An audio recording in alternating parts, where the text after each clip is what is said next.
And the account that she's linked there as main art account doesn't exist. So, Well, you can still credit the account that exists. yeah, I guess I If you- just throw the credit towards Rosu Pants to Insta then.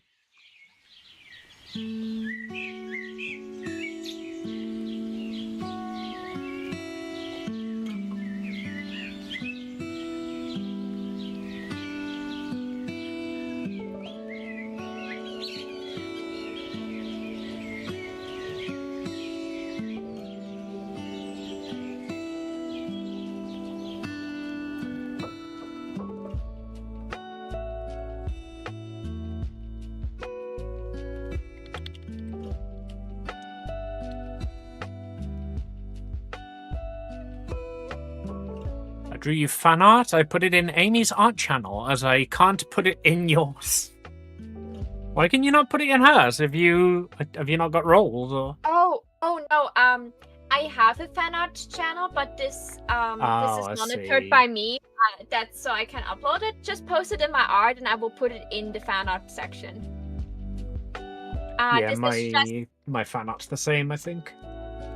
yeah, it's just to make sure that people, don't spam things in there, or bury fan art under comments. I want people to just be able to appreciate the art in there. And Yeah, I that's the didn't same reason throw I've got it on mine. Yeah. and I forgot to make a live notification for Discord, of course. Right, what else do I need to import image? I only have one fan art in here from you. I'm sure you've done me more. I did. Which one do you have from me? The one of the two of us on the table. No, I made you another one. I know I've definitely you've made me one for TwitchCon of the two of us. No, that was planned. Yeah, but like I've still included commissions in here as well. Oh no! Wait! Yeah, I made one for of you and me for TwitchCon Paris, and I also made one for your anniversary. I don't have those in my folder for some reason. I can send them over to you. I love you, Uwu. Joker. Do you want your Twitch, Blue Sky, Twitter? It's everything the same, Amy. No wait. Yeah, on but Instagram... so next to each one of them, I've got the the platform that you can be found on. I basically asked everybody when they sent me a fan art what platform they want to be credited with. Blue Sky or Blue Sky, Instagram or Twitch. I don't care which one it is, but if you have Instagram, there's like a line between monochrome and Joker, like the bottom line thing. So what you make it? Okay, Twitch. I did not know that. That's only on Instagram. On every other platform, it's not like this. Well, when I edit the stuff, I've got to change it anyway so that the one that specifically goes out on Twitter is Joker Monochrome. And the one that goes out on Blue Sky is monochrome.joker.bluesky.social. Yeah. I didn't realize your Insta was underscore. That was because I had this Insta way before I was even considering being a streamer. So this just existed, and I was like, okay, monochrome underscore Joker, so there's a space in between because you couldn't have space. And then I became a Twitch streamer, and then I tried to have it everywhere monochrome Joker, until a certain liquor company stole that from me too. In that case, I'll throw up your Twitch, because that's the only one I've got here that uses your most common handle. Yeah. Okay, then let me just close it on my phone real quick, and let's go to DMs and send you over the other pictures I did of you. Should have them both on my phone. Amy's DMs. Yeah, so this is how long it's been since I've actually updated this slideshow. I don't have any art from Maho on here. That's not bad. I'm not, like, my art is not the thing you want to show to other people anyway. Maho, I put every piece of fan art that I'd received at the time on this. Wolfie sent me Yeah. one that she did like on a scrap of paper because she was I know just that feeling one. bored, and that's on there. I love all the fan art I receive. There's the first one. What? And there's this one, but I like don't remember who gave me this one, and I can't find it in my Amy fan art channel. Maybe you commissioned it? Nope. Oh wait, no, there it is in my Amy fan art channel, uncredited. It is signed by 620 Art. I have no idea who this is, who gave it me, or why. I just know I have it, and it's good, and I want to credit them. Then it's 620 art? That's what the watermark says, yeah. Oh, was that Metal Druid? Is that what that is? Hey, Mitch! I know you're here somewhere.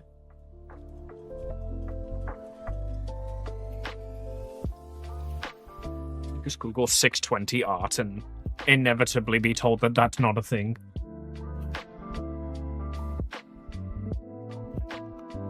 Outfit design for you. But it's like a human thing. Probably not. It's a gallery in the USA. I am relatively certain this did not come from a gallery in the USA. I think this might be Metal Druid. But like every other piece of fan art I've received, I've credited in my fan art, in my Amy fan art in my Discord. This is the one that I for some reason don't have credit for.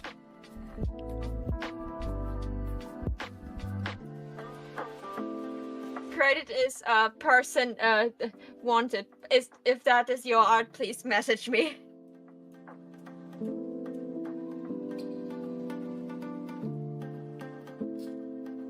Mika Vespera. Like I've even got the one for some random fucking commissions I did via Twitter. Oh god, I hate this picture so much. I drew it on my phone. I drew it in like 2 hours because I wanted to give you a present. I have like a version of this where I drew it on paper and then I just like did all the lining and coloring on my phone with my finger. Worst idea ever. I'm so sorry. This picture could look so much better.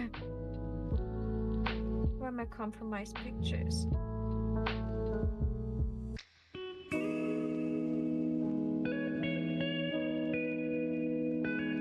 I'm assuming what's happened here is I've saved all of these and then at some point moved my files over, and these were in my downloads, not my fan art.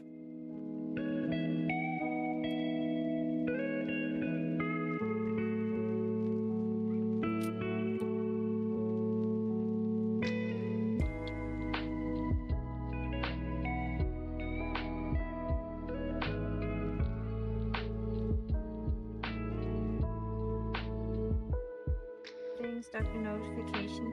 I don't know why this one's not even in my fucking fan art page on my Discord. What? That one I sent it to you? Yeah. But I'm pretty sure I put it in there. At least I think so. It's definitely in Like my Discord. I just apparently didn't put it in my fan art page. I'm so sorry. Fine.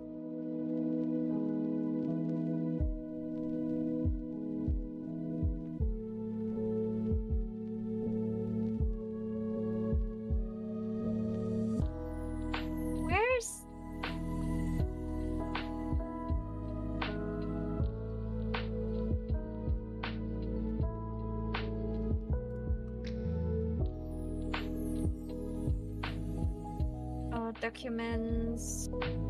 Edited. No.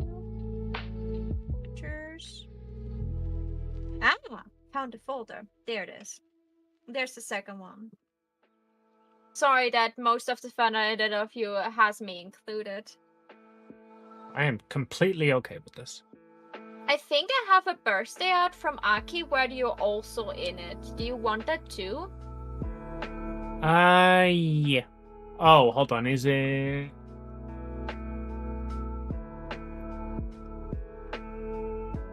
Where's my damn... Oh, right. Is it... that one?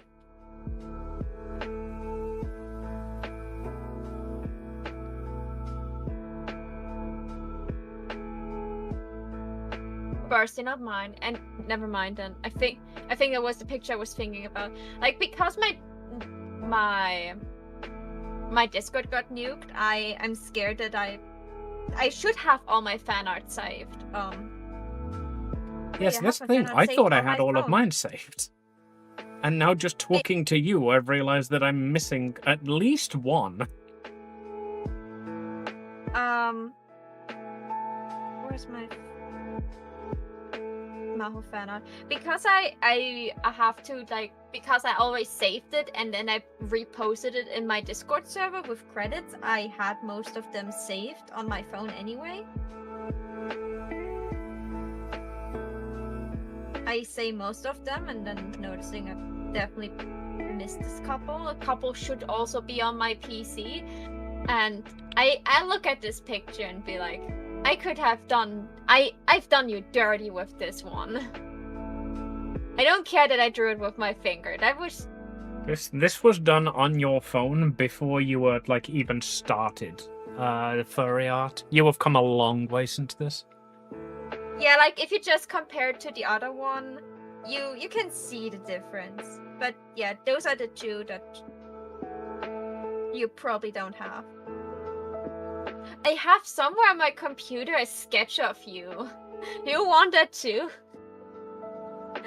I sketched you as in the I'm a scary Randa fear me pose. Where's my art folder? Where's that sketch? That sounds adorable.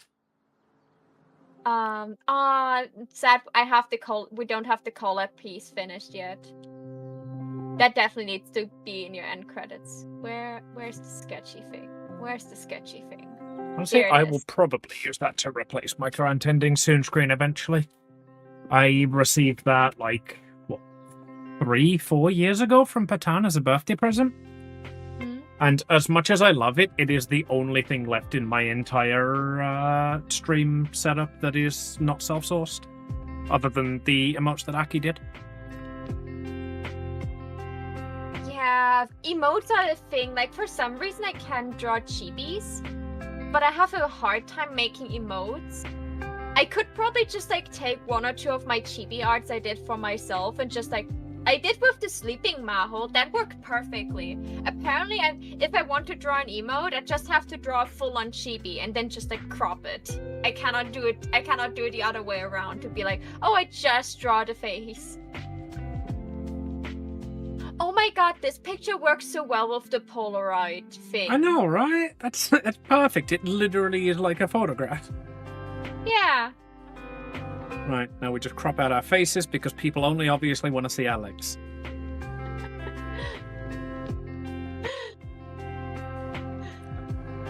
There will probably do. Yeah, you can just crop up off a little bit of my head too if you want. I think that's good enough. That's because this is all a slideshow. They've all got to be the same size, so I've had to crop some of them real weird. Okay, let's put a background behind this. You probably want pink, right? Either pink or purple, because King is starting to lean towards more of a purple motif. Okay. Then let's go into a pinkish purple.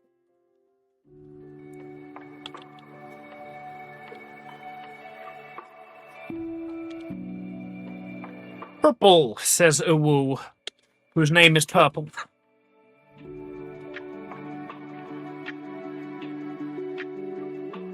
Right, and if I'm eventually going to move Patans out of the ending screen, what did I credit you as? Twitch by Patan_Chan.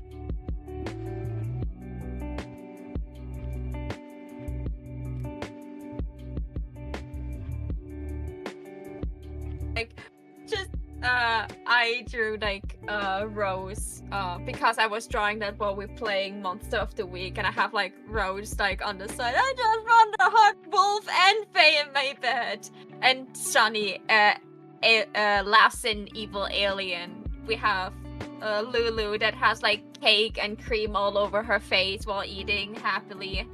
I drew Peter, and I drew a furry Maho and a finger that got bitten. A chunk off. Let's also mark. Actually, I can First. do better than that. File. My cat wants to leave. 1 second. BRB. My name isn't Purple, it's a Woo. No, it's wet paper bag and it's purple.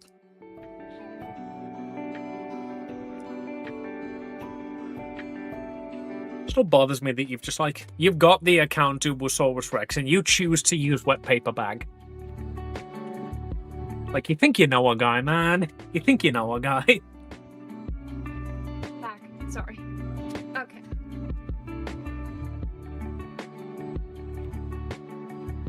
End card, there we go. Let's just make it a screenshot.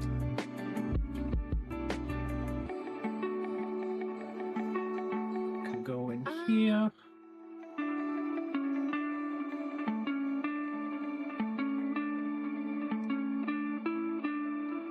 See, I never actually included this one in the fan art slideshow because I always thought it'd be a bit weird having the end screen and then having like the art of the end screen inside the end screen.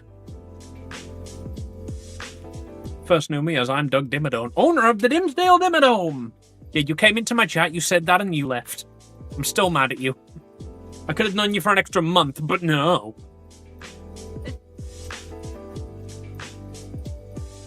Definitely have to update my fan art folder again. Just like put all the things in. I came back. I don't care where you came. Just make sure you clean up after yourself. Amy. There you go. You said you wanted it. This is like the most right, I love that one. That's so like, cursed. It's brilliant. This is like so sketchy, but for some reason it turned out like in a really cute way. On one hand, I really want to redraw this and make it like look good because I think that would be so cute as an emote to just be like. You definitely need a rare emote. Wow. There you go. The song that was just playing was perfect for the conversation. It's all just background music to me. I barely notice it. I always have got music on. We're gonna be friends. Oh, I see. Yeah, that's right. That's cute. I like that. Okay. Oh god, you guys cannot see it. Where is it?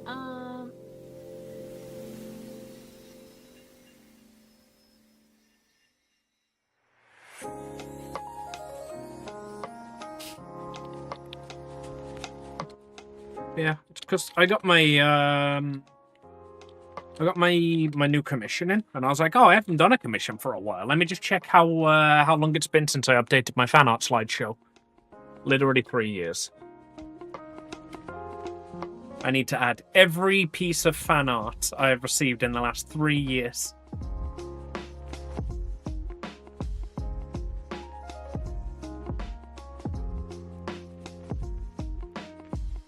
Guess what? What? What? What? What? What? What? What? What?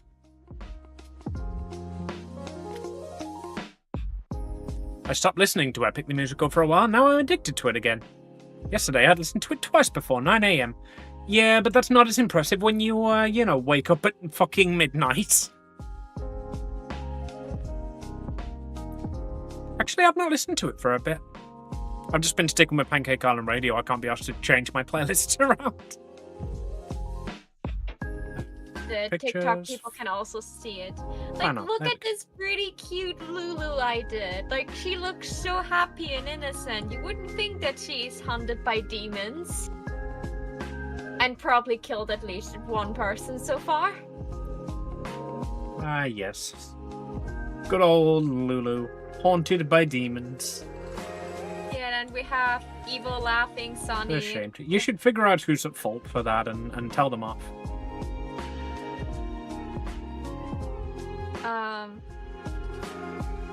Then we have Furry Maho, because I was asked like how Furry Maho would look like. She's definitely fun. We all know it. Are you happy with the backstory I came up with, Haven? Yeah, me too. Like, literally, I read through, like, everyone's backstories that came through, and I was like, they've put so much effort into these, I don't want to just, like, throw them away. And I was talking to Josh about it because we were trying to decide, like, what reasoning he would have for being there and, like, what his backstory would have been. And then he was just like, you know, I've been DM for a while. I've got an idea for a campaign if you let me take the reins.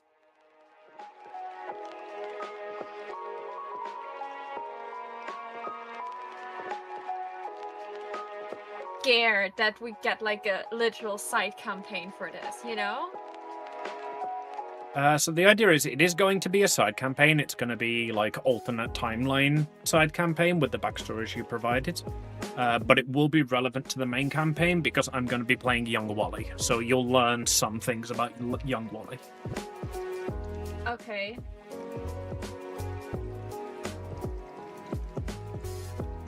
So the question is, okay, this is like important for us players to learn about, but will our characters benefit from it?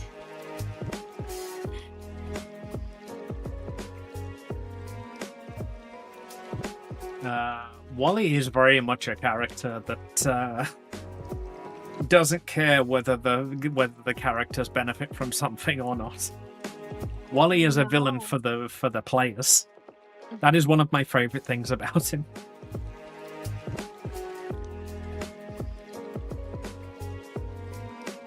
I hope he doesn't have like, you know, like full breaking powers as a child, or otherwise he can let Evelyn stomp on him.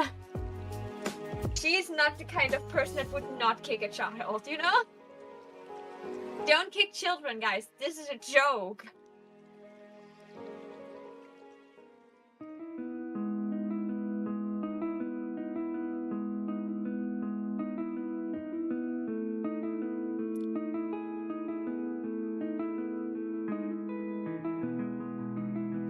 Wearing anything around your neck. Why are you not wearing anything? Have you met me? No. Dad, go back. Okay. So you have Twitter, you're Rob1. That's unfortunate. Guess I need to crack out the Twitter logo.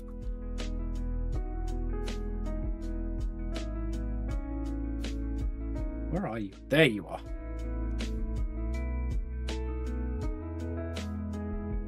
Okay. She is wearing like I'm doing the chibis for the giveaway. So this one is wearing purple glasses. The question is now, do I make really small purple glasses or do I give her like the giant nerd glasses that are like really fitting over her eyes? So I don't cover too much of the eyes. Send me the reference you've been given.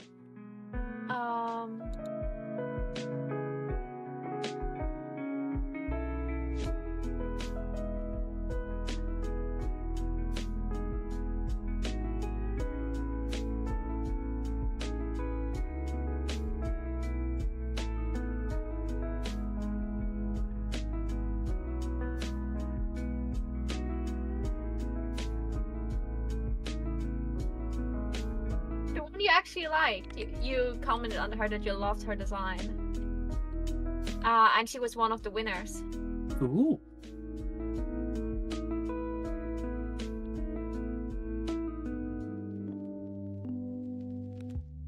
She's getting a sheep plushie because she's a sheep VTuber. Probably the big nerd glasses. Big nerd glasses.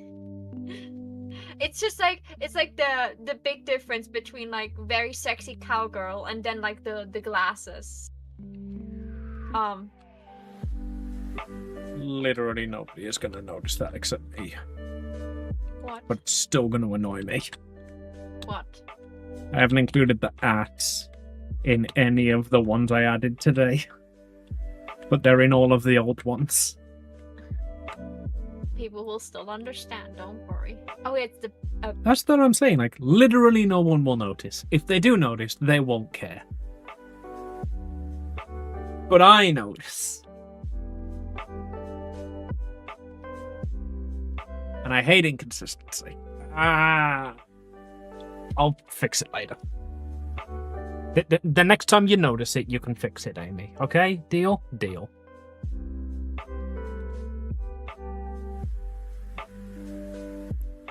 Right, I'm just missing one from Aki.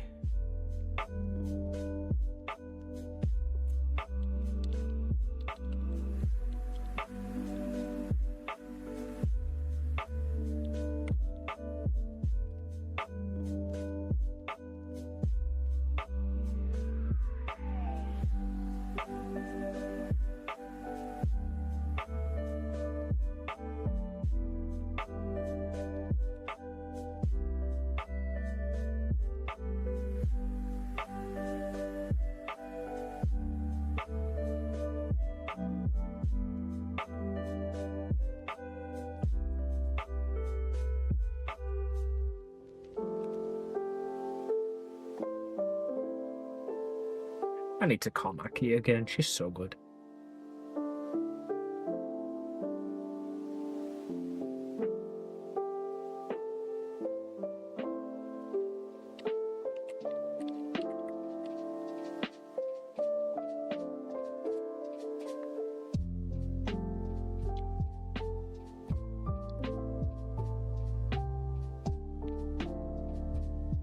One from Eden, which... in retrospect, I probably could have done when I was fucking on Eden's last one.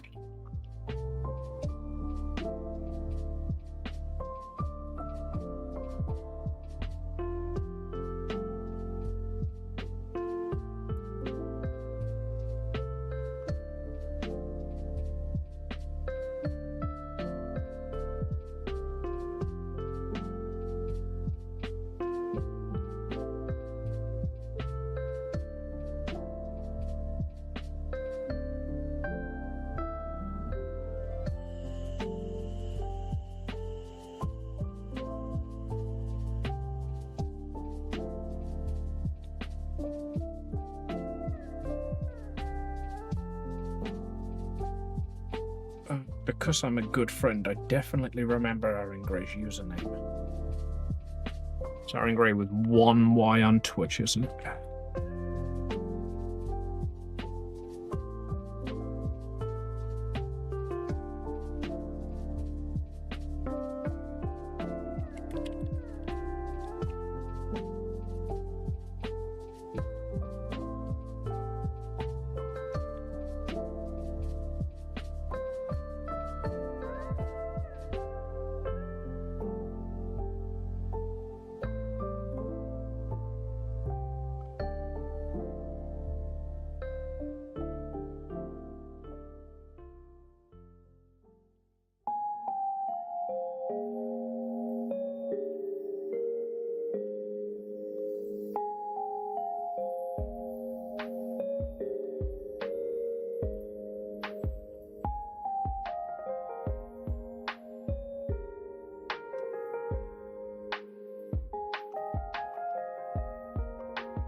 Please, everyone that looks at this and think like, oh my god, it looks awful. Trust the process. Trust the process, okay?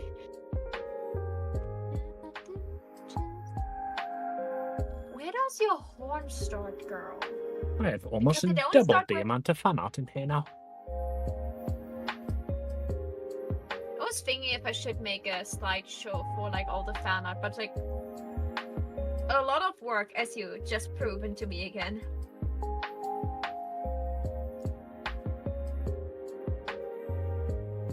Mine took so much work because I demand everything has to be consistent. And I forgot to do this for 3 years. So this has just taken so much work because I've literally had to like import all of the images into the same template so that they're all the same size, so that they look good on the end screen. Right, let's see how that looks now. See if we can find any of the new pieces. That's one of the old pieces. That's one of the old pieces. That's one of the old... Am I just going to have to refresh this?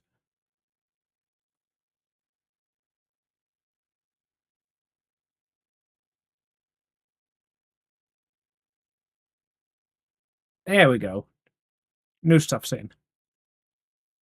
They're in... Yep, literally doubled the amount in there. They used to be 15, there are now 30.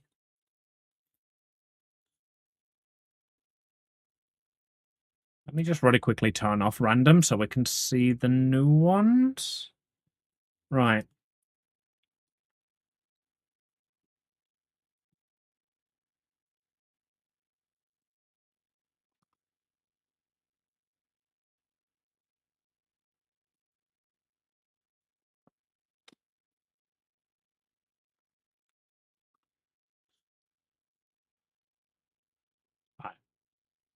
There's all of the old ones, and now we're getting into the new ones.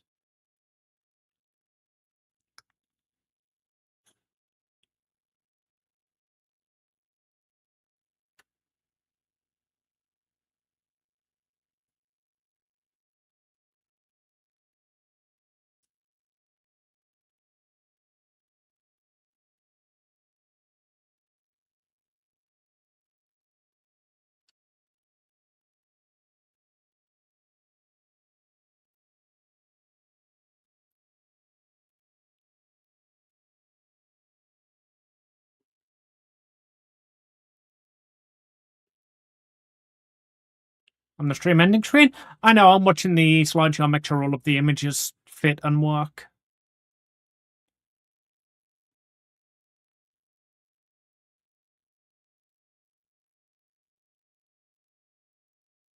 Hey, look, Artception.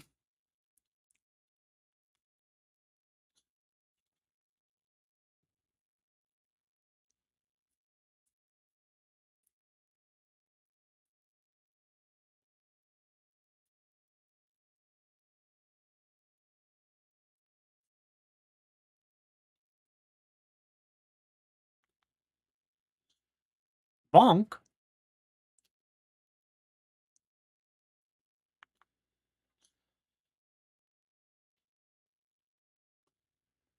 Right, that should be all of them. I'll throw that back on randomize before I forget. And that now all works.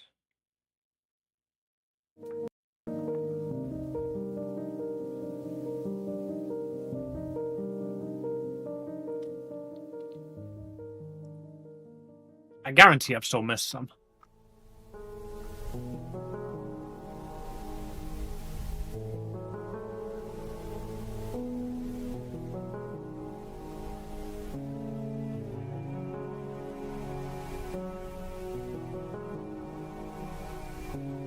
Some of this fan art is so old, it's still attributed to Pan sketches.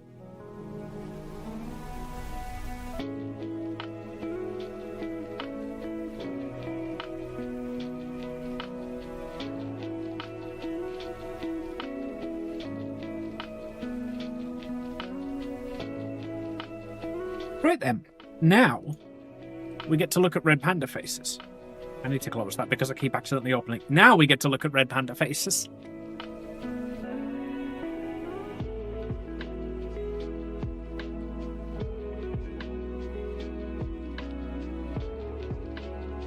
Right, let's get a song request queued up before I forget.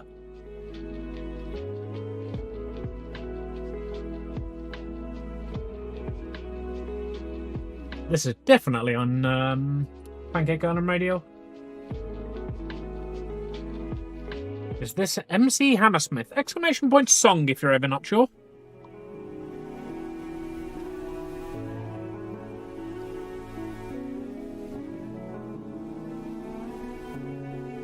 Waifu Jam by Iron Mouse. Eden, how you doing? Welcome, welcome. We're an hour into the stream, and all I've done is other people's art. I finally set up my fan art slideshow at the end to include all of the new fan art I've received since I made it.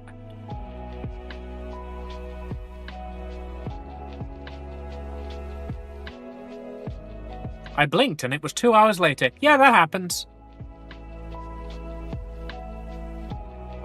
Right, what am I queuing up? Waifu Jam by Iron Mouse.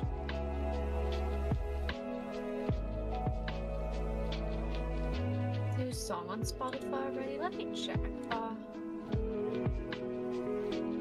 Because she didn't upload a music video. And Camellia? Ah. Alright, I'm listening.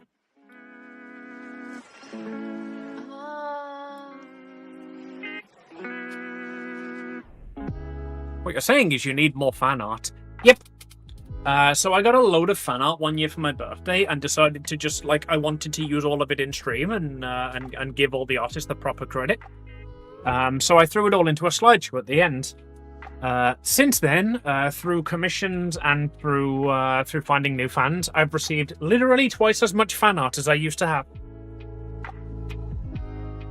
Oh, I'm thinking of like redoing like my screens. Like a lot of my like stuff I'm using for streaming is self-made, and I have the feeling I should have commissioned someone to do it for me instead, because I certainly am not a graphic designer. Yeah, mine is literally just lines and curves, like as minimalistic as you can, because I wanted it to be just the border. But it looked weird with the overlay, because I needed like something behind it so that the text was readable. So I'm now back to just having a box again.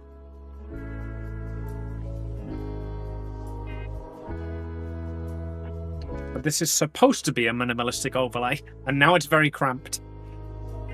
She's wearing a cowboy hat. How about instead of following someone else attempt on a cowboy hat, how about I try to draw one myself in the angle I wanted? Reference. Right. I don't need a sheep. I am really quickly going to go onto my BRB. I'm not BRB. I just don't remember if my titties were out in this picture I'm about to open or not.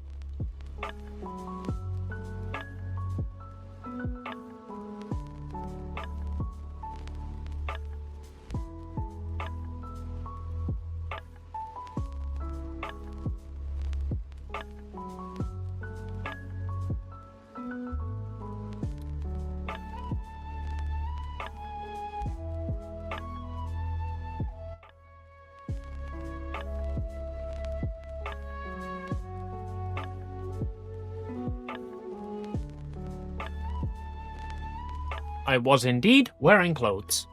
Rejoice!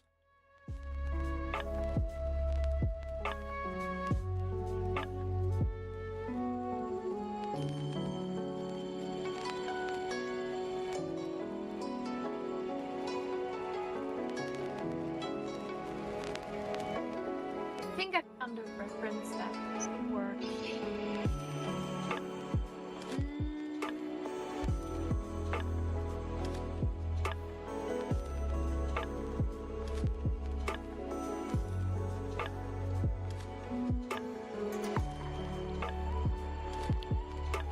Did Uwu request Flight of the Conchords? Yes.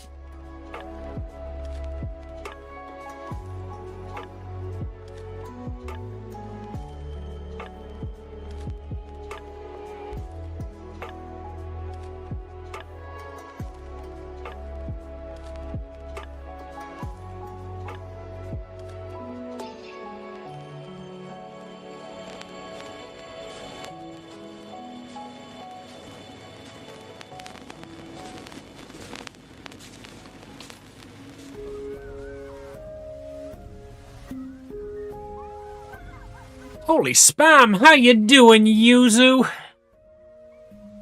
Haha, nailed it.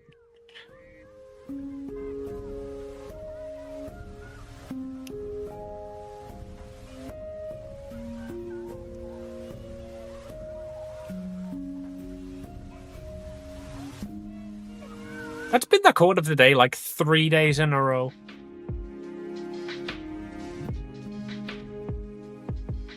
Business time. Get that queued up?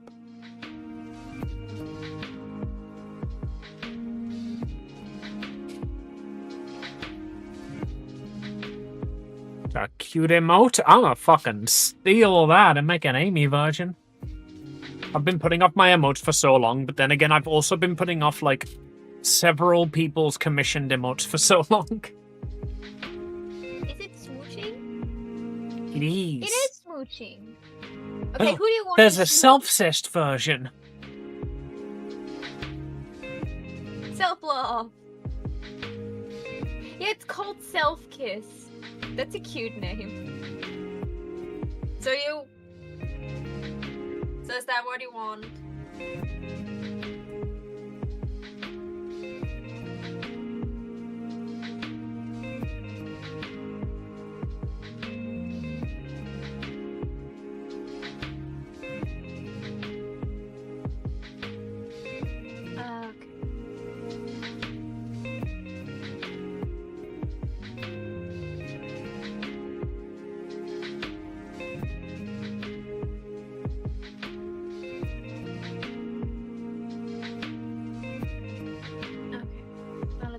Look at a reference again. And finish those moves. Where's my check? Hot pot! Thank you so much for the hot pot!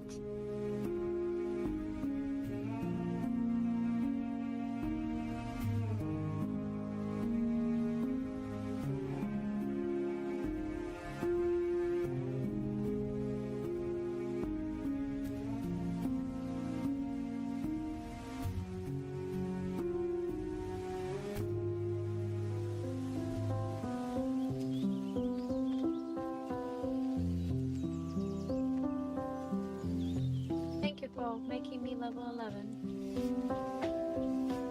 And of course I'm focusing on my art and not playing my sponsor game on the side because...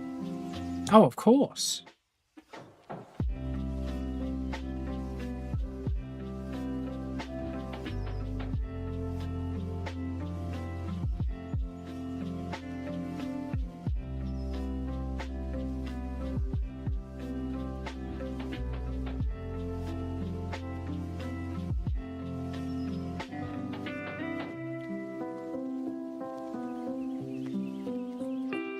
It's immoral to not make out with the clone. I mean, yeah, it's what they would want.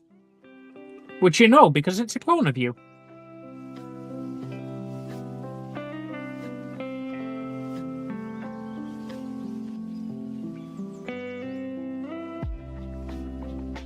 Clone of you being exactly in the same things than you are? Well, if it's not, I'm gonna have a strong word with whoever it was that cloned me.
Energy.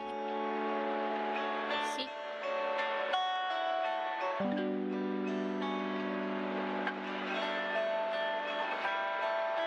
not out of energy. That's the wrong term. I'm not out of energy.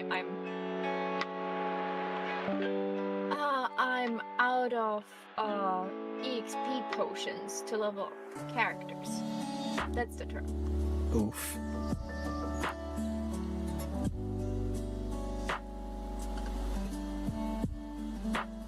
Do I still have some autoplay left? No. Well, let's close the game for now because I cannot focus on it at the same time.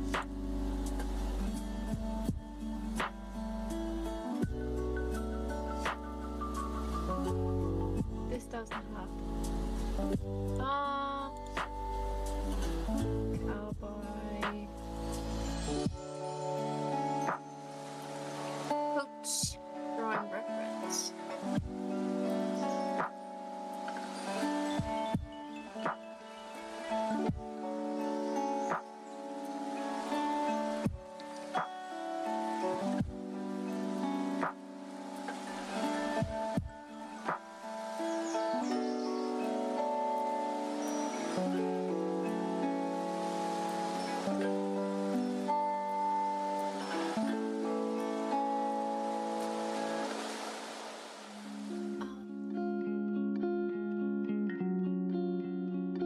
Most of my my playlist on Spotify is just, you know,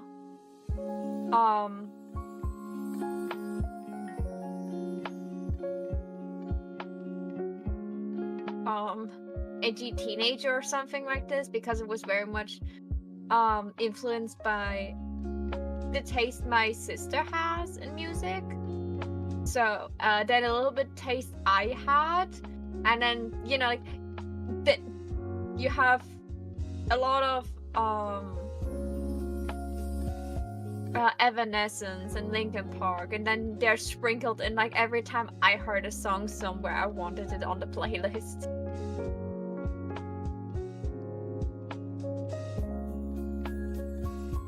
Where am I right now in the playlist? Don't tell me I'm right at the top. My new songs are all at the bottom. Where's the song I am at right now?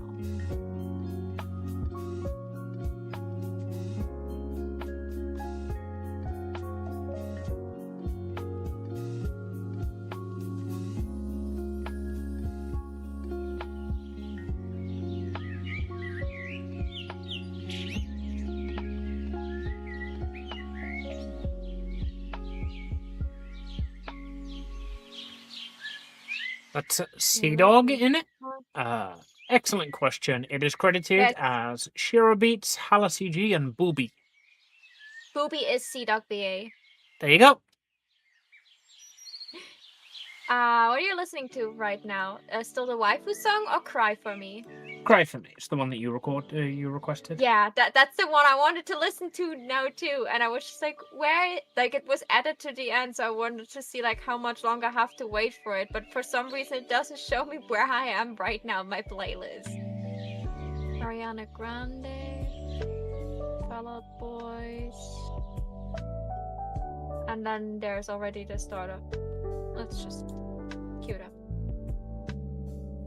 That is like, Irma's like debuted this song on the Stream Award, and she was so upset because like there was a whole stage show that was really cool, but like in the preview when they planned that with her, in the recording of this you could see all the side screens, but in the actual recording from the Stream Awards you don't see the side screens.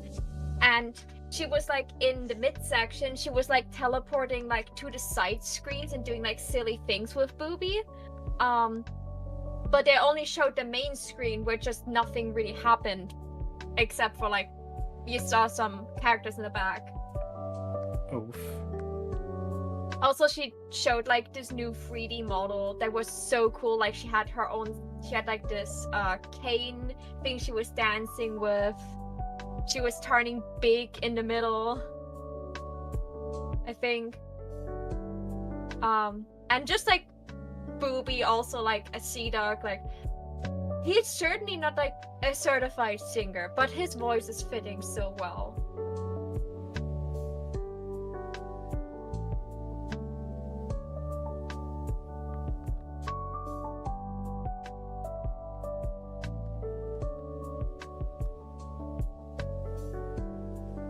Also, just really like the wah wah wah.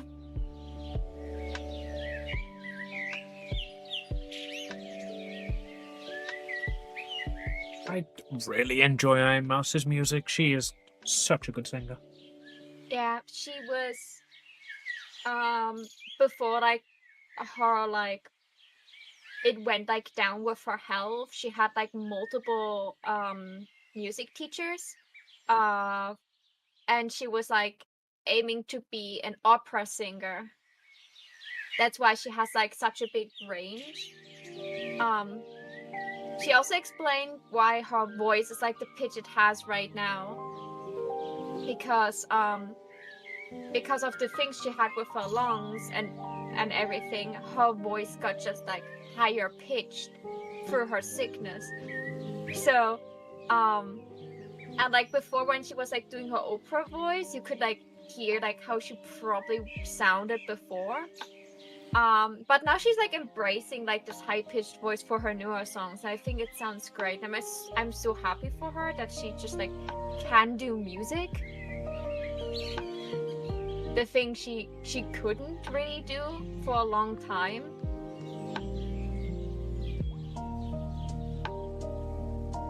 Like she's a very inspirational person with what she achieved. If that makes sense.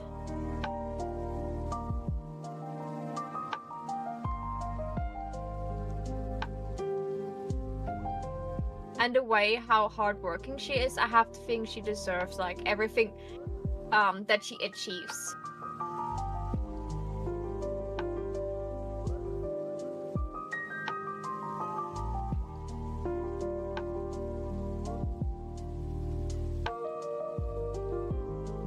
Never mentioned the monkey. I will mention the monkey as many times as I want. All right, I hate him, don't I?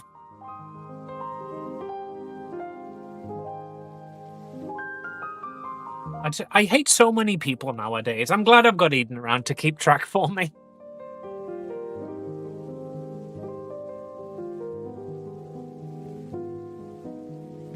So weird. I should have Evanescence in my playlist. Like, have I missed something? Oh, no, it's fine. It's nothing. It's just that CDog VA is Maho's favorite British streamer.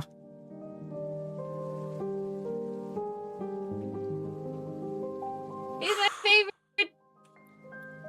my favorite British YouTuber in a male category.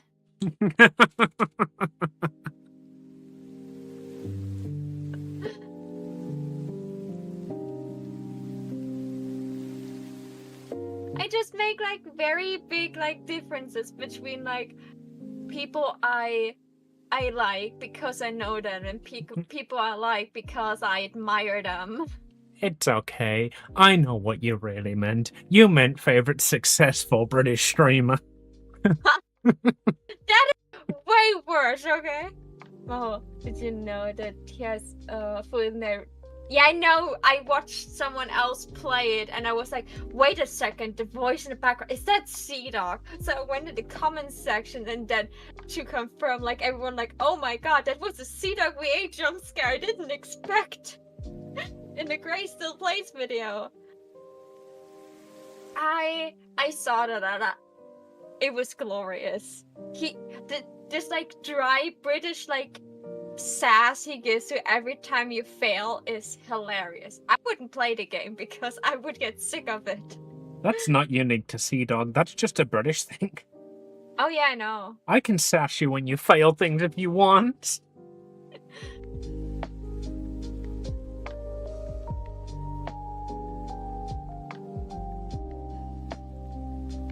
CDog is definitely like on the list of people I meet would be great, but just like have the chance to talk with them just for like 5 minutes, telling them that they're great and hopefully them not thinking I'm completely cray-cray.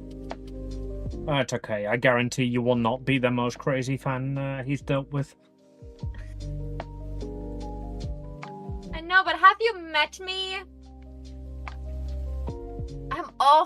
It's awful to deal with me when I'm nervous.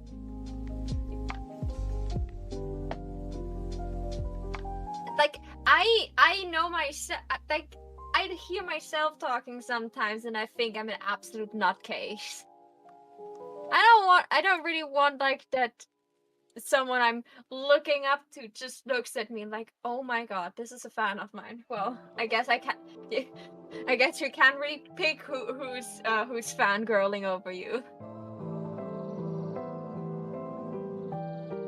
It's insane, like how long I've been watching CWA. I think I'm not sure, but I think I found C-Dog like almost at the same time, or even I think before Nux. So See, now you're allowed to fangirl over Not. He's not British. Unless... He's Canadian. Oh, you like a Canadian?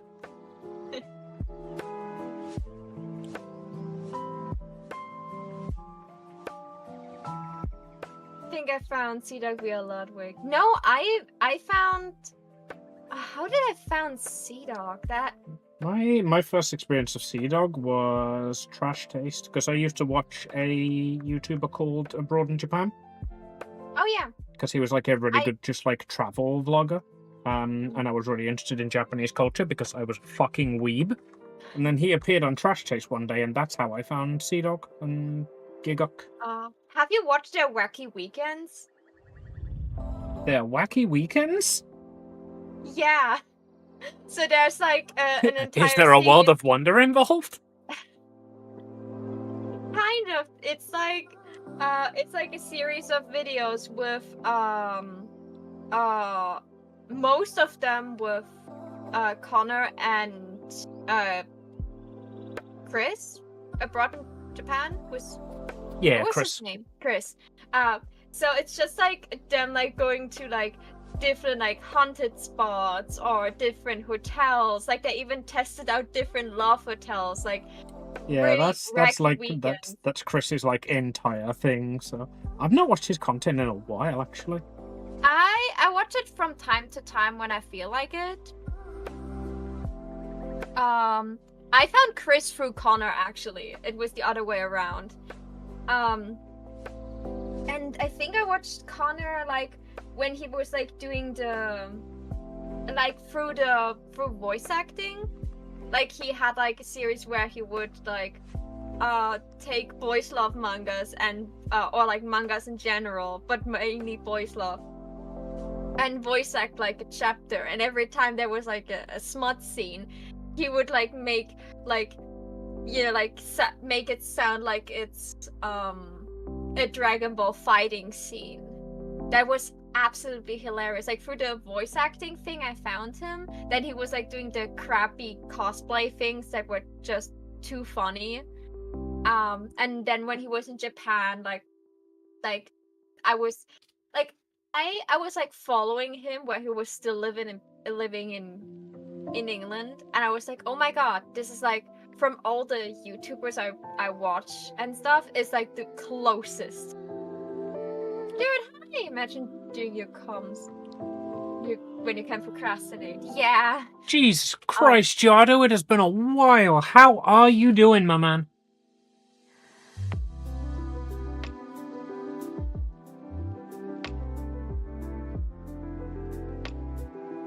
So, and I was like, oh my god, like, England is not too far away. Like, I have a physical chance to maybe meet him at a convention one day.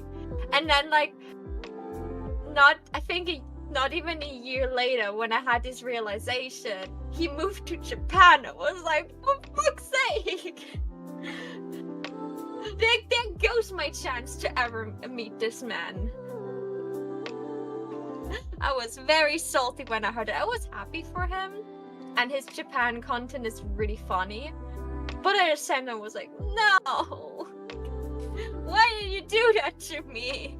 What have I done wrong to deserve this? I was just happily simping over here. Bit of work and crapping my brains out? Well then, come join us as we do our work and crap our brains out.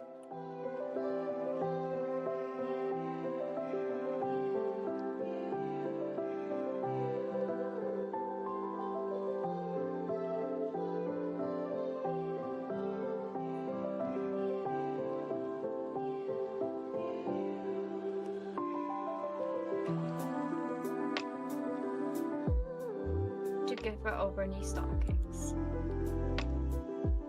Or choke her. Are insane. Okay, the sketch is done. Do it. Let the over knee stockings flow through you. But she doesn't wear them. That seems like her problem.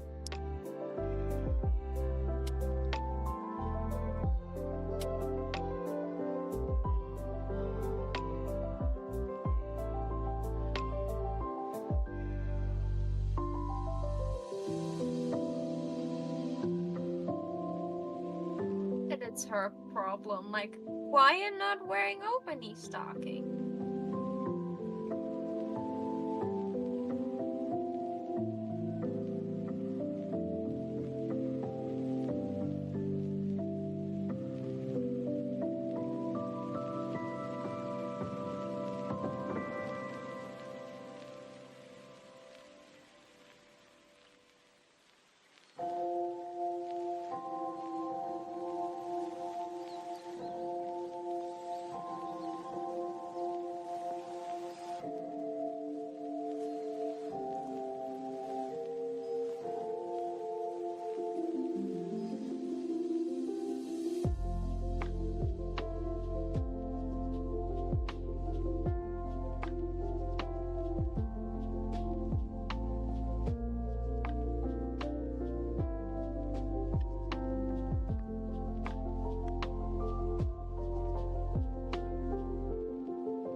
Procrastinable.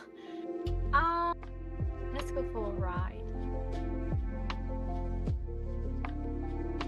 Okay, that's done.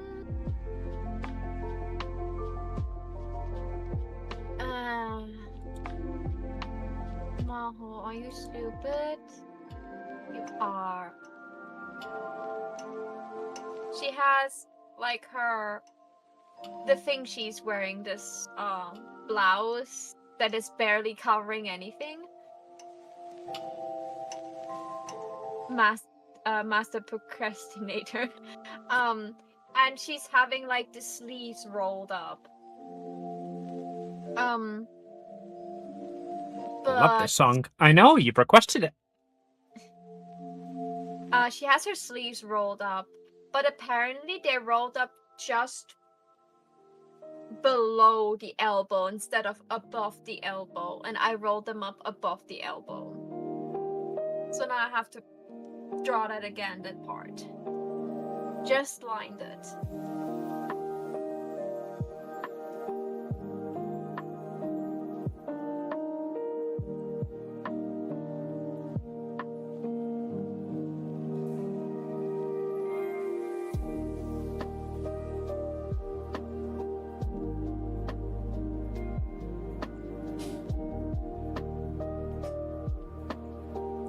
Move to buy a stray. I'll get that queued up.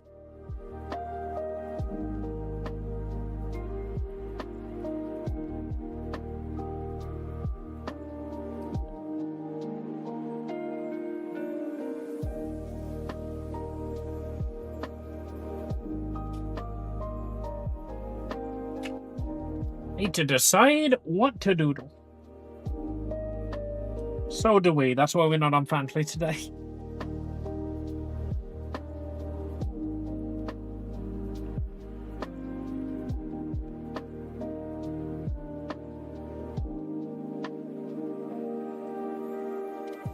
I'll do it tomorrow. No, you will not. You will do it now.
That donut burger looks so good.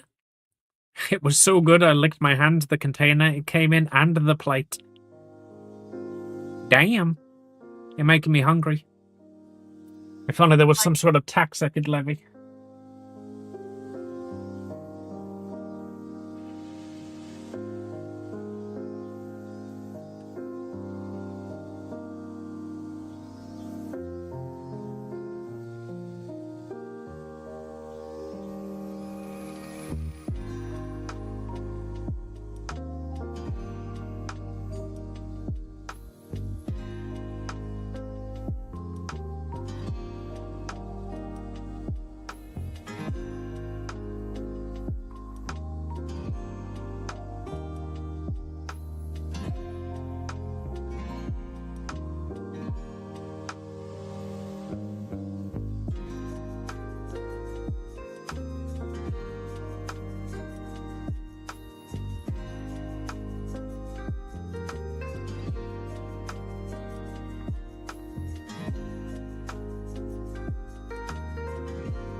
And paste an entire folder.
As the head of Trout, I am immune to the tax and will in fact be paid by the rulers of the kingdom. I did not assign you anything, and nobody is immune to the tax. What do you think you are, royalty? Pay up, bitch.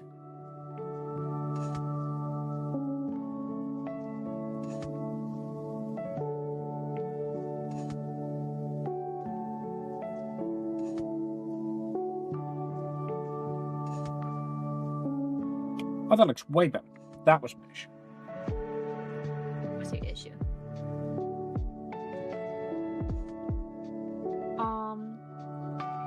I see what you're doing. That is really smart. Have you figured out now how to make those rulers visible in all layers so you don't have to worry too much? Yeah, they're just in their own layer. Good. So how do you because I haven't watched tutorials yet. I'm sorry. I was planning to do that in a little bit more free time.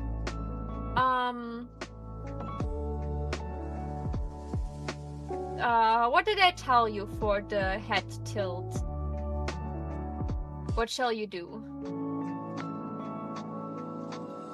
Well, for like human models, it's relatively easy. There are thousands of tutorials out there on exactly how you can do it. For animal models, there's exactly one, and it's not a good tutorial. So I need to make my own fucking chart of what I need to warp A to B to.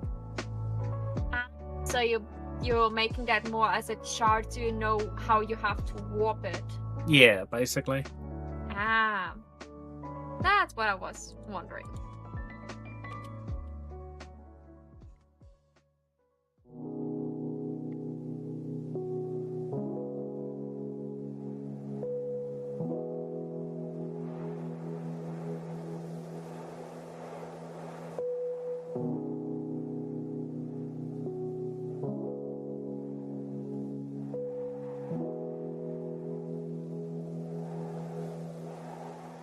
Of course, closed my sheep reference.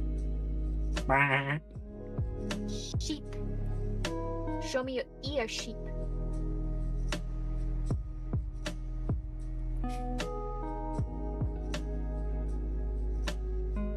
haven't asked her what kind of sheep she wants, but I'm tempted to make like the kind of sheep that is like, the skin is black, but the wool is white.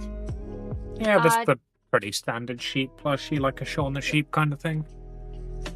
Yeah, like that, and then there's like the completely white sheep, are like the most famous ones.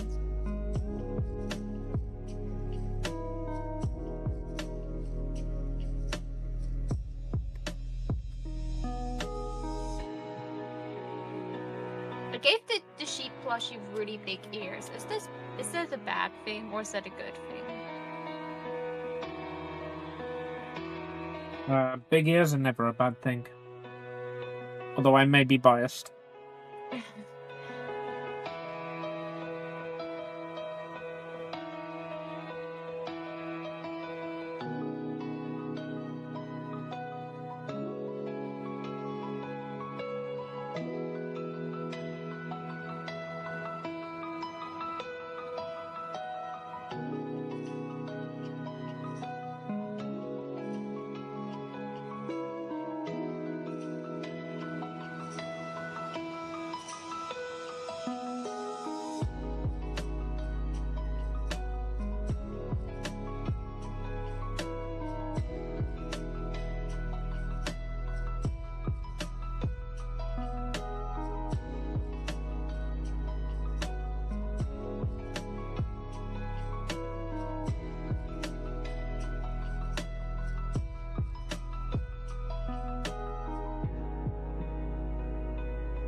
I don't own a business. I don't need an investment app. I guess you're part of the wide net marketing then.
And I should give my sheep a tail, right? That's a good question. I think sheep I have like small tails, don't they? Like fluffy ones. Yeah.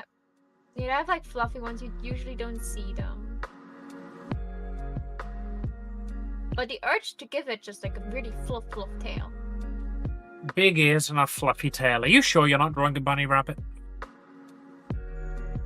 That's exactly my problem I have right now.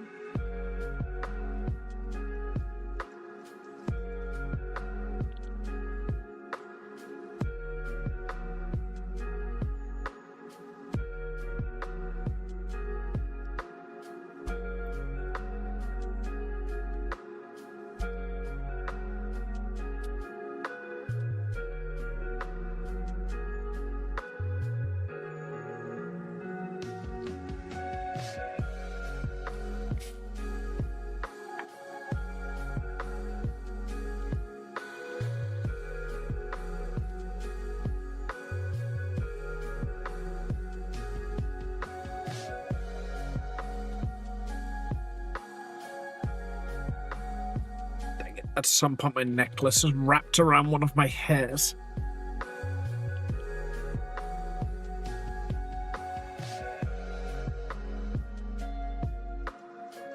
They get them docked by any caring farmer. If they are a pet, maybe not, but you would have to bath them and shear them much more often.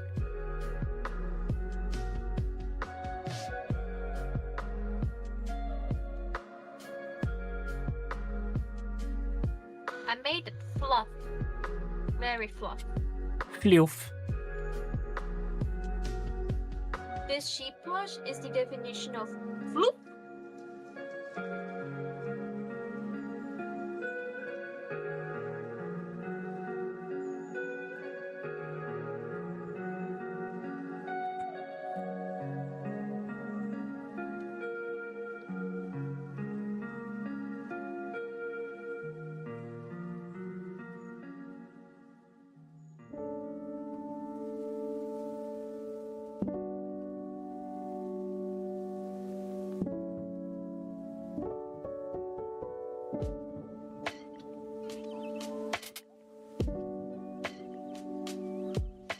Pretty interesting question. I made that the doll is having like sewing lines along the sides of the body and along the sides of the different limbs. But because I made it fluffy on the body, it should not have sewing lines, right? You don't really see them if the material is like all fluff. Am I wrong?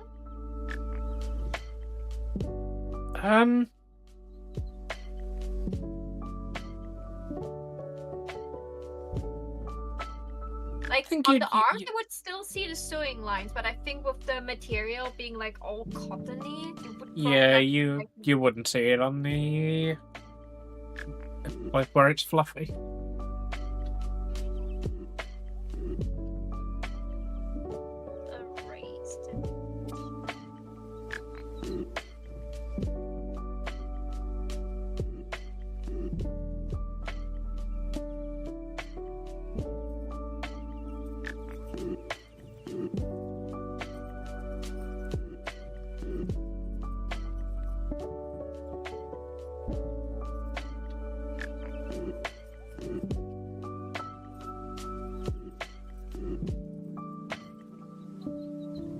Sheepdoll has been sheepified.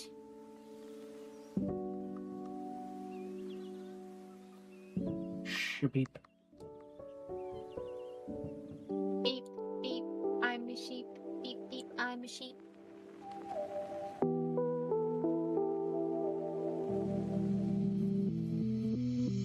Okay, let's go back to line arting the body.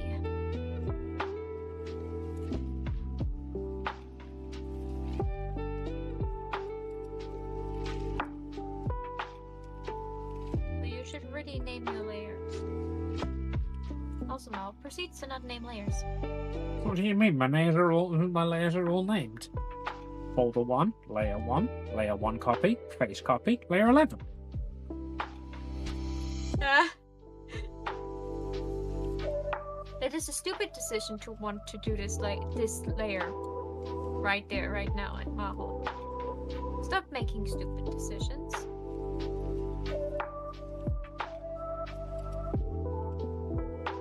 Let's do this layer first.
Floor? Yeah, she has floor. Okay.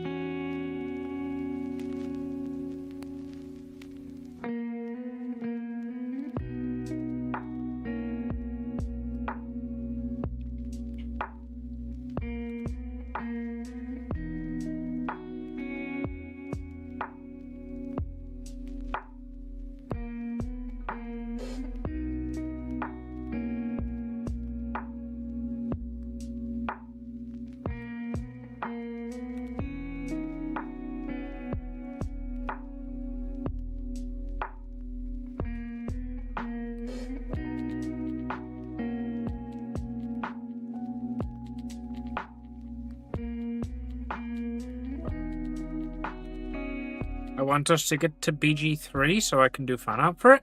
Do you mean Borderlands 3?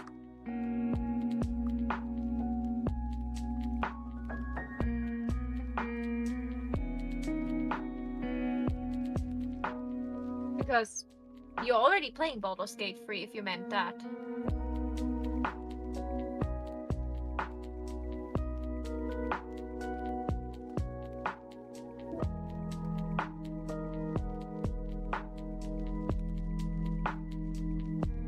She does indeed mean Borderlands.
been too quiet, so let's start up a topic.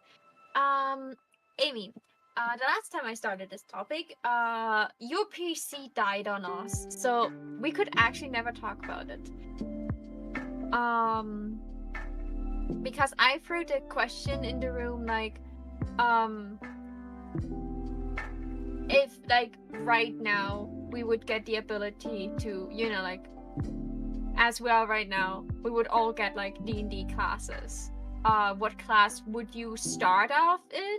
Because we would probably all start in level 1, because we have all no clue of what to do. And what class would you aim for at the end? Like, Probably one of the nerd-based spellcasters. And then I'd end up as a bard, apparently. I'm pretty sure you would start as at least, I think your first level would be monk, because you can do taekwondo.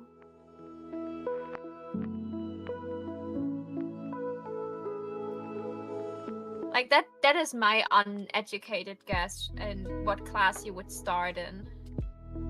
That, or if we get, like, the funky, subclasses in Bard, you would probably have, like, some acrobatic Bard class.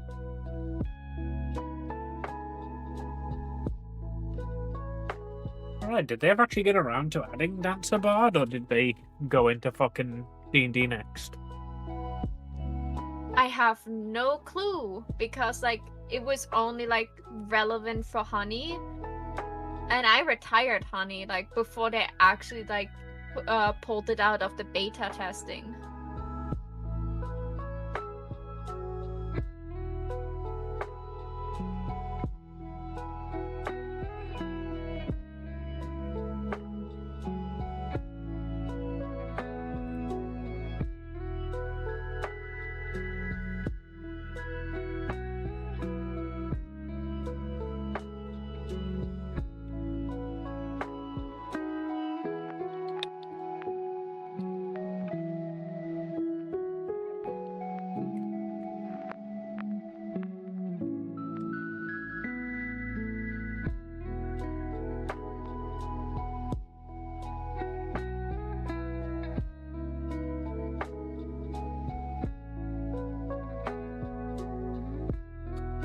I would start in, like, I'm not really I did ballet in the past, but, you know, like, 7-year-old Maho would definitely had, like, probably manga something acrobatic based as a child, like, because I did ballet. But like, except for, like, the theory, everything, and the ability to walk on my tippy toes for as long as I desire. Like, I heard that people's feet hurt when they work on their tippy toes for too long. I'm not bothered by that. Like, I could probably walk the entire day on my tippy toes without, like, being too bothered. But aside from that, nothing is left of my ballet skills. My feet hurt when I walk normally for too long. Yeah, that's a given. But, like, I heard that, like, walking on your tippy toes is like hurt people, and I'm like, but that's normal. Like, if I want to, like, if I have the feeling my steps are too loud, I walk on tippy toes. When I have the feeling I need to walk carefully, I walk on tippy toes. If I'm bored, I'm just, like, getting up and down on my tippy toes. Like, that's a given for me. My ankles don't like that, because they're cracking all the time when I didn't move them for too long, and then I just go up on my tippy toes and you just hear, it sounds like you take a dry branch and just break it in half. I think you heard it once when we were in the hotel, when I just suddenly moved and suddenly my ankles cracked, like I broke both of them.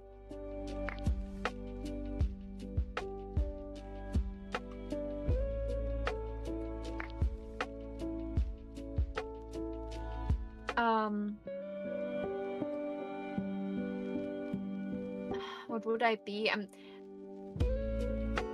not a druid. I'm awful with plants. If I become a druid, I'm screwed.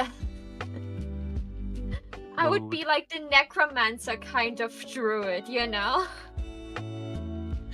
I don't know if that exists, but I would literally be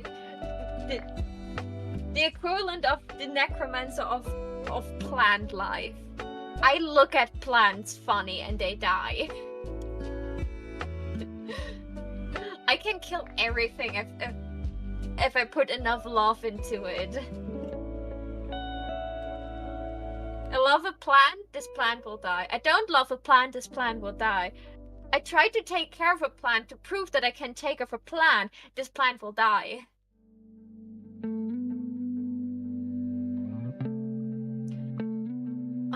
Probably my first level would be in Bard. Not because I can sing, but because I'm a creative person, maybe? Try to think of the other classes. I'm not very sneaky because I'm clumsy.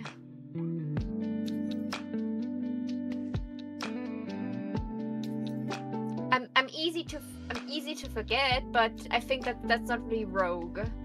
I'm not barbarian. I'm way too soft for that in all ways. I wouldn't be cleric or paladin because me no believer.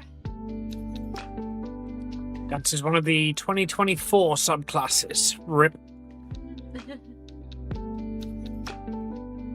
I see.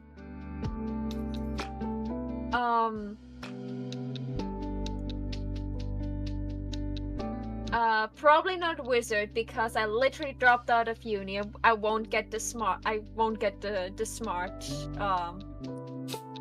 benefits.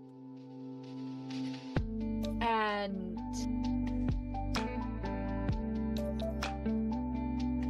sorcerer is literally like sorcerer is no one would start out as in sorcerer unless they just like the universe likes them. But I think I'm a witch because I got told technology hates witches. Technology hates me. It despises me to an unnatural degree. So I'm probably a witch. I just don't have. I haven't found like how to do witchcraft yet. I wouldn't be an artificer. Definitely not. I can make things with my fingers, but it's nothing smart. And I wouldn't be a fighter. Let's be for real. I have swords. All of them on. I took kendo lessons for exactly twice, and then I stopped because I was too whiny for it.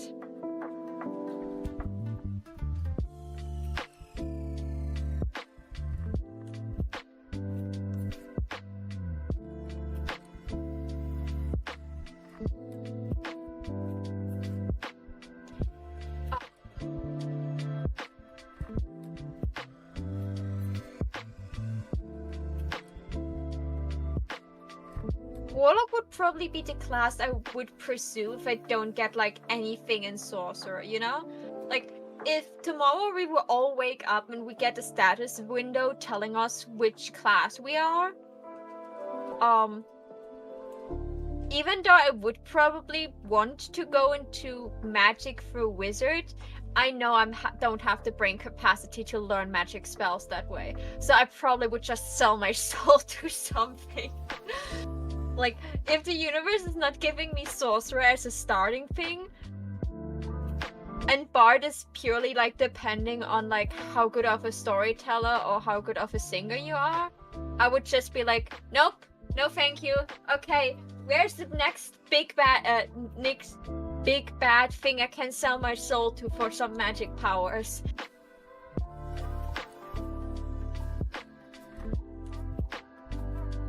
That would probably be my pursuit to tackle this problem.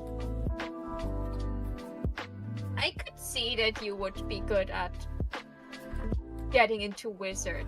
I would probably come to you when I don't understand a spell. You would spend an hour to explain it to me just for me to sit there and still didn't get it. Please teach me to wizard.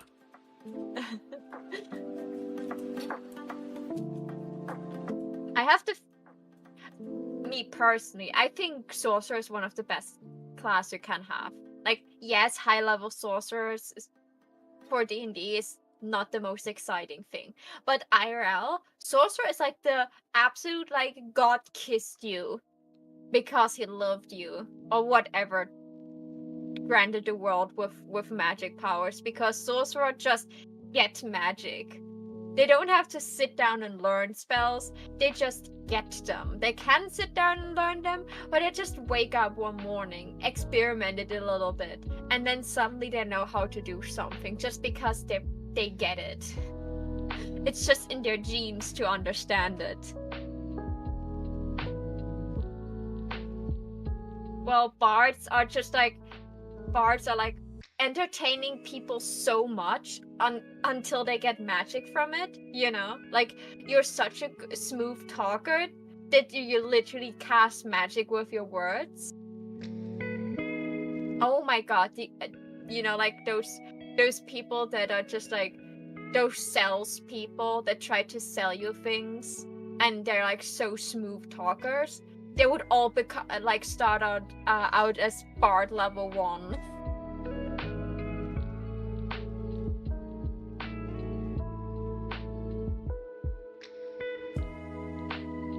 The word would definitely be interesting. Like, there are a bunch of like manhwas, like solo leveling is like a big example for it, of the dungeon in real world kind of scenarios. I read a different manhwa with the exact same concept. This is like a general concept that people just take, and no one is saying I made it first. Thank God. I haven't read that yet, that someone was claiming, oh god, you cannot say that there like dungeons appear out of thin air and suddenly people get like the status window and there's like a intercelestial voice just telling you when things happen. I don't know who did it first, but whoever did it first was never a bitch about it. I'm very thankful for that. Well, you see, the wonderful thing about that is that there are 7 stories.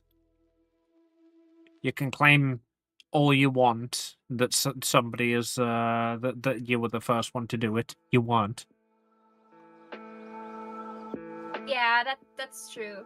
Like, it's just like I'm happy when I see that, because I also saw people that get like, you know, I saw like my Twitter and other like platforms I use are usually very controversial free because that's not what I'm engaging with. But when I sometimes scroll through and I see an artist being pissy at a different artist because they stole my pose, you know, that is like the point where I'm always so thankful that I don't see that in the media I consume. At least, like, mostly, because it's just like, you can come up with the most intricate plot and you suddenly find someone that had the exact same idea as you. It doesn't mean your idea is worse, it just means that people sometimes come up with the same ideas. I literally, when I was, what, 5, 6 years old, maybe 7, I came up with the idea of a helmet you put on your head and then you're inside of a video game and you can move freely inside of the video game. It was way before SAO was written. I was certainly surprised and confused to find SAO years later and be like, wait a second, that was an idea I had as a child. SAO wasn't even the first thing to do that. There's been tons of like, hey, this is VR, like even before VR was a thing. Yeah, like, that's what I mean. Like, I don't mind it, but I'm like happy if I see people just like taking the exact same concept and writing stories about it that are so vastly different. But like the whole status window idea, like the idea is in those all of them that I read so far, like literally had the same recipe going. It's similar to Omegaverse. Like someone rolled the rule set. No one knows who wrote the rule set, but everyone is following the rule set. Out of nowhere, towers or dungeons appear. And some people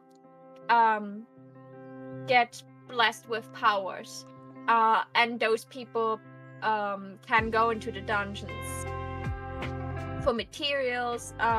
Usually the politics are revolving around managing those dungeons, because if you get rare stuff out of there, that's obviously something for the world market, and people want to claim them for themselves. And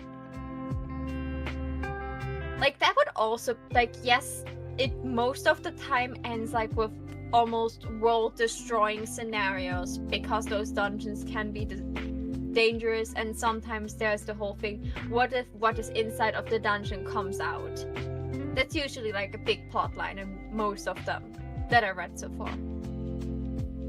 But to be honest, having like usually then there's also the concept of a rift opening instead of a dungeon. It's just a giant crack where those monsters spew out, because they're not like secured like in the dungeon area, what is really dangerous. But like aside from that, I think like if suddenly everyone on the entire world would get a status window opened, and people just like get abilities and they could work with them or don't, I think that sounds like I wouldn't mind that either. Like that would be the closest thing I would get to magic. I would take that. Yes, it would be weird if a status window would pop up and congratulating me on my 1000th poop or something like this. But hey, as long as I'm the only one to see my status window, that would be fine.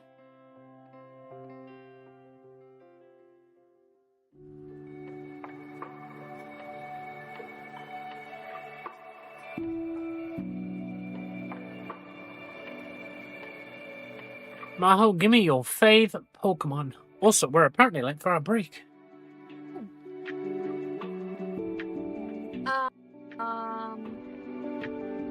Eevee. Oh, sorry, that's German. Eevee.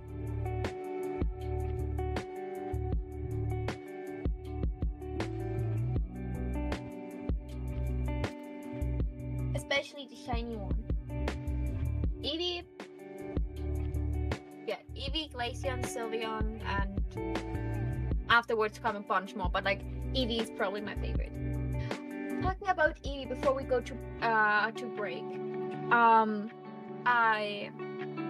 My mom brought me from a flea market a crocheted Eevee. She bought there for me. Cute. My Eevee collection is growing.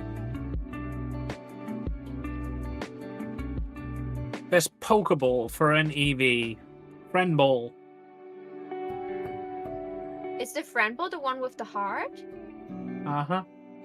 Increases the base friendship stat when you catch it. It is basically the best Pokeball for like half of Eevee's evolutions.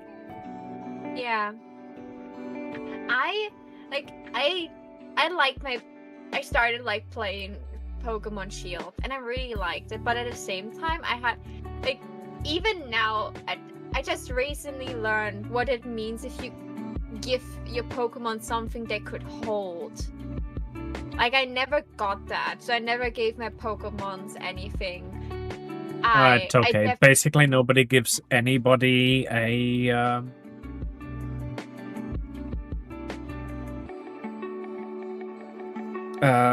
nobody gives any Pokemon a held item other than an Oranberry or a Leftovers, unless they're into competitive Pokemon.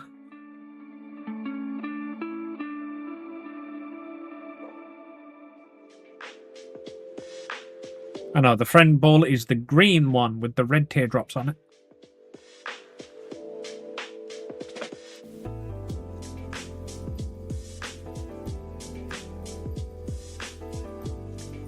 Yes, that automatically sets the happiness of a captured Pokemon to 200.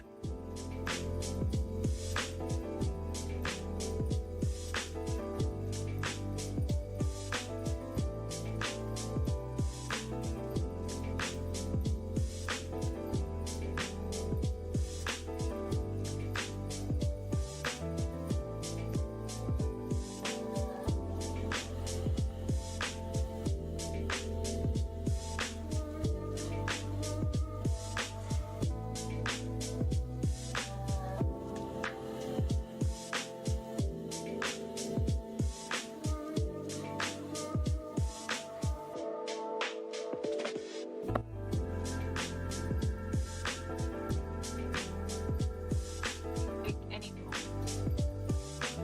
And this time I will try to have a short break before suddenly my stream disappears again. You shouldn't let TikTok bully you into taking shorter breaks. If it's self-care or TikTok, then self-care wins. I'm sorry, darling. No.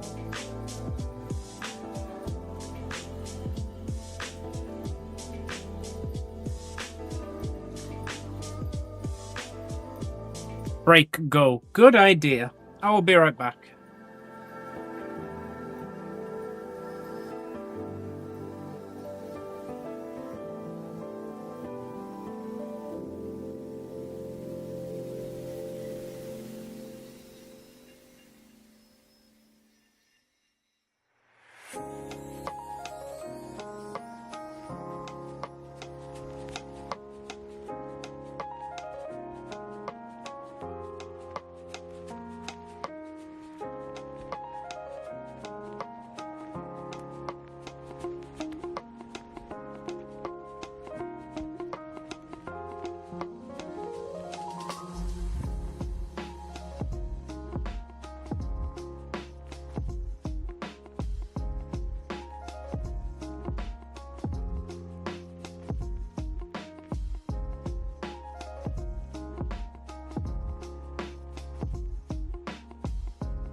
changing it to which one fits for Palmer.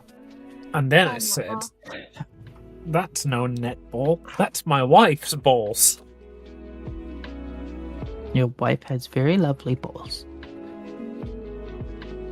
Oh, the origin ball is there. I was looking for that. Definitely like a yellowish ball, right? Maybe. No. Like, The point is to get. I was getting Amy to choose the ball for your favorite, and you to choose the ball for hers. let Pomni, is it called? I think Palmer. Or- Wait, yeah, Pomo. Yeah. Also, I the agree. Quashia ball when we went to thank Birmingham. God, I'm not showing what I'm searching right now. Oh God, no. You gonna show us? Apparently, I need to go find Pomo fan art. No, that's not the problem. I spelled Pormo, and I probably spelled it wrong because what sounds similar to this? That's all my search results. Oh my god, that is like the cutest fucking... all of Pomo's Pokemon cards are fucking adorable. He's only got like How do 3, you but they're spell- all how do you spell amazing. him? How do you spell? Pawmo.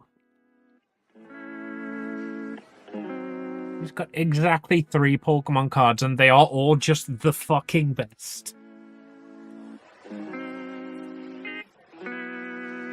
Did I got the middle evolution now? Or did I got the max evolution? Let's go back to look at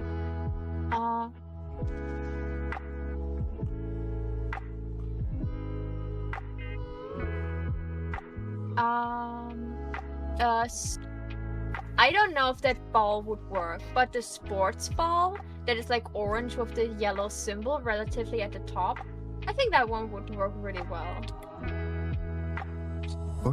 This is hilarious. Like, What road? you asked me for the best ball for Eevee, and I'm just like, well, I mean, statistically, you're probably going to want the friend ball. It benefits them the most. And Maho's just like, oh, this is for an art piece. Okay, I'll go for the ones that actually make sense to draw with them. No clue about which Pokeball would make the most sense. So, oh, what, you guys are still muted. 1 second. I unmute you now.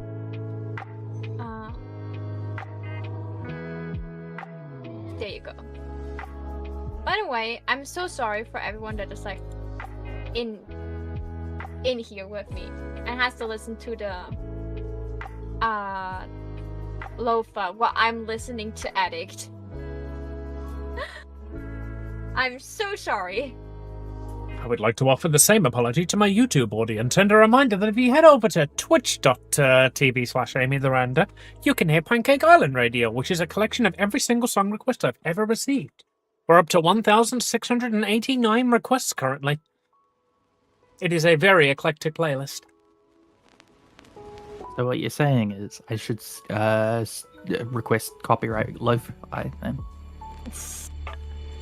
Every single song request I have ever received is in Pancake Island Radio, with a few notable exceptions.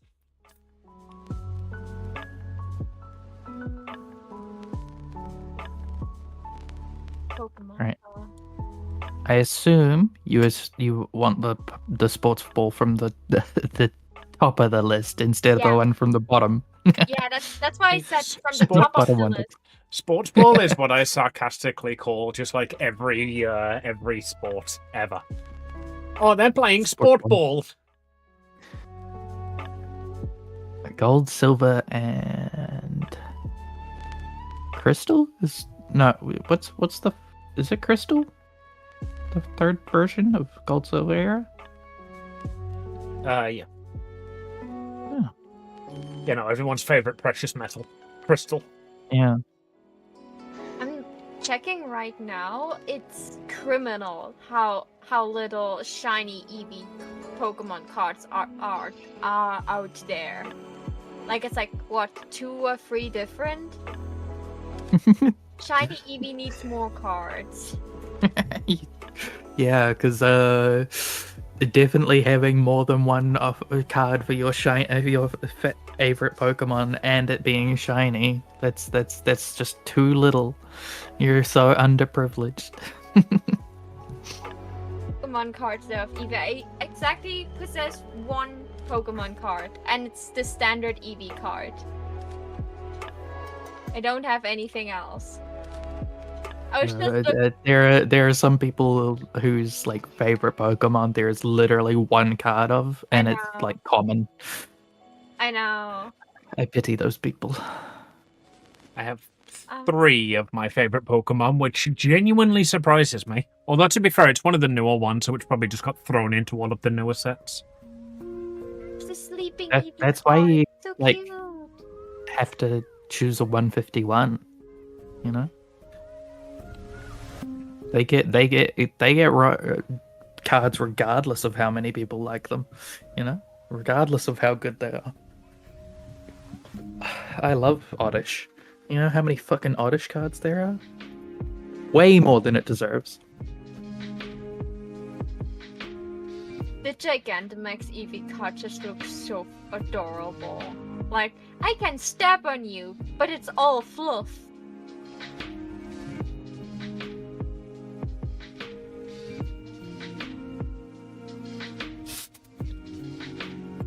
Anyway, we should probably do some, like, art. 1, 2, 3. Oh my god, there is a shiny Oddish card. Yeah. From Paldean Fates. Oh my god, there's a fucking shiny Gloom card too. Whoa! And a shiny Vileplume. Wild. Cute.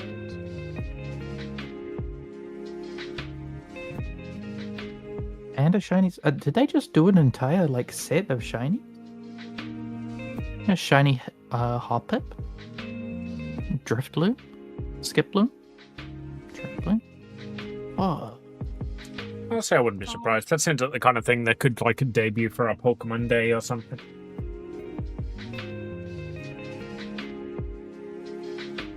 there's 1, 2, 3, 4, 5, 6, 7, 8, 9, 10, 11, 12, 13, 14, 15, 16, 17, 18, 19, 20, 21, 22, 23, Quick, Marco, 24, shout out random 25, numbers. 26, 27. 27 Oddish TCG cards. 3 Pormo TCG cards. I should Telling you, remake you the gotta list of choose my- a 151. I should really make a list of my favorite Pokemons, shouldn't I? Actually, I don't think there are that many Luxio cards. I'm pretty sure there are only like 3 or 4 of them. Yeah, but that's a middle evolution, so you're gonna get that. I really like Altaria too. That's just a fluff bird. It looks like if you would hug it, it would probably be all soft or wet. One of the two things. I try to imagine it's the first one. There's a shiny Luxio card. From PAP, whatever that is. Paldean Fates. Yeah, I assume Paldean Fates is just a load of shiny cards then, by the look of it. Yeah. Must be an expensive set to get now. Sad. Like every set that is just like slightly, you know, special, expensive to get. Looks like there are 9 Luxio cards. Oh god, I just saw how Altaria looks like when it's, you know, watered down. This is so cursed. You guys have to see that too. I don't want to be the only one suffering the fate to know what this look like. Damn. There's a Luxio card that doesn't need to evolve. Really? Oh, basic. Nice. No, it's a stage No. 1 still. It's got the ability Top Entry. Once during your turn, if you drew this Pokemon from your deck at the beginning of your turn and your bench isn't full, you may put it onto your bench. Oh, neat. Oh, that looks cursed. And it's in the anime, so that is like canon. Right. You know Somebody what? burst your Sadness. Altaria. You know what should have a middle evolution? Teddiursa. I want like a middle thing between like absolutely terrifying brown bear and teddy baby, you know? Well, I like quite a few of the Johto Pokemon only had 2 evolutions because they were like dealing with the fact that they had to add 100 new Pokemon. And they wanted to add a load of variety since it was going to be the first set. So, like, a load of them only had 1 evolution so that they could make room for other evolution lines. But Maho, it does have a middle stage. Ursaring. Oh, right, it's got a 3rd stage evolution now. Yeah, it's a 3 stage. I thought it was like just like an alternative stage, like depending on what game you play. In Legends Arceus, it's a 3 stage. Yeah, so when you go to the past, it has an evolution that is not in the present. Make that make sense. It could have to do with like I watched a game theory video and they were like, yeah, it could have something to do like with if we would apply to natural like laws, like how evolution worked for us and animals. It could just have to do like how they live, and maybe like how evolution just didn't deemed it necessary, or they got hunted because of something like this. One of my favorite fucking rants to go on is about how like Pokemon evolutions used to be really clever, how they would add in new stage of evolutions, and now they're just lazy, and I hate it. Because, like, for example, Eevee. The Ice Stone has always been in the game. But it never evolved Eevee into Glaceon. Because you had to be at, like, a specific location in the area to evolve Eevee into Glaceon.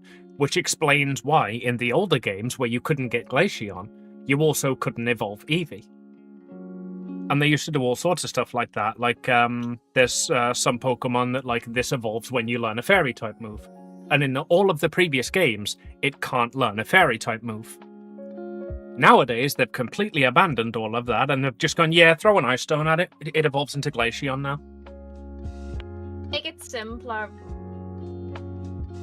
Like, they have so many Pokemons now, so they try to keep it simple in a way, but, like, robbed a little bit of the explanation part, but especially because they robbed, you know, like they took away like most of the okay, this needs an explanation why this didn't happen before. Because they took that more or less away, they don't have the excuse anymore why Eevee doesn't get more evolutions. I know there was like in the talk a flying type Eevee. I hope they actually do it. I want more Eevees. I'm literally giving them money. I'm buying like there's like a line of Eevee evolutions that are like super fluffy, and they're like the second batch is out now. Like you had the 3 first, like Vaporeon, Jolteon, and Flareon. And just very recently, they published Umbreon,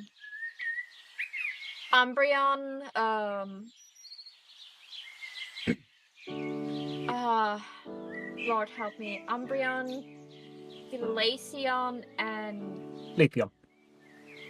And the purple one. Espeon. Espeon, thank you. And it was announced that they bring out the rest too, so it would be Leafeon and Sylveon would be the last batch. The moment they're out, I don't care that I probably have to pay 50 euros to get a fluffy Sylveon, but it's such a cozy fluffy Sylveon. I want it so badly. It's just super soft, fluffy, plushy material. I need that in my life. It's like a long fur Sylveon. Imagine that. Worst evolutions are like take 299 steps, spin around on 1 foot 3 times, take exactly 47 points of damage on a Wednesday night at exactly 6:43 on a rainy day under a bridge, while singing the Hokey Cokey. Ah, I see you too have tried to evolve Surfetched. That was like one of the last ones I got for my national decks initially, because you had to. I think it was somewhat stupid. Like you had to get 10 critical hits without dying, and that was just fucking insane to actually get.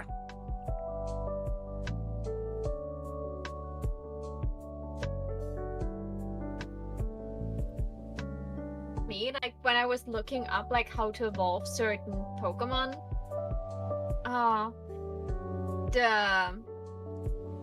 what's it called, the pink panda thing that turns into a fighting type? Stuffle, I love him. Yeah, so in Sword and Shield, like you have to have a different type of, I think you must have a fighting type Pokemon in your team to evolve it and also do some extra stuff. And the other one that is like a bit difficult to evolve is what was the snow lady Pokemon called? Do you have any idea how little that narrows it down?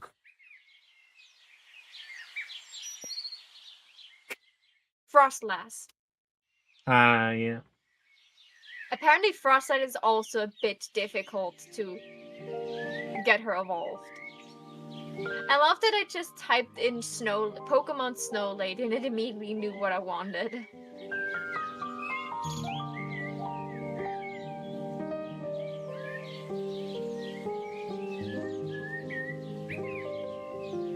As I can see. Yeah, the reason that Ursaluna doesn't exist in later games is actually explained in the story of Legends. Yeah. Arceus. It's because they use a specific like mineral only found in one location, which is guarded by like an ancient tribe that like is saving the last of it, basically as like a precious item, and you convince them that like you are worthy and that like you need Ursaluna to save the world, so they give it to you. But like in the future, no one has access to this material, so they can't use it to evolve.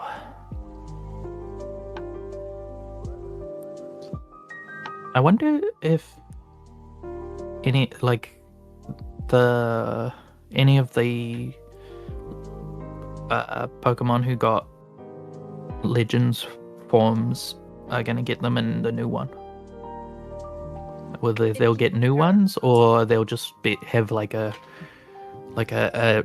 basically the equivalent of like one of the fossil nerds in all the other games where they're like, look, we recreated this material.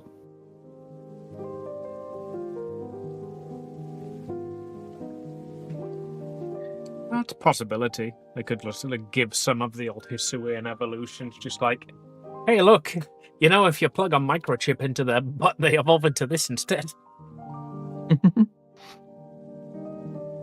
I feel like they're probably gonna go for just like a different branch of Pokemon to give evolutions to.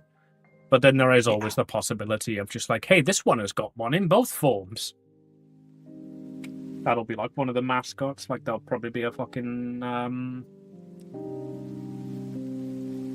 Pikachu or an Eevee or something, or Eevee. Just settle for an Eevee. Just say, okay, we're in the future. We experimented more with Eevees, and now we have like different types of Eevees.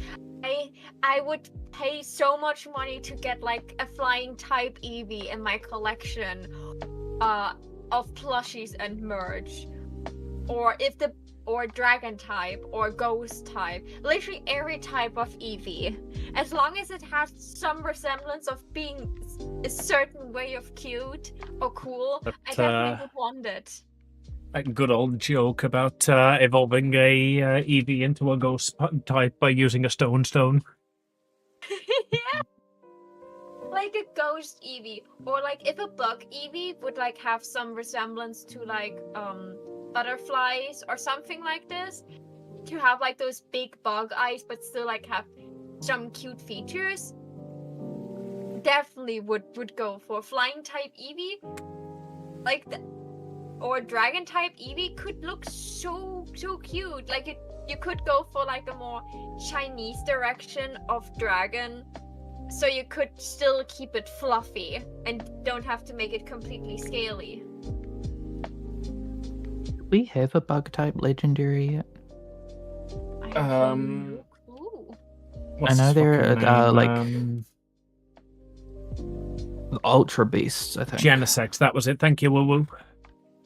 Yeah, several of the Genesect. Ultra Beasts are bug type, but Genesect is bug steel, I think.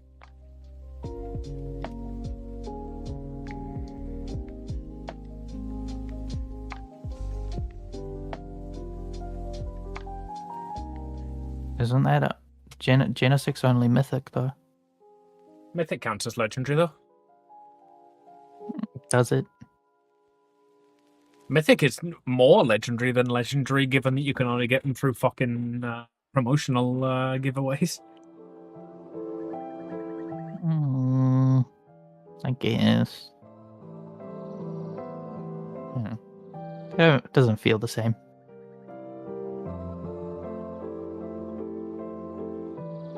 Like I love Shaman, but like that's you know, it's nothing in comparison to like Mewtwo. I remember when Shaman came out and everyone was like super excited that they were finally getting the legendary Pokemon that could evolve. And then the Pokemon company were just like, no, guys, calm down. It's just another legendary Pokemon with another form. We're sorry.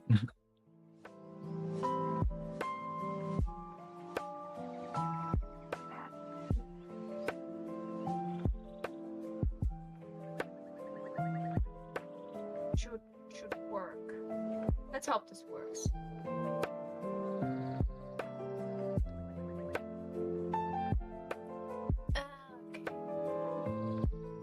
Galarian Yamask into a Runerigus, you have to make it take 49 or more damage and then take it to a specific spot in the dusty bowl of the wild area.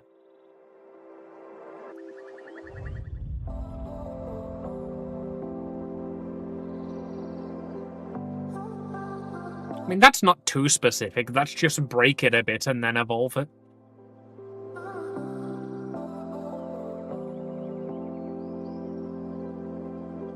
Yeah. Cerebi calls them sub-legendaries instead of pseudo-legendaries. They're pseudo-legendaries. I'm sorry, Cerebi. I think Also, I know a little bit more about Pokemon than you, Cerebi.net. I've been playing it since Ruby. What do you have to say about yourself, Cerebi? They also call fucking Articuno, Zapdos, and Moltres sub-legendaries. They are Really? definitely legendaries. I mean, at this point, they're in like 19 different games, so they are definitely not unique in lore anymore, but... Yeah.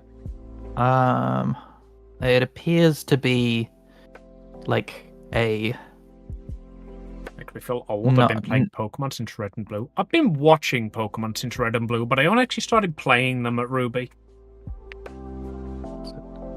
It's apparently a like mechanics classification, not like a status What for, like classification. Smogon and Showdown? Yeah, for battle tree and online like championships and stuff.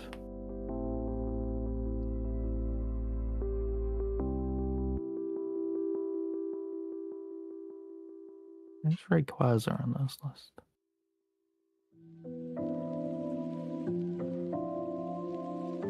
Rayquaza is almost definitely a legendary, given that Mega Rayquaza is banned in basically every category ever. Oh, yeah.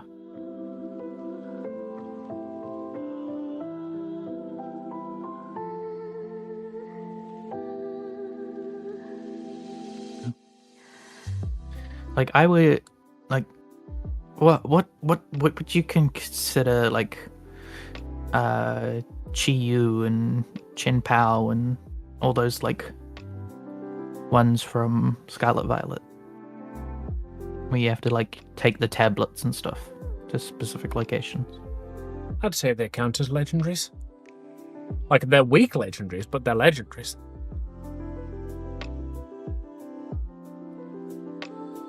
I would generally class a legendary as anything that there is only one of in the first game it was introduced, and you have to do it post-game. Or cover legendaries.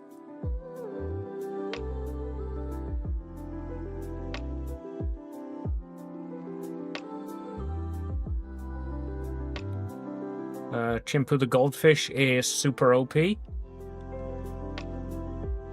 Yeah, I don't really follow a lot of competitive, but I do know that that was almost immediately banned from all online ranking. Legendary, they apparently. That's fair. I love Chiyu's design.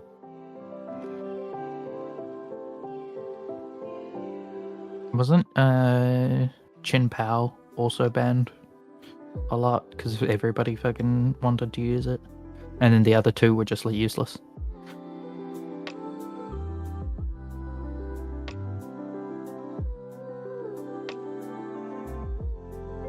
Pretty sure Chin Pao had some like real good ability or something.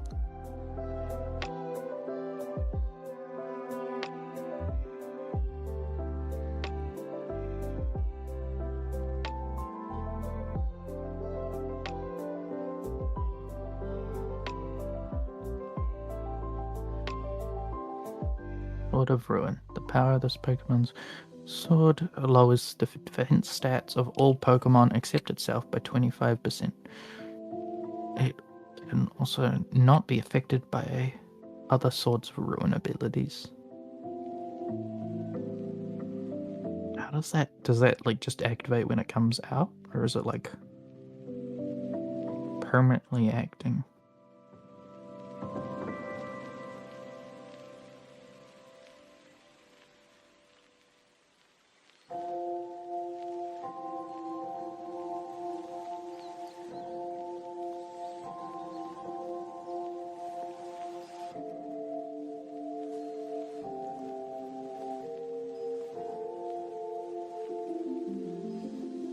Activates once it's out, apparently. Well,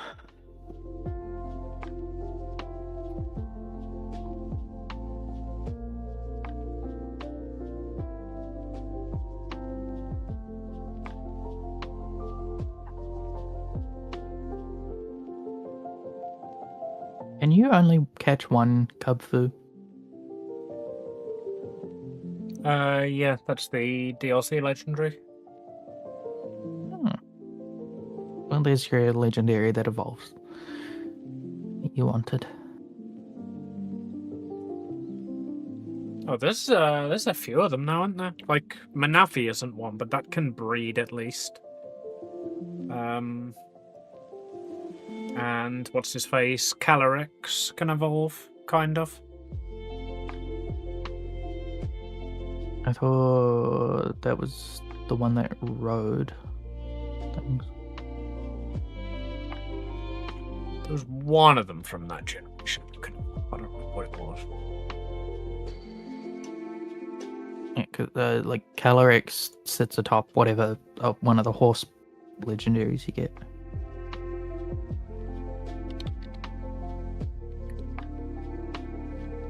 Meltan. Yeah, Meltan.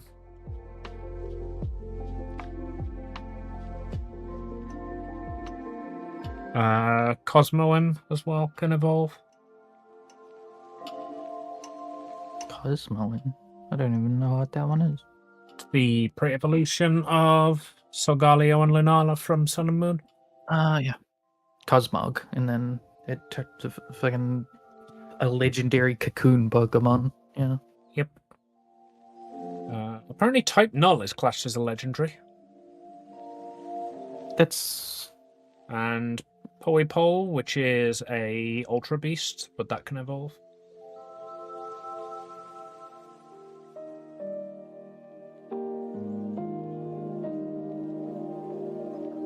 Poipole? Evolves into Nagandel, the poison type, like robotic looking one. Ultra Beast.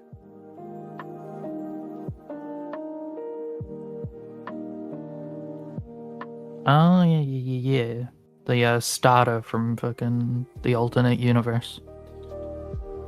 Meltan's Evo is a pain in the ass. I never had to evolve it because I got the Metal from Pokemon Home.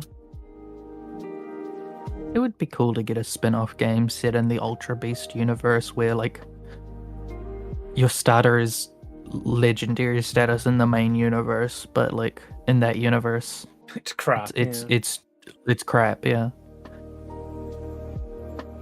It's just like there is no crossover between the other games at all. But like you just get the 151 from that universe. Let fucking Pokemon Company actually like try something new. Let them try to innovate and start something new.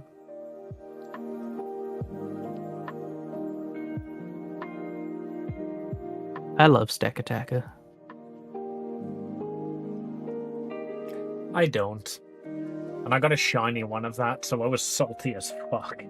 Like, I just got like a natural shiny the first time I went out to do to catch that.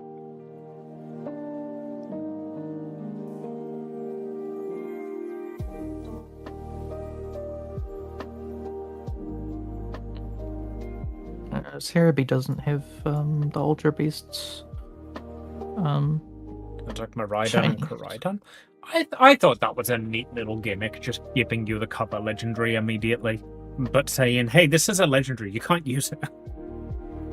I mean, that's the thing about what is it?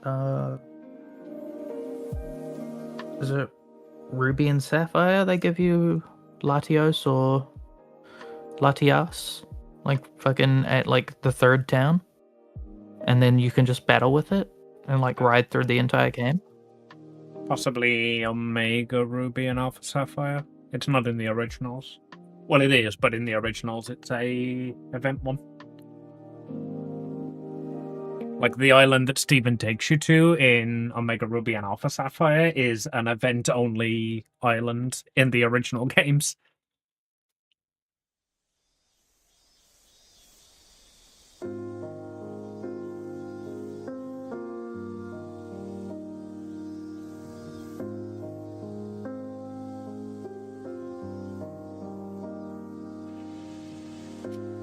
Oh, I think this might be my least productive stream I've ever done. Amy, do some damn work. In one of the games, they give it to you to be like your flying Pokemon. Like it's your mean of travel for the entire game. It gets cutscenes and everything. Like that's just the entire purpose of it. Yeah, I'm pretty sure that's but alright. they let you battle with it. And then Scarlet and Violet just does that, but better because they don't let you fight with it. It's literally part of the story of you healing it to the point where you can finally battle with it.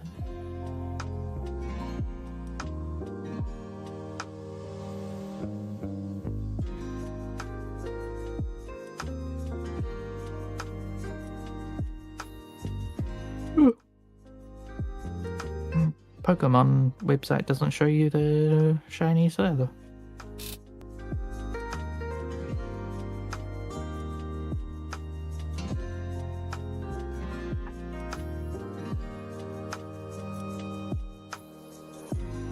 If any Pokemon in the newest game in Legends ZA were to already have a Hisuian form that gets a like I don't know what they're gonna call the specific forms for that, but like a ZA form, I'd assume it would be Growlithe. Was Growlithe the final evolution or the first one? Growlithe is the final. Arcanine. Growlithe is the first. Arcanine is the final. I'd assume it would be Arcanine that would get the alternate form, the new form.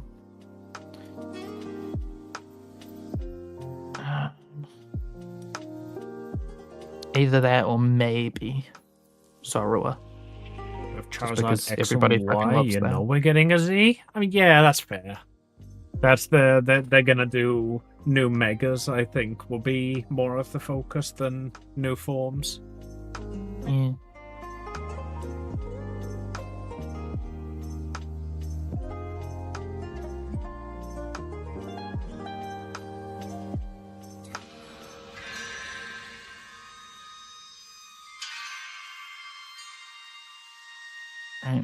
Bathroom, and then I'll actually like put my pen to my tablet. Was there a luxury mega, which I hope is true? I mean, I can see it happening, but it's gonna be crap. They're gonna make it look like Mega Manectric, aren't they? Like, I can fucking tell, and I really hope they don't, because Mega Manectric is the worst mega ever. It's just gonna have longer hair, that's it.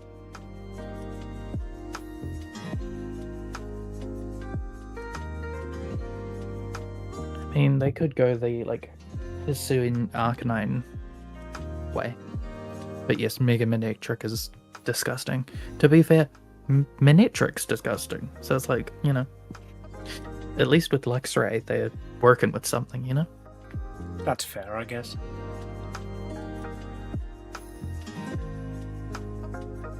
Gets a dark typing, it'll do it justice. It doesn't need a dark typing, it gets bite at level like 10, like every other Pokemon in the world. That's all the dark it needs.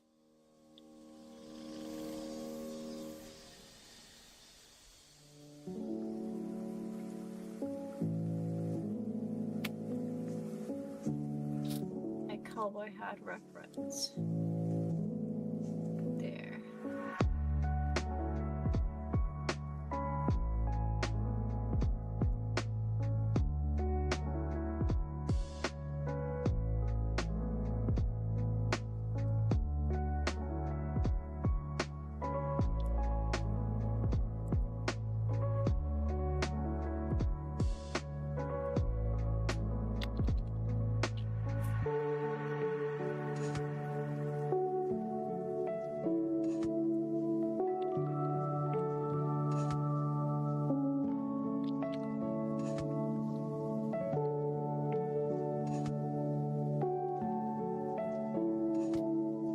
Right.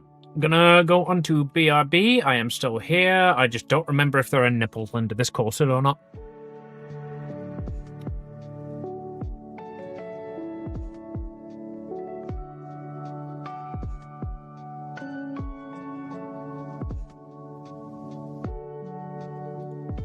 There are not.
Come on, Maho, you can draw 2 curves in a row.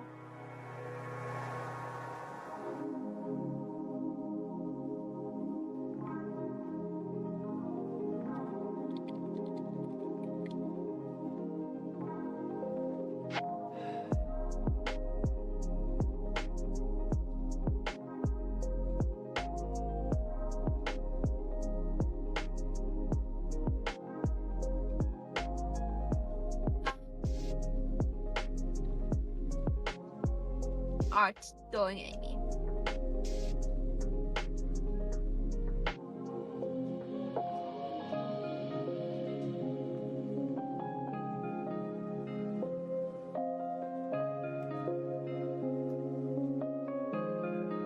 Hello? Hello. How's Art going? Currently isn't.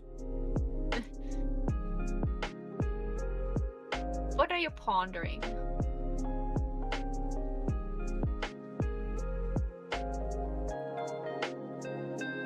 Just staring at King right now.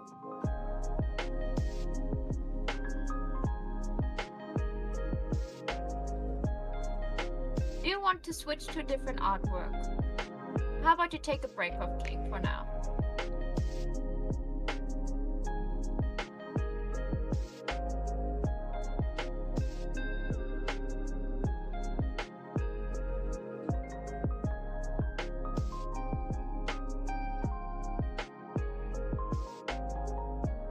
Definitely sound like you need a break from King.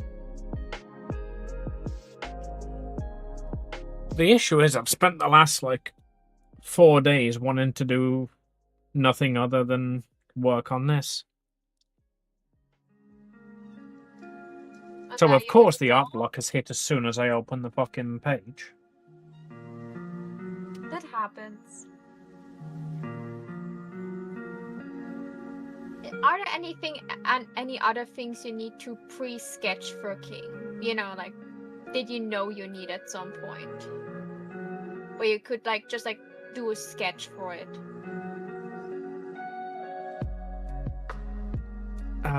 Yeah, all of, this stuff is still sketch lines.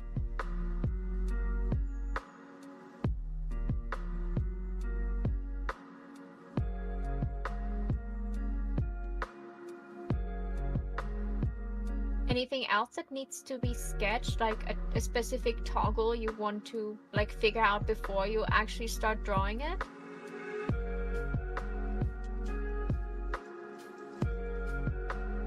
I'm just asking because maybe you take a small break, starting to do a small side sketch. Amy, more like egg. Wrist rest. Sure, what 5 more minutes are not doing anything?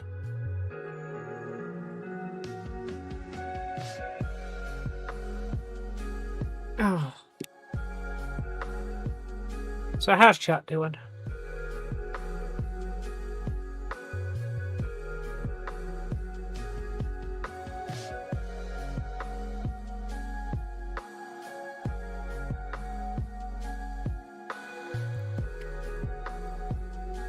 Doing? And you? So how's chat doing?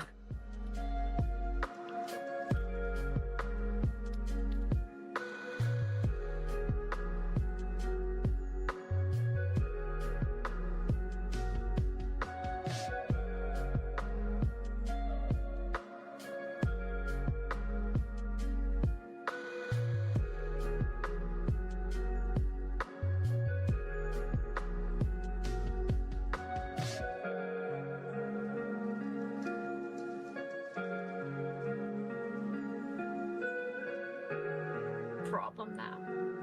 You know that I usually let hair cover the eyes, so I erase them. Yeah, huh? This character has so much hair that most of the eye is covered. Could you take, now that you have to take a wrist rest anyway, could you take a look and tell me if that looks awful or not? just cleaning up the... Looks fine to me. I'd probably still do the eyebrows above the hair, given that they're entirely covered by the hair here. And eyebrows are very important for expression. I was thinking of lowering the eyebrows so you would see part of the eyebrow above the glasses a little bit on one side, because she has very relaxed eyebrows.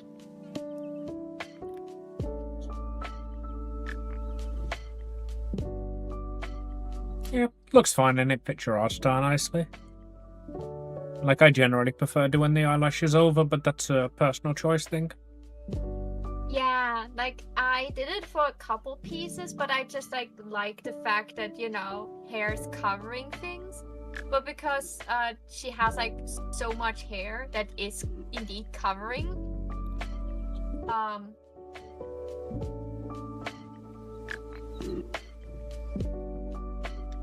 if it's that much of an issue for you, you could always do the semi-transparent hair sort of thing that a lot of people do for eyes. So you can still see, like, the faded outline of the eyelashes.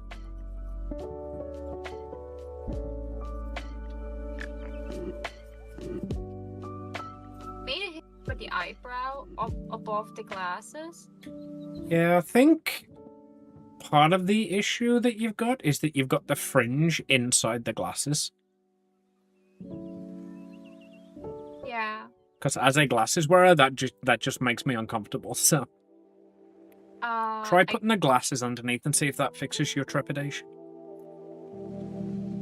You're being mean to yourself. You're very productive. You're just having a slow day. Probably because you haven't been taking proper breaks and days off recently. See, that's the issue. I've had, like, the last 3 days off.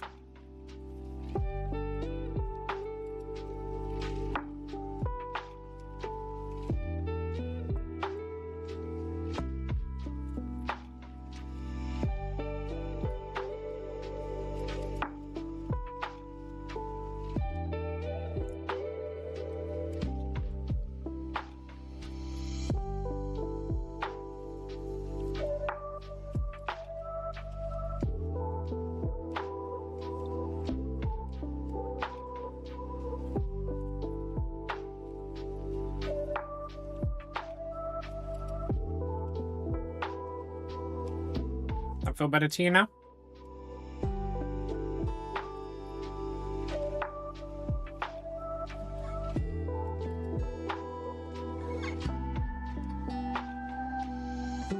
I'm doing YouTube, planning collabs, not sleeping, and I'm sure other shit.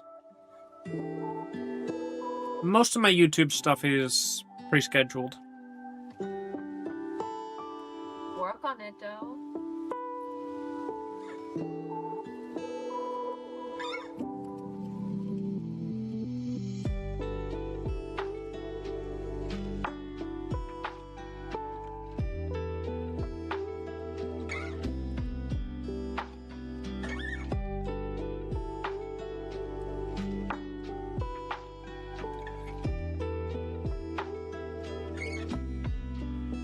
Coating and overlays. I did do a bit of under the hood on the bot, but that was a while back.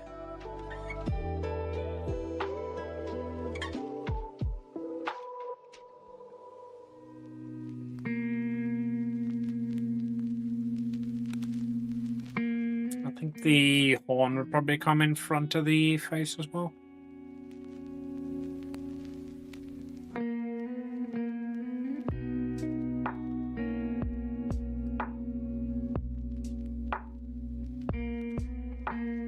No, the horn is resting on top of the ear and a little bit on the hair, but because she has her head tilted to the side, the horn is behind the front part of her fringe. That's like over her eye. Does it look better with the glasses behind? Looks better, yeah, I think. Definitely makes a lot more sense that the fringe is over everything now. Looking after an untrained animal, that is not a nice thing to say about Maho.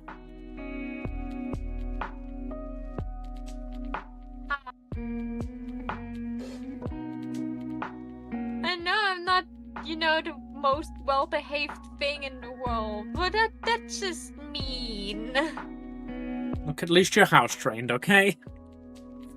I'm potty trained. Try not to make too much of a mess.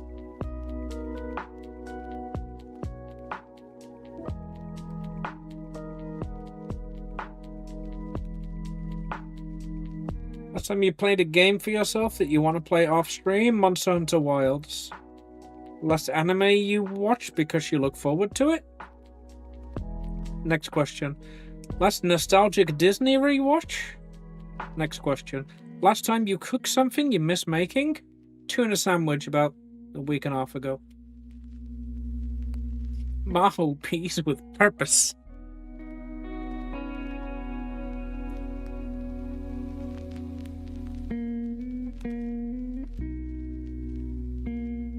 Don't know if I should feel insulted or not.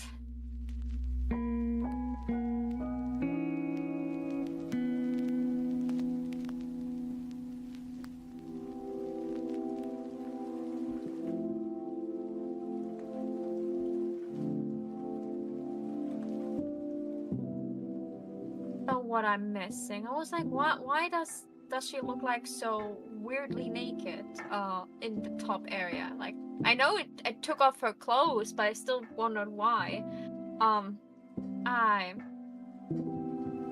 Sheep cover booba. I forgot to do her boob line.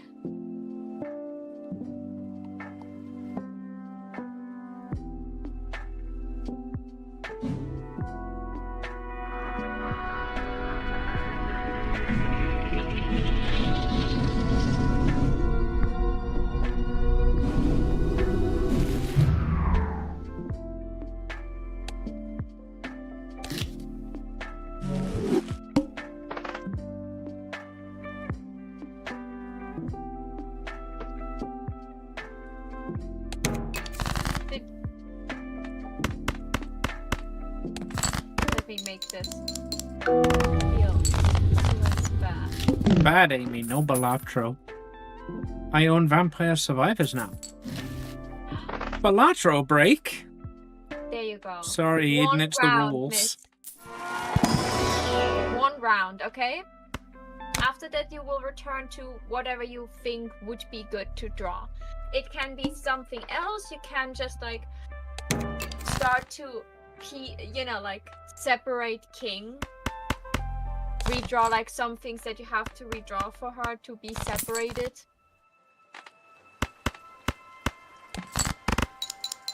And the shoes. She still misses the boots.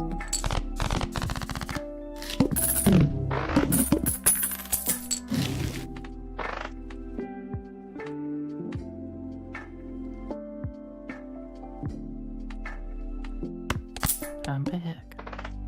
Hi, back. Did you miss me while I was gone?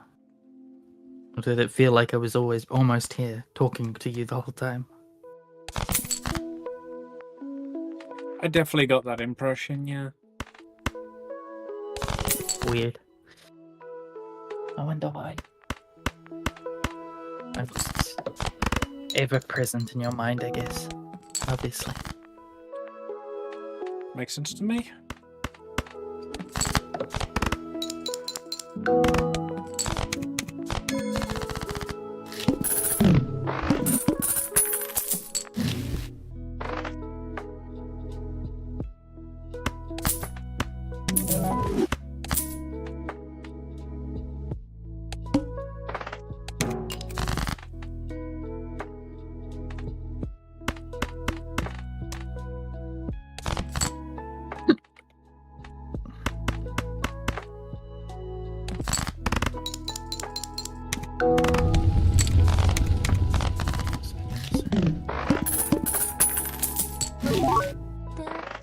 You're playing the wrong roguelike. You gotta play Vampire Survivors. It's a weird way to say Balatro, but sure, if you insist. Oh, no. You gotta play Vampire Survivors. I'm sorry, it's the rules.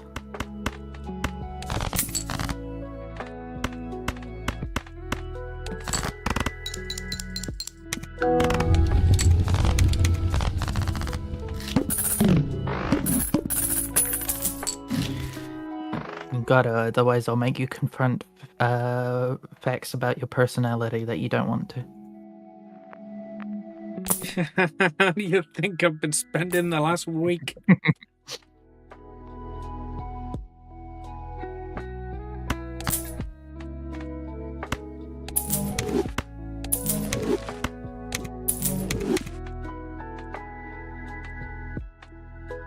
Potential crisis with on the monitor. This is our branding here.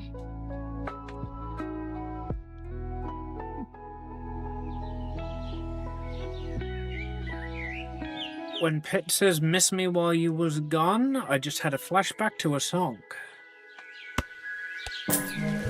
Yeah, me too.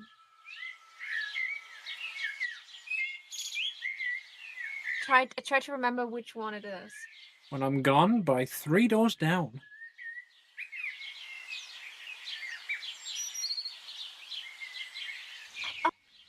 Which song that is.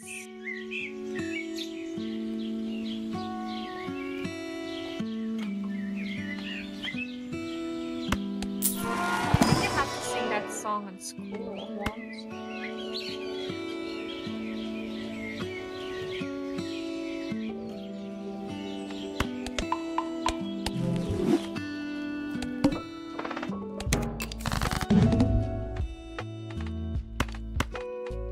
I think I'm gonna die here.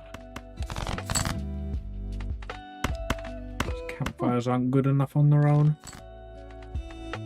Let's find out. From 2002. I wonder why No, I guess I live. Jimbo just adding fucking collabs with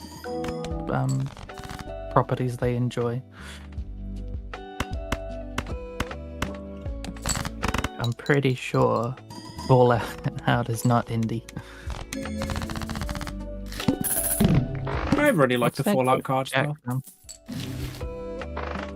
from? Which Jack was it? One of the black ones.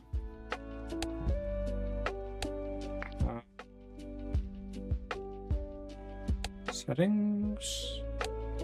No, it'd be a menu.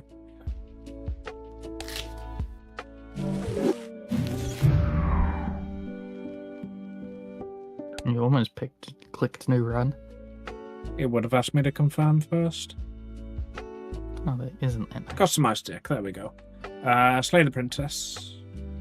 Or Fallout. Yeah. Yeah, I'm using Slay the the mirror. Princess, Cult of the Lamb, Vault Tech, and Stardew Valley. Fair enough. I really like to display the princess ones. That's just a really cool queen. It's a very cool queen from a very cool game. That No, I'm should not be playing finished it. by anyone who started. You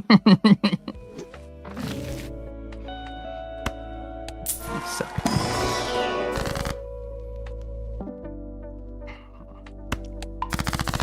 That's right.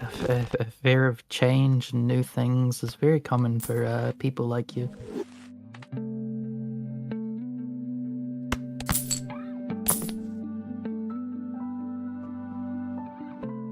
You have 2 campfires? Amy, have you ever Yeah, I seen got an invisible Joker. Have I ever seen what now?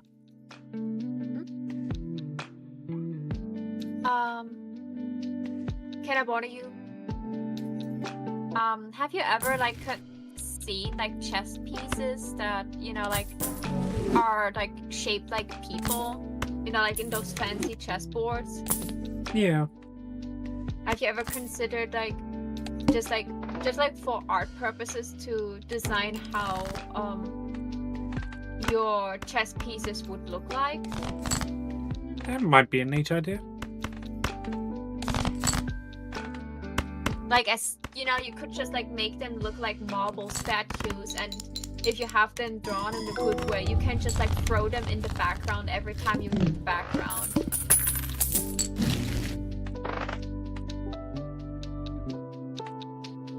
Oh That god, now I way- want to make a fucking entire chess set.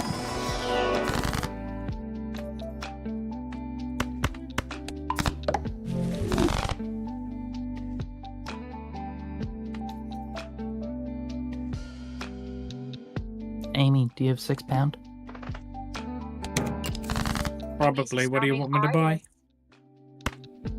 Who wears the crown?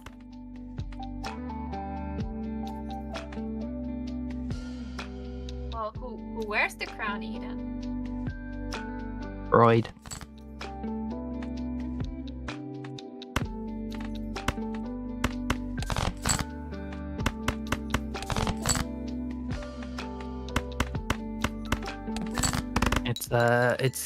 It's a chess game, but it's also a Freudian platformer.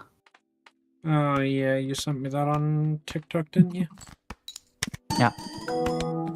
Basically, it's designed to make you very upset. It's just what I need in my current mood. Exactly.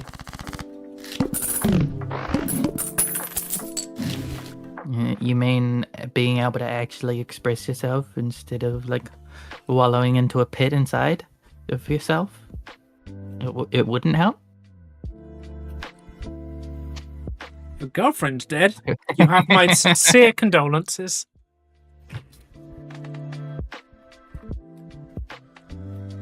And say, if I wanted to talk about her or even ask about her, what would you say?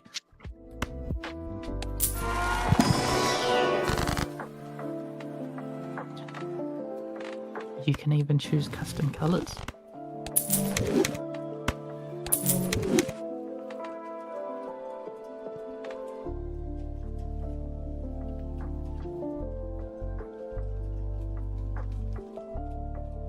Move the line. Maho, you know Jump King? The game? Jump King? I'm sure Sea Dog has played it. I know Ludwig has played it. Ludwig's very famous for playing it. I didn't watch a lot of CDOC, actually like Let's Plays. I sometimes watch like one, but then just like I rarely watch. Have you watched? Did you watch the video of him and Mouse playing chained together? Nope, I haven't. I haven't watched a lot of his content. Do you know what chained together is? Oh wait, no, you were fucking talking about yesterday the pot game. Oh yeah, Getting Over It. Yeah, Yeah. I know about that one. Who Wears the Crown is Getting Over It, but you play chess. That sounds like a fucking nightmare. Yeah, because basically you can move your character as a pawn, and you can like move and jump like it's a platformer, but then you can change the board that you're playing on has the like global standard chess AI powering it, so you can actually play chess to move the other pieces and then jump on them with your pawn. But if you get checkmated, you have to go back to either your last checkpoint, or if you're on a harder difficulty, right back to the start of the game. But if you checkmate the Air King, it gives you a super jump. So you can choose how much platforming and how much chess you want to play. I'm not good at chess. Amy didn't play chess in probably years, and she wiped the floor with me. I have a video of Amy wiping the floor with me in chess. I mean, Amy's favorite chess game is Lego Chess. It's a very good game for teaching chess strategy and rules. Like surprisingly good tutorials. What about fourth dimensional chess? Watched someone played it, and I thought I got like a seizure while watching that.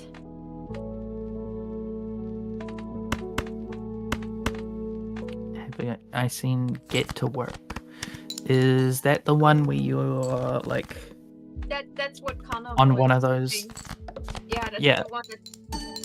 It's the one where you've got like the wheels on your elbows and your knees, right? Yeah, you're on all fours, like with rollerblades, trying to get to work. Just to spoilers, get told you don't get the job.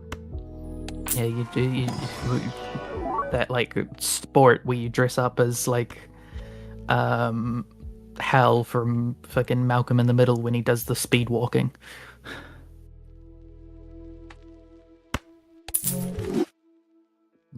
Like in full spandex bodysuit and the like aerodynamic helmet.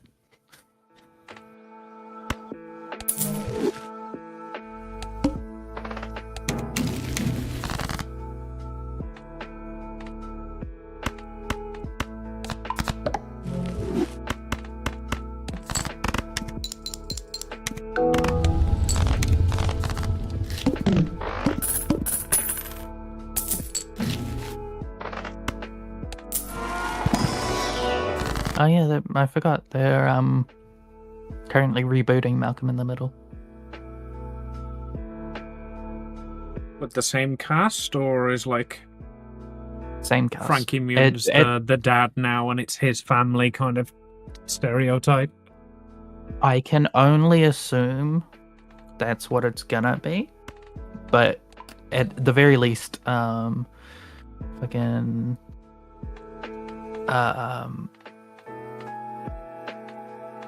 Bryan Cranston is coming back.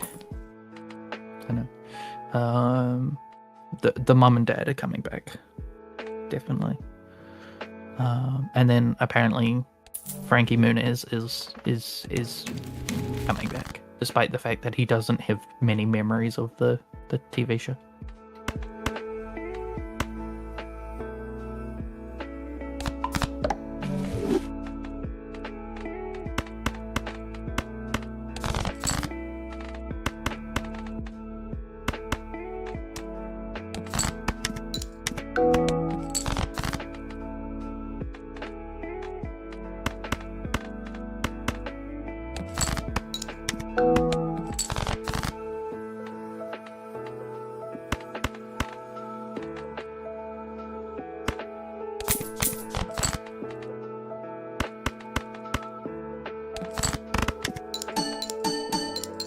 Oh god.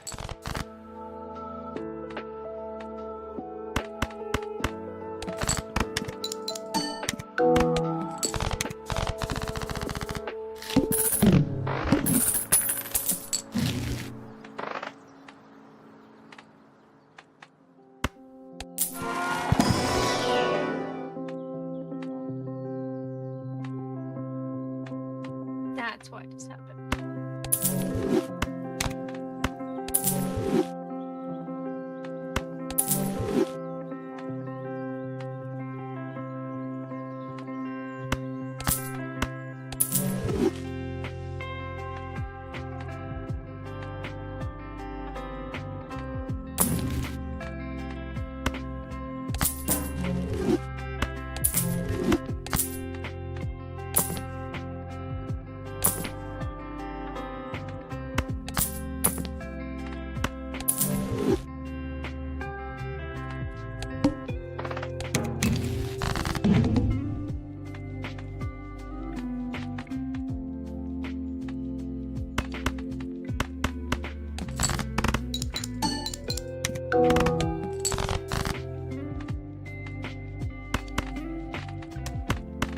Because the background is pink, the skin color looks so off, even though I color picked it.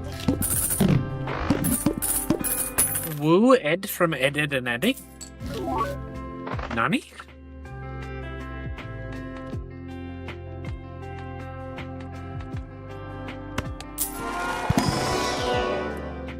This song. I never actually watched Ed, Ed and Eddie.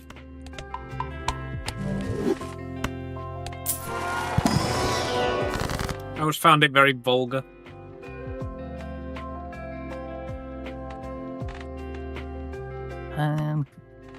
It wasn't my favorite, but damn did it make me want a jawbreaker.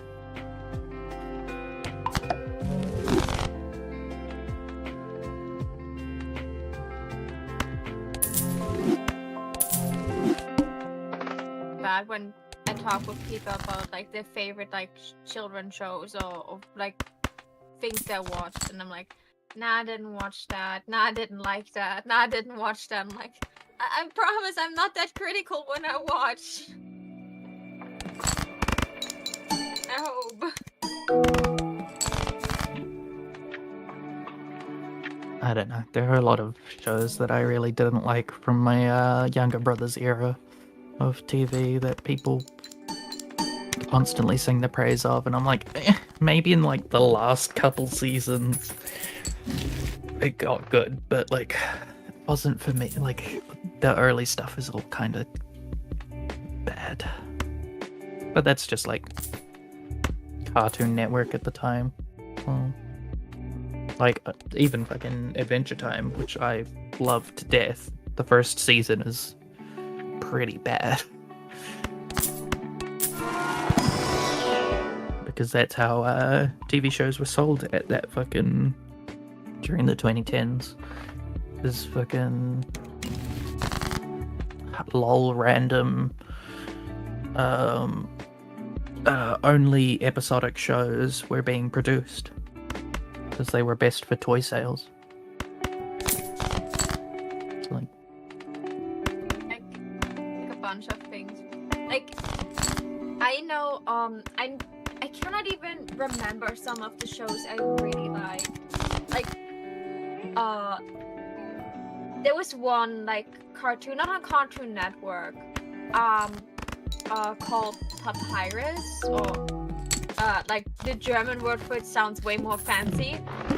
What was like a show about it, like a boy who like helps Egyptian gods, or like was blessed by Egyptian gods, and his friend, his girlfriend, kinda, the princess, was also blessed by a god, and they were trying to defeat an evil god that was trying to, I don't know, rule the world. It was incredibly interesting. There was one about a cartoon about the Odyssey.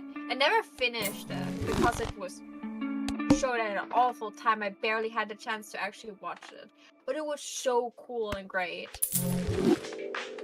Especially because, like, you know, now that I know Epic and I know how the Odyssey ends, the fact that there was like a children's cartoon about it sounds like the most awful idea you could have with the amount of blood in there, but still like super interesting.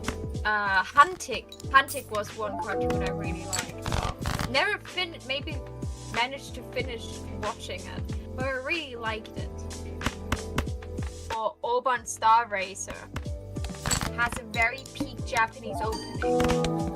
I have no clue what this thing wants to be, if it wants to be anime or cartoon, but Japanese opening.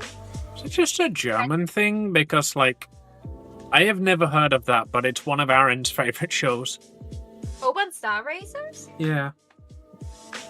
I don't like know. He got the Blu-ray of it like a year ago and was like, oh my god, this is the best thing I have ever owned. I am so happy. Oh yeah, that's definitely peak. I don't really like the ending of Oban Star Racer. Like, it felt like the ending felt like they had material for at least one more season, but they got cancelled, so they had to end it somehow. That's how it feels to me.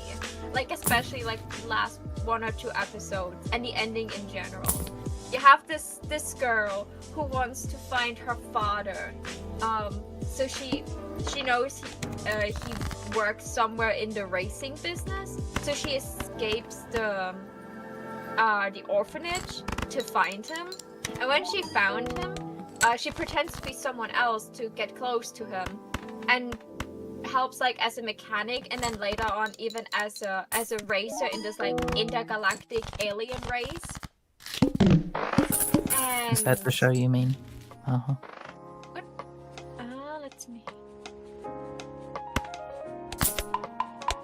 Yeah, I think that is the one. Mission Odyssey. Oh, I was like, what? Like the last time I watched this, I was maybe 10 or so. It looks very Winx Club, which is a compliment. Yeah, I also liked Winx Club. Of course you did, you gay. And like the end was like, okay, so like when you got to the finals, to the Oban Star race, you actually learned the secret that the person who wins the race becomes a god, and has to protect a certain place. So winning is not the best thing you maybe can aim for. And like a guy really randomly took over the god place so that Molly doesn't have to, the protagonist.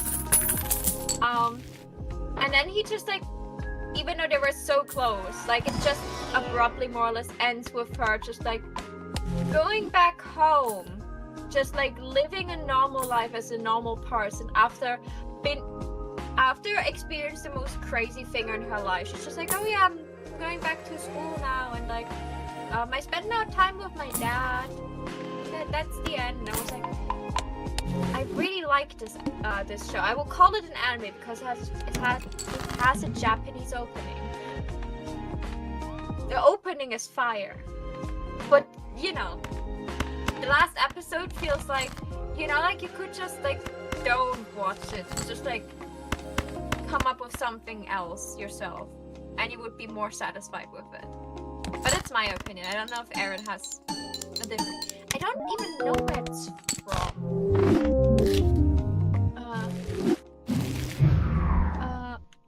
Hold on. Especially, I watched that as a child, and then I randomly, like a couple years, I just remembered this show again, and I really wanted to listen to the opening, and I forgot what it was called. So Maho spent like an hour researching it. It's a French-Japanese cartoon. Maybe that's why we have it in Germany. I won't make the joke.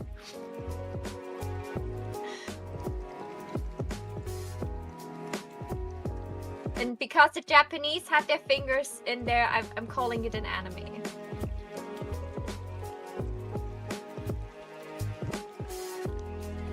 I mean, I still consider Avatar an anime. Fine, me. Yeah. If Oban Star Racer is an anime, then Avatar is too. Like, just look at it. This screams like, you know, like a love child between cartoon and anime.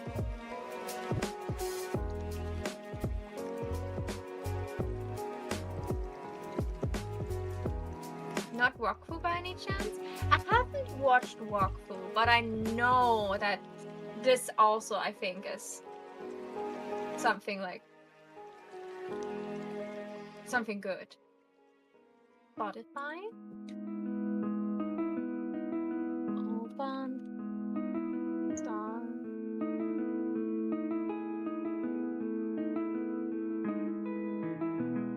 Let's play this.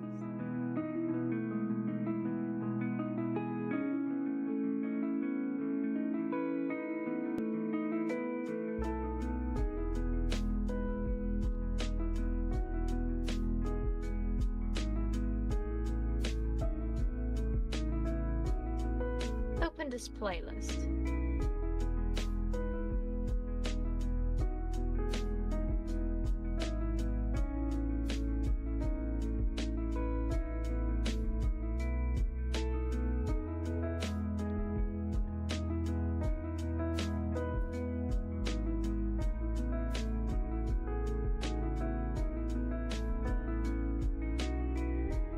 Pancake Island Radio even more. Where's song request? There.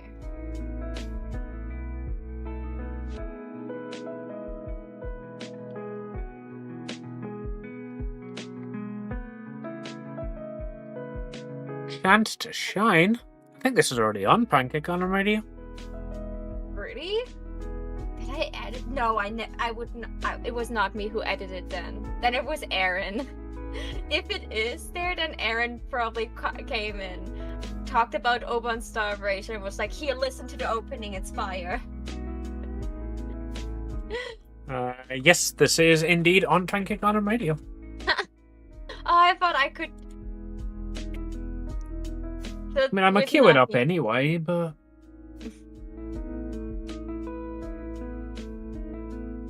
What's a TV show that you always wanted to watch as a kid, but like it was always on that during a time period where you just couldn't?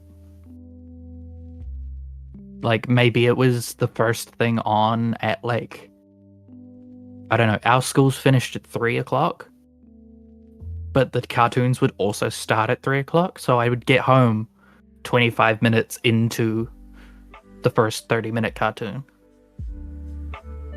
You know? I watched a lot of Pokemon. I didn't really have that issue when I got back from school. It would still be playing like the children's programming, like Tweenies and Teletubbies.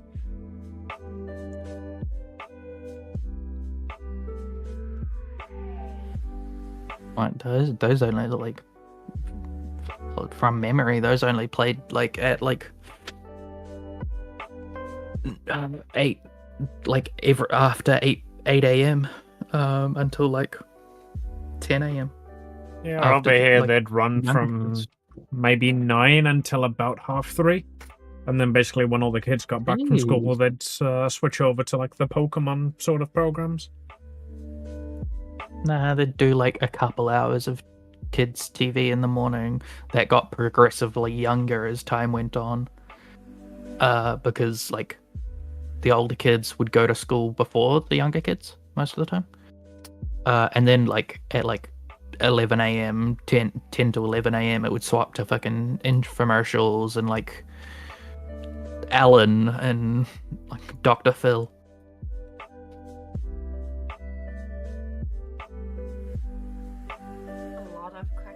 As a child, like I was living on cartoons. Definitely like when I was in kindergarten, I liked watching Pokemon, and then like when I was like between 1st and 2nd grade, like in like anime was like not this big of a thing in TV at the time, for me at least. And I was not in the age group to like enjoy like Naruto and One Piece.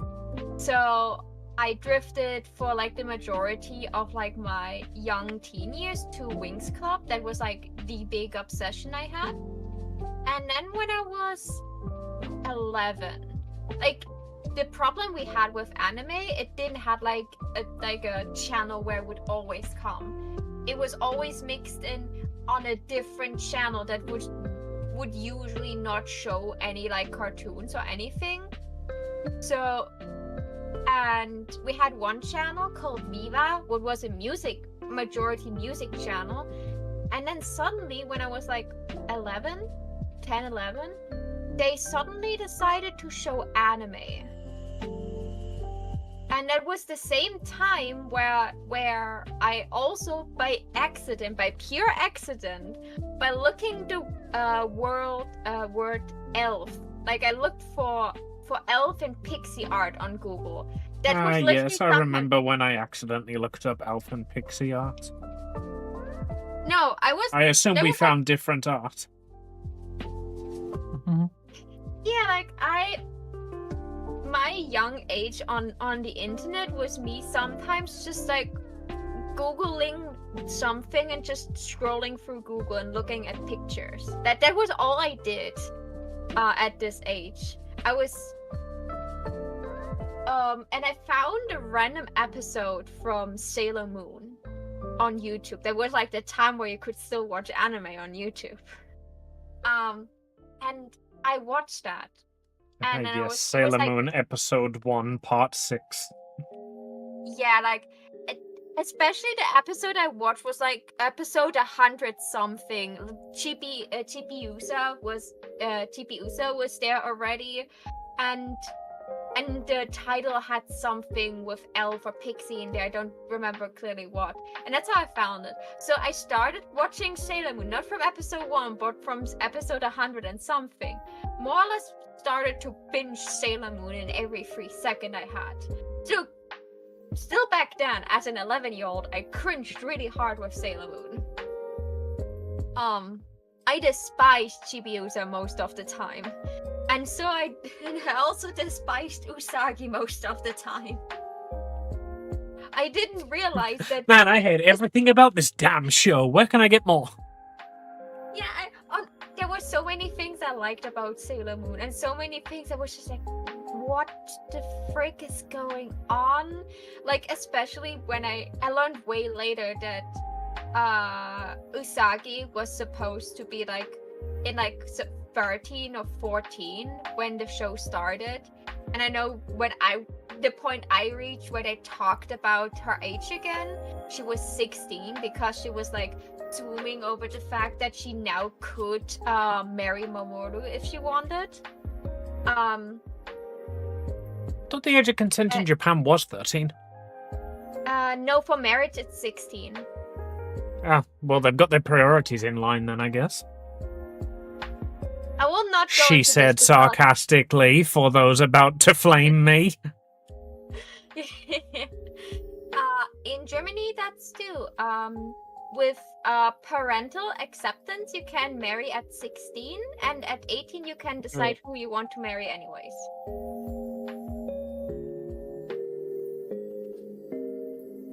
So I watched that, and me as an 11-year-old thought that Usagi was acting kind of childish in some situations. I was like even I couldn't understand her sometimes.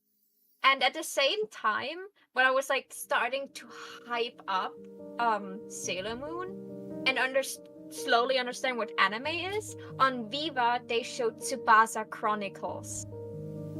And Tsubasa Chronicles literally was the thing I became so obsessed with. I know the ex-boyfriend of my mom, I was watching Tsubasa Chronicles, and as a joke, he turned off the TV when it got interesting, and when I finally got the TV back on, the episode was over. I started to cry.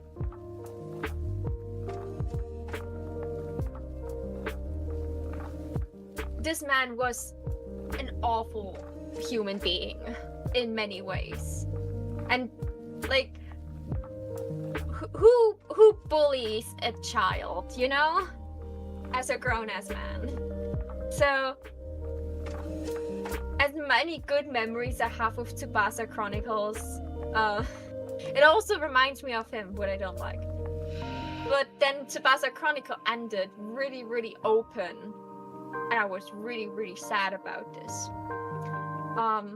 But when like that Tsubasa Chronicle ended and like anime moved again, I really liked it, and I started to look for it more.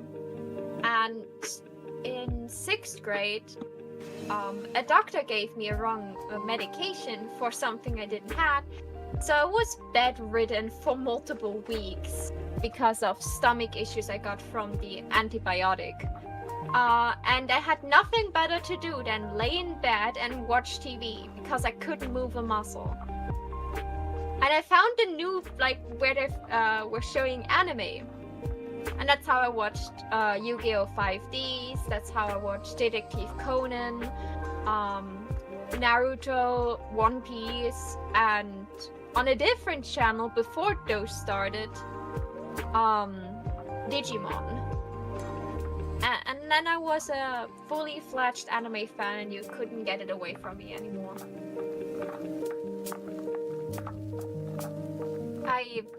I do love my anime. I'm happy that I found it by accident. Like, I lost it as a young child, and I've refound it again by accident. Cute. I thought I lost you forever.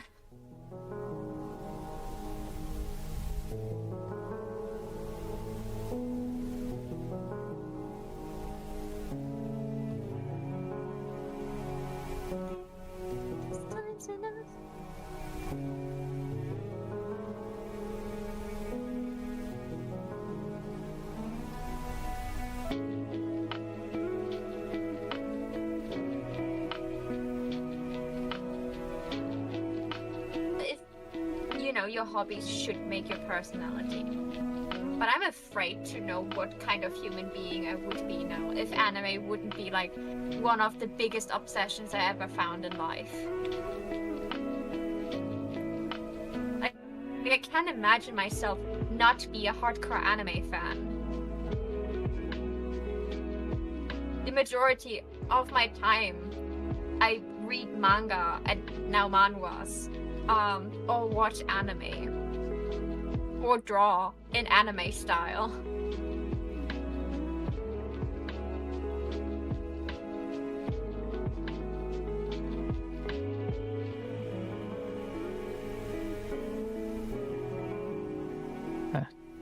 Probably be such a boring person. You're not a boring person. If that's what we're talking about, I don't know. I zoned out, which probably isn't a good sign for making the argument that you're not boring. But to be fair, I was looking at old MMOs and private servers for them because I got nostalgic. She was talking about how she find... found anime and said that if she hadn't found anime, she'd be a very boring person. Oh, okay. Well, yes, anime is a great part of your personality. I do appreciate that you heard her self-deprecating, zoned back in, scolded her, and then zoned back out again. Yeah, pretty much. Oh, well, I was reading up about Fusion Fall. Okay, best game to ever exist. We should play sometime. There's an open source online server for it. We just download it for free and play. It'd be great. Like, who needs Final Fantasy Online when you've got Fusion Fall?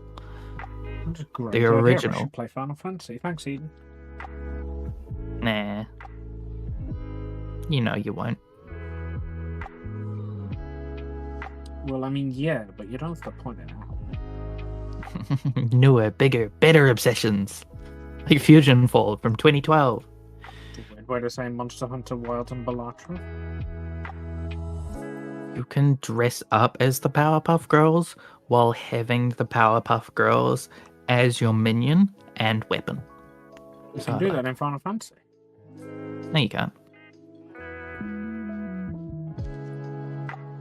Well, not specifically as the Powerpuff Girls, but you can definitely... Well, then it doesn't matter, does it?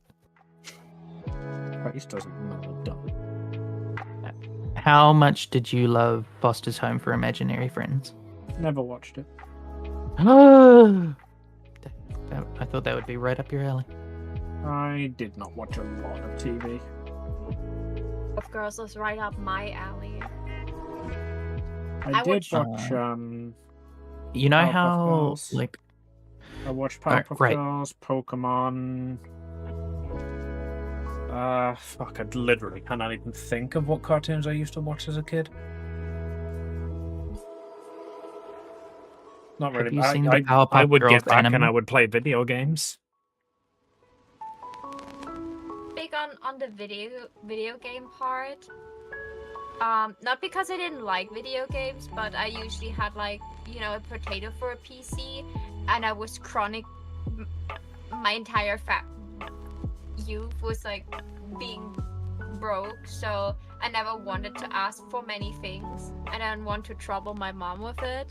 So video games were like always out of the question most of the time. It was just something that was not too affordable. Like, I had a DS and I spent a lot of time with that until that thing broke. Not broke, but like I like to play Mario and Sonic Winter Olympics, and there was one challenge that had like where you had to press the buttons in the back, and because I played this level so often because I liked it a lot, those buttons broke, so they didn't react anymore. Yeah. But like. Good old Nintendo stick drift, pre-stick drift. Yeah, like...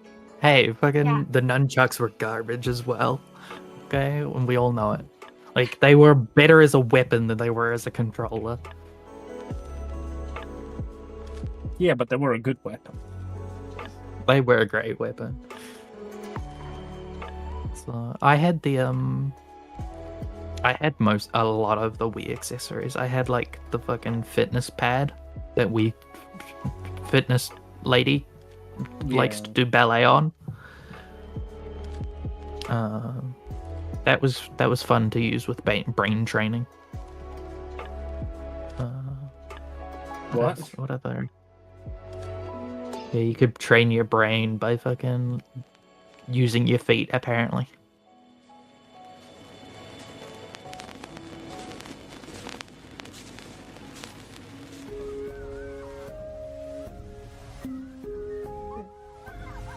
What's it?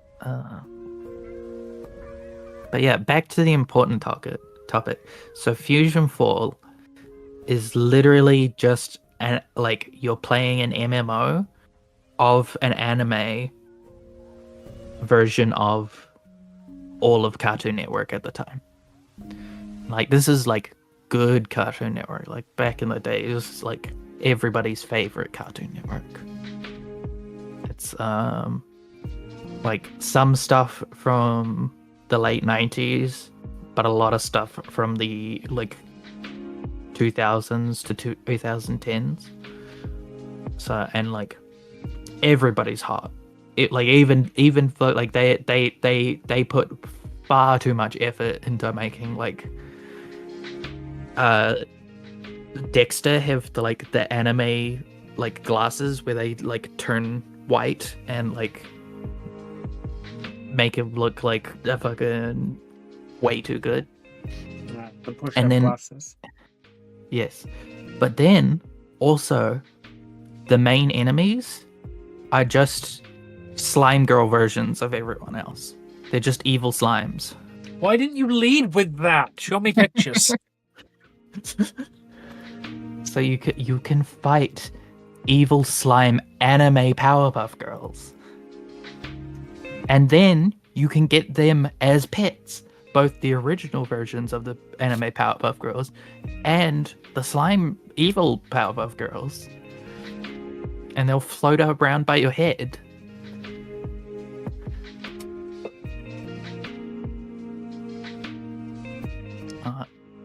It's so good.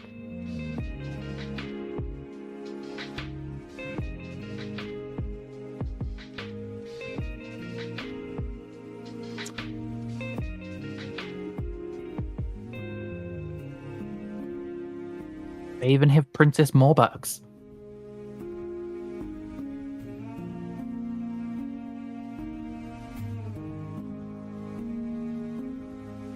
Although they couldn't do anything to save fucking Nigel from Kids Next Door.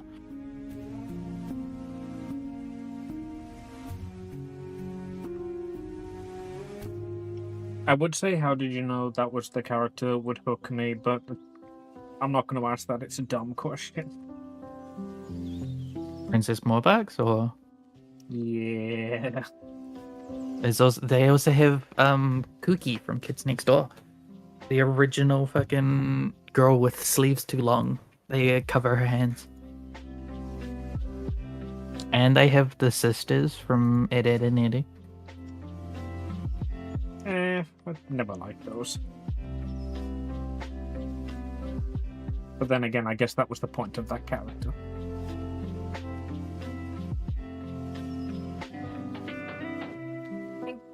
I mean, as soon as you draw them in any art style but the Ed, Edd and Eddy art style, then they're top tier.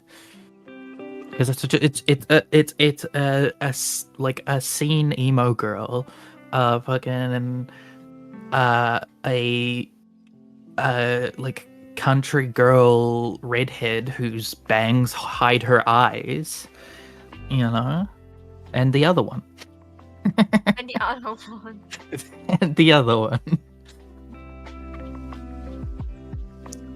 My childhood was filled with couscous, King's Class, or whatever it's called in English. Phineas and Ferb. Totally Spies. Oh, I love Totally Spies. I was so upset when they didn't show it anymore. Wings, SpongeBob. Camp Laszlo. Like most of the cartoons I watched, I didn't watch because I liked them. I watched them because I was sitting in the living room, was playing with my dolls or whatever I had at the time, and the TV was just on, so so I could get the ultimate experience. Hotel Zack and Cody was also a thing I watched a lot. I enjoyed Second Cody. Yeah, like That I can't believe that they finished that series with the movie. Ugh. I The can't believe worst they thing finished ever. that series with the second series on a boat.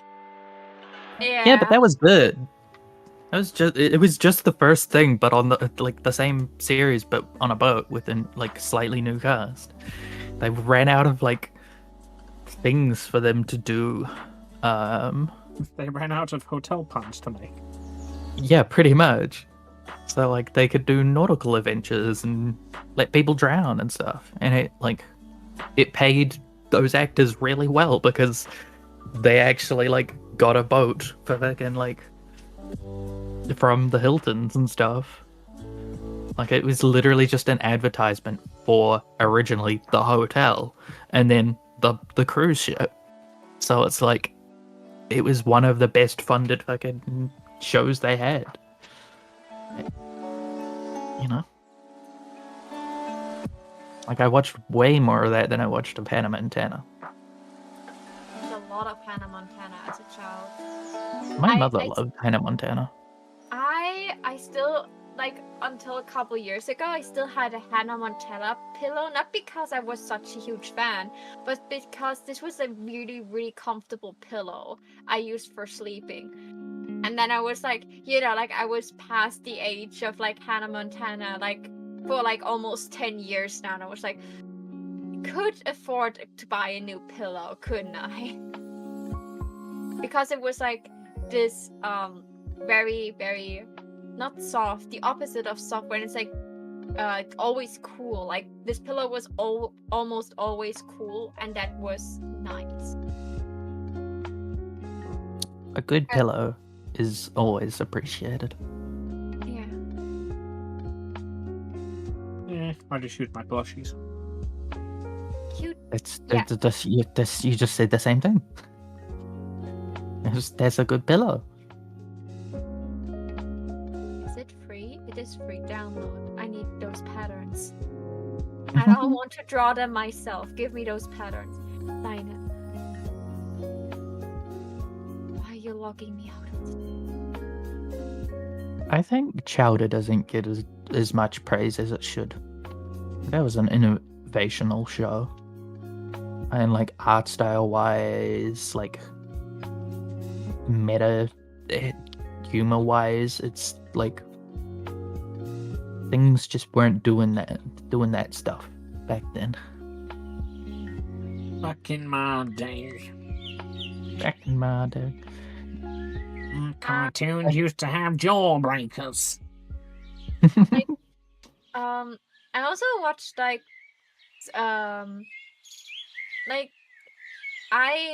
because I watch cartoons longer than a normal teenager would still be into cartoons. I saw some cartoons getting replaced by literally the same thing happening, but with different characters. Oh, classic.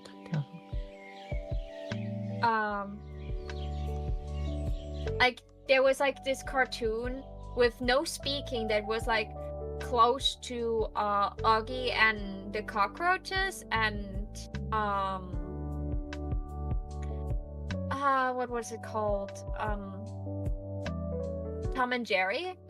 In this style it was of a shark and a wolf, a shark protecting a mermaid, and this wolf guy just tries everything in his power to just kidnap the mermaid and eat her instead of anything else. I was just I just saw or cartoons getting like a rework. Tom and Jerry. To be honest, most of the new Tom and Jerry episodes are like very true to the original material, with all the level of violence that we all know and love from Tom and Jerry. Tom and Jerry was another one I enjoyed. Yeah, like Tom and Jerry and Wile E. Coyote and Roadrunner. yeah, like I didn't really those care things- a lot for the rest of the Looney Tunes, but loved Wile E. Coyote and Roadrunner. Hey, I loved Tweety and Sylvester. Those were and Oh, that And of reminds course- me, fucking Baby Looney Tunes. That was someone I watched. yes, I love the baby Looney Tunes. There was like, I even preferred it over the normal Looney Tunes. It was just so cute most of the time, and so wholesome.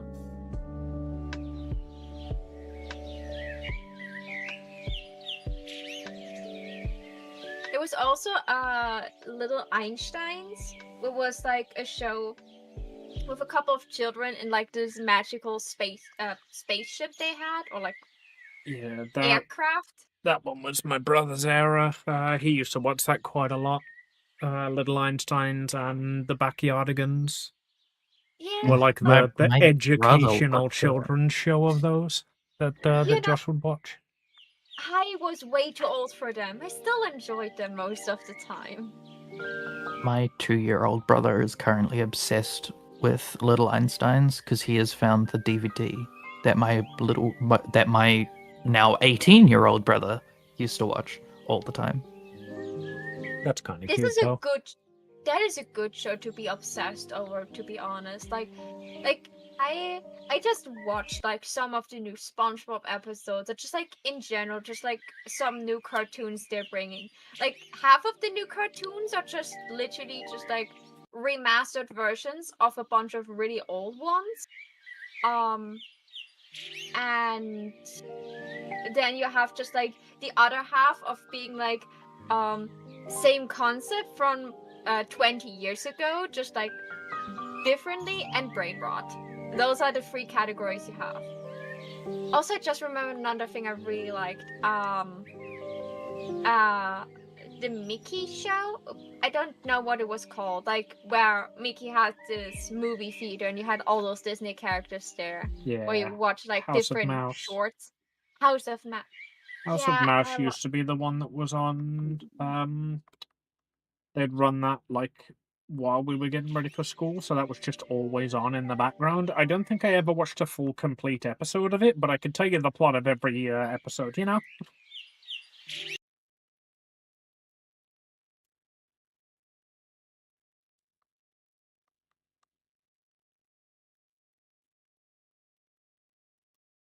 Sometimes because my mom always like got out of bed with me together, and she just like stayed awake.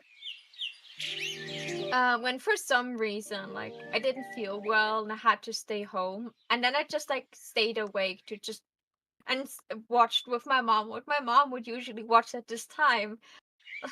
Because it's so early and nothing really was running in TV that was that interesting to her. She was like watching like Thomas the Train and stuff like this. So, you know, like the baby program, because it was like nice noise in the background and kind of cute.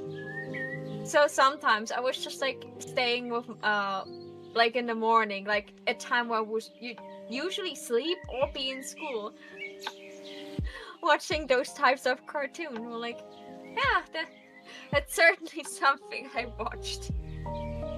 I couldn't understand why she liked some of them so much. Like, I never liked Thomas the Train. This entire show was freaking me out to a certain degree. Yeah, that was. My that was mother a weird one. despises Thomas because I loved it as a kid. That was my guy. I loved how they killed those trains sometimes. I Just thought like that's the one full on. episode that like everybody cites. Like, remember when they just like straight up murdered those trains? I remember, but now here it is. There's an episode where like one train is kind of a dick, so he goes into a tunnel and refuses to get out or some shit, and they just like build him into Yeah, the they just side of rip the the mountain. wall up They in just front of him. And you know, and in they just let children's him go up TV, the- where like there's always a moral and they always apologize and let him out at the end, and he promises to be a really useful. No, that's where the episode ends. They just brick him in. Remember, Oh, kids, no, if you're no. not useful, First you're stuck here forever. No, it doesn't end there. You see moss and flowers and overgrowth slowly take over the wall over the course of years. And you see, like, it cuts to, like, a picture of his face as his model slowly rusts. And then you just, like, you're left with a frame of the wall covered in, like, foliage. Remember They- that they- one. Yeah. That's what you get for being just kind of a nuisance. Goddamn kids.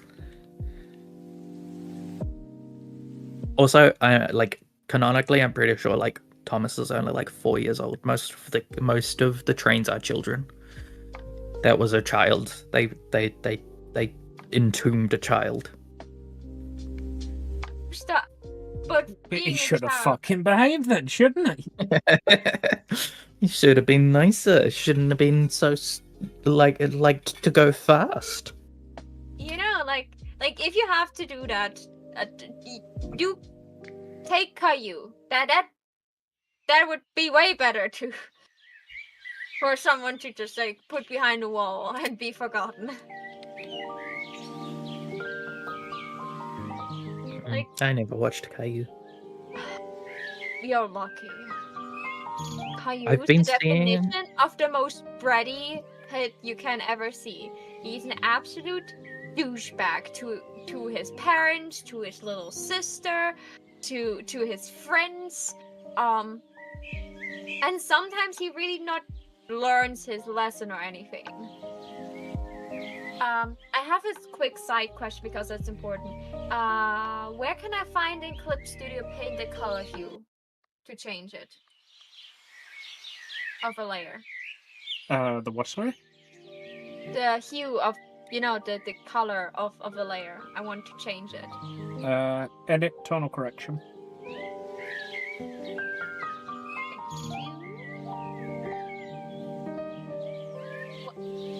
I'm glad you understood what she wanted. Why is everything grayed out? Are you want a folder or a layer? A layer.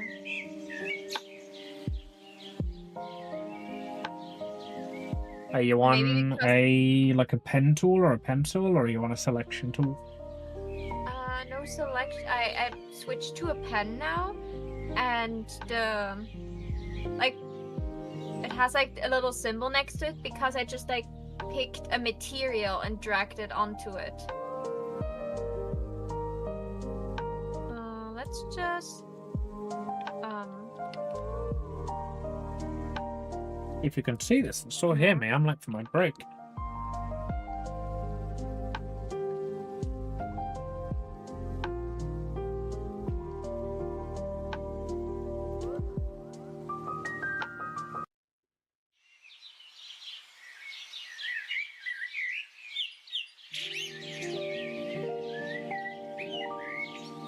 Good. I have not done any art, but I now that it's break time, I have there's apparently a collab that I'm in that no one told me was actually like happening, so I have to go do that.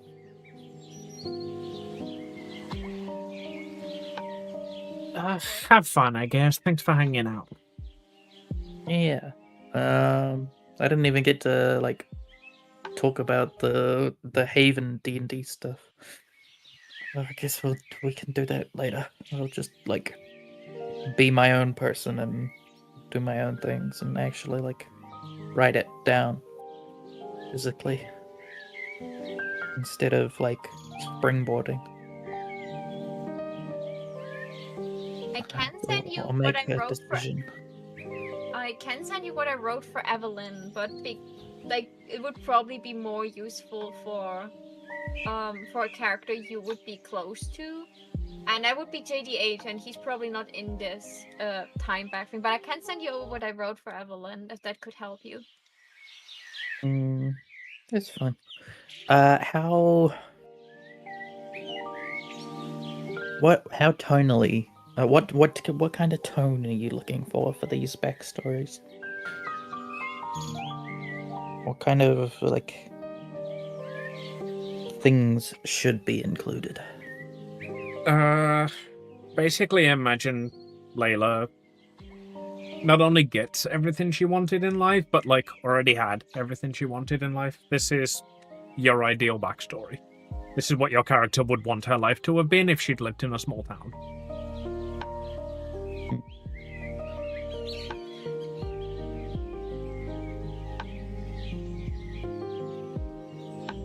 Okay, I will think about it.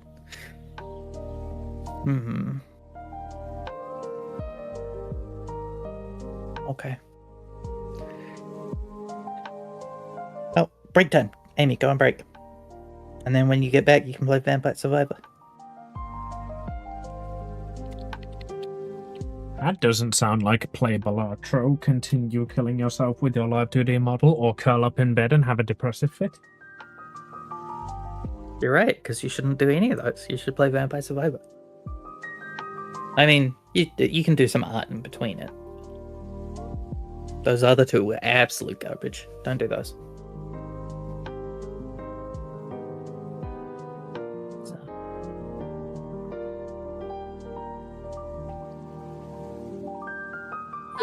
Eden, I will have to. Tomorrow I will try and actually accomplish something.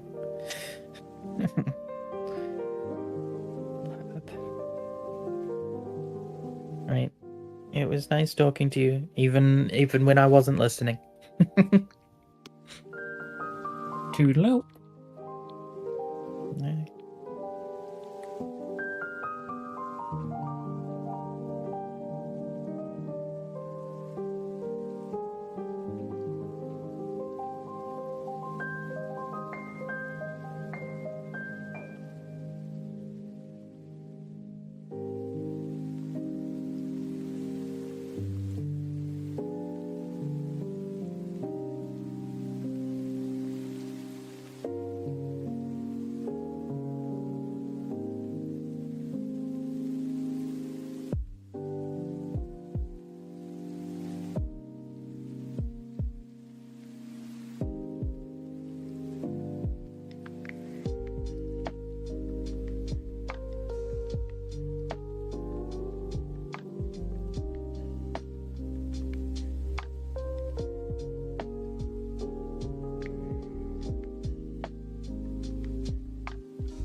thank you so much for the raid. Welcome, raiders.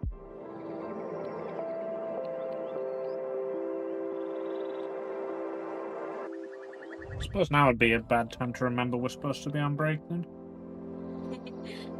Yep. Well, I'm right now really locked in with focusing, and I only have 1 hour left before I have to go off. Like, go on break. No, it's fine. It's fine right now.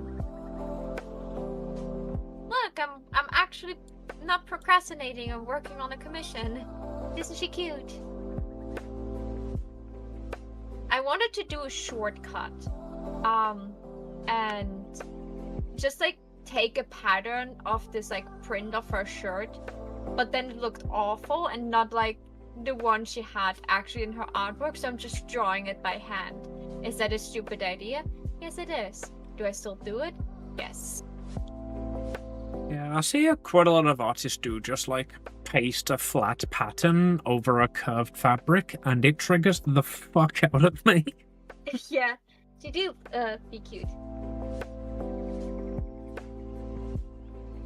Mom, you're a psycho apparently. Why you're a psycho, Paige? Tell me. Let's find Now out. Man, your mods are shit, by the way. Undertale? Christ, you are a psycho. Did you play it? Okay, are you Undertale past Undyne? genocide? Yeah, I was gonna say, have you had your ass handed to you by Undyne yet? That is the main question. I wanted to do a genocide one just once for like... Nope. Okay. Good luck. We will see if you actually play an Undertale genocide run, or if you decide after you lose 100 times in a row to Undyne if you want to stop. That's what stopped me. Unironically, I probably lost like over 100 times to Undyne, and then I just gave up. If you can reach Sans, my best guess would to be when he asked to spare you, just let him kill you and don't, do the rest of his battle. Just reset and then start a neutral run. Way more fulfilling than finishing a genocide run. Finishing a genocide run will forever poison your pacifist run.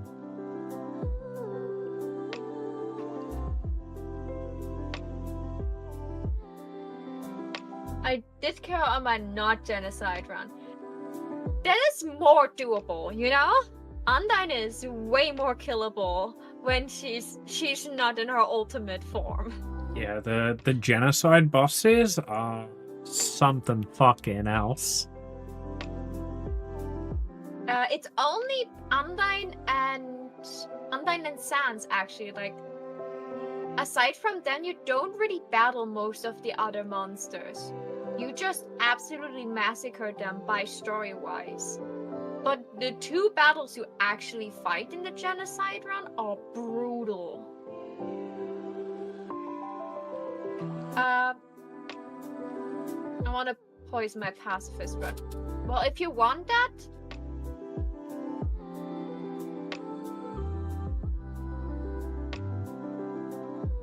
It's just a small change, but it will, unless you completely deinstall the game, your pacifist run will forever be poisoned. Highly recommend, if you really like this, to play Outer Tale, a fan game afterwards.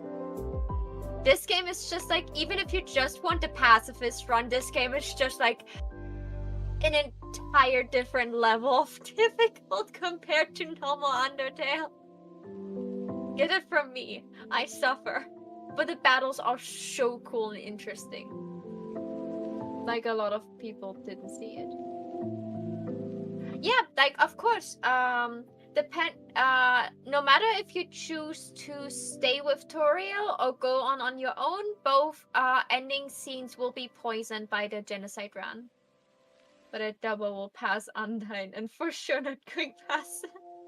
Yes. Yes. If you do, congratulations. I gave up.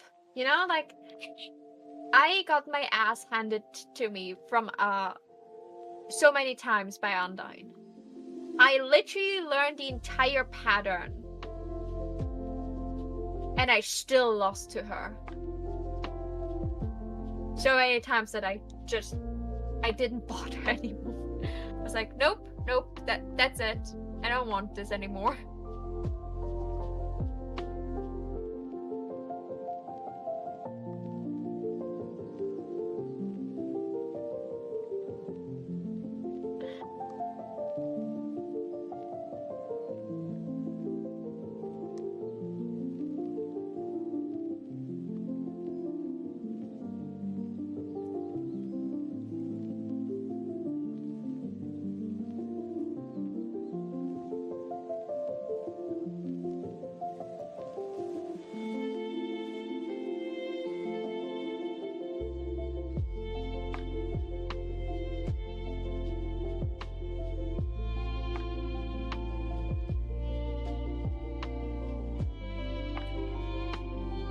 Take care of yourselves, goddammit, or I'm telling Sunny. Sure, tell Sunny. What's he gonna do, love us?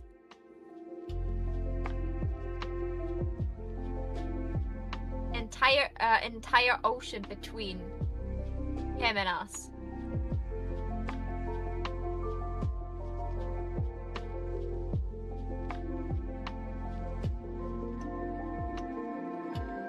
Download Watcher of Realms on PC for free now and reach the goals to support the stream. What a great idea, Stream Elements! Maho, she's been sponsored by Watcher of Realms. Oh, I don't have the overlay actually on that. Yeah, that was the thing I wanted to do at the beginning of the stream. To you, Maho, I still have. I'll just. Well, that's also what stops me to visit you guys in England, you know?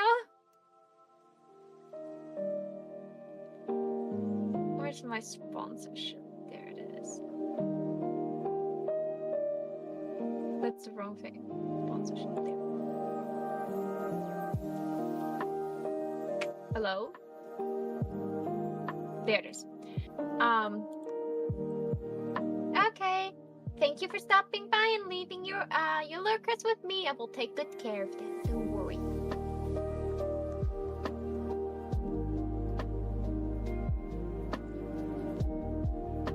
The anime versions of the Powerpuff Girls on the game that Eden was so adamantly talking about. I know there's like an anime for the Powerpuff Girls. I never watched that one. I just know it exists. I think something is wrong with me that I haven't watched it yet.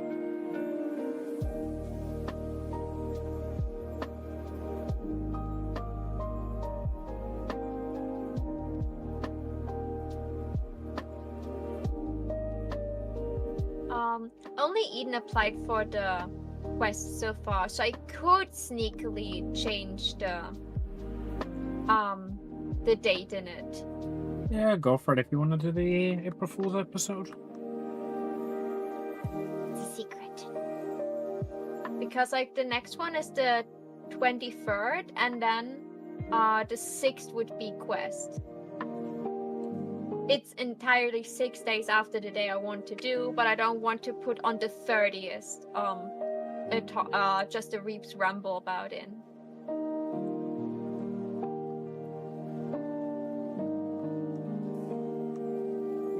That sounds like way too much work and way too much stress, even though it's just a ramble about with us being silly.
framing the big white stripes.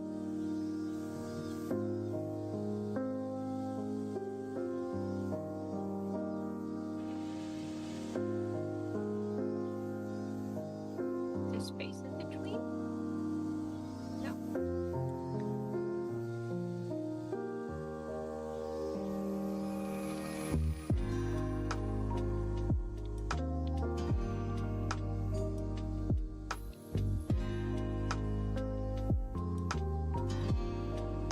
I am sometimes guilty of just like taking a print and just like putting it on top of something and don't bother with the how it looked like, but only when I'm in a hurry with a piece.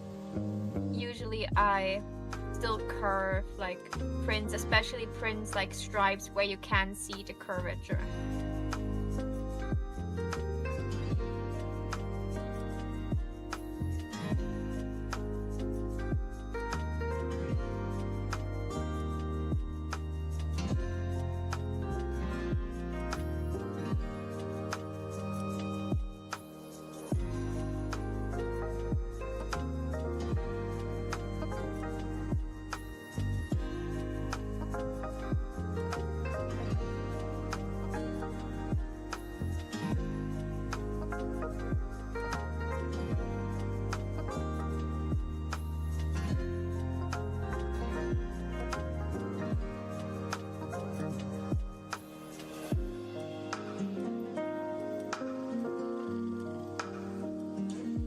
Feeling Amy.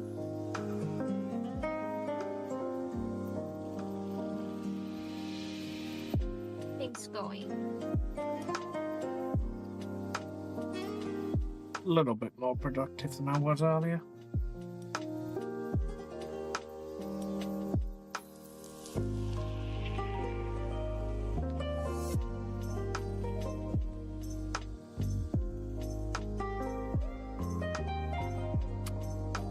Probably will call it when you head off, though. Totally fine.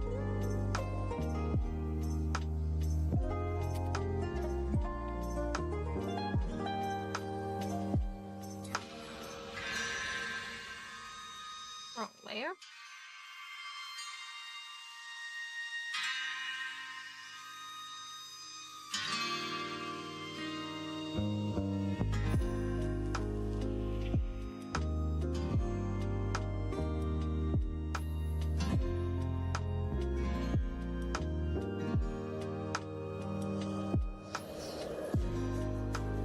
The ear won't be able to hear Amy's beautiful voice if you do that.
What did you do? When I scroll to get like to a certain spot, when I go too much to the side to where actually the scroll wheels are on the side and the bottom, it just like jumps me to like a corner of the canvas where nothing is there.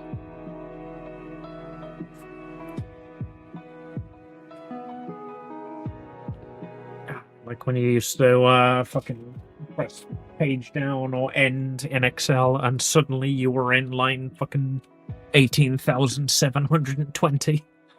Yeah.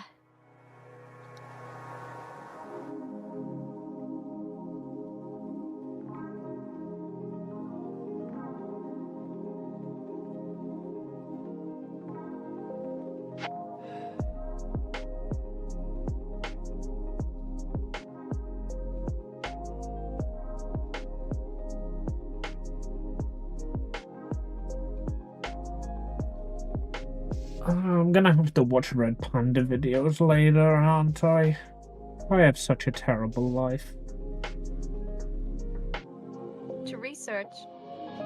Yeah, I've got to do all this important research for work of looking at cute, cuddly red pandas and specifically watching the tails and how fluffy they are. What we sacrifice for work. In all seriousness, I do need to, like, figure out how I want the tail to move. I can either have it, like, wiggling a bit to one side, wiggling back and forth behind her, like literally every single Live2D's tail ever is. Be the best idea. That'll probably be the one, given that there'll be more tutorials for that one. Yeah, you can still look up like how the tails move for red pandas, but in general, tails have like a job to do, and the job is usually balancing. Like especially like when you look at creatures that climb a lot, like cats, their tails are usually for balancing purposes. When they don't balance, they're just like vibing. Did you know that a cat can only I don't know if it was 70% or 30% control their own tail. The rest of the percentage, the tail has literally its own life of a cat. That's why sometimes a cat literally tries to grab its own tail and the tail escapes their paws because they don't have full control over the tail. It's just doing its own thing. That is one of the most adorable fun facts I've ever heard.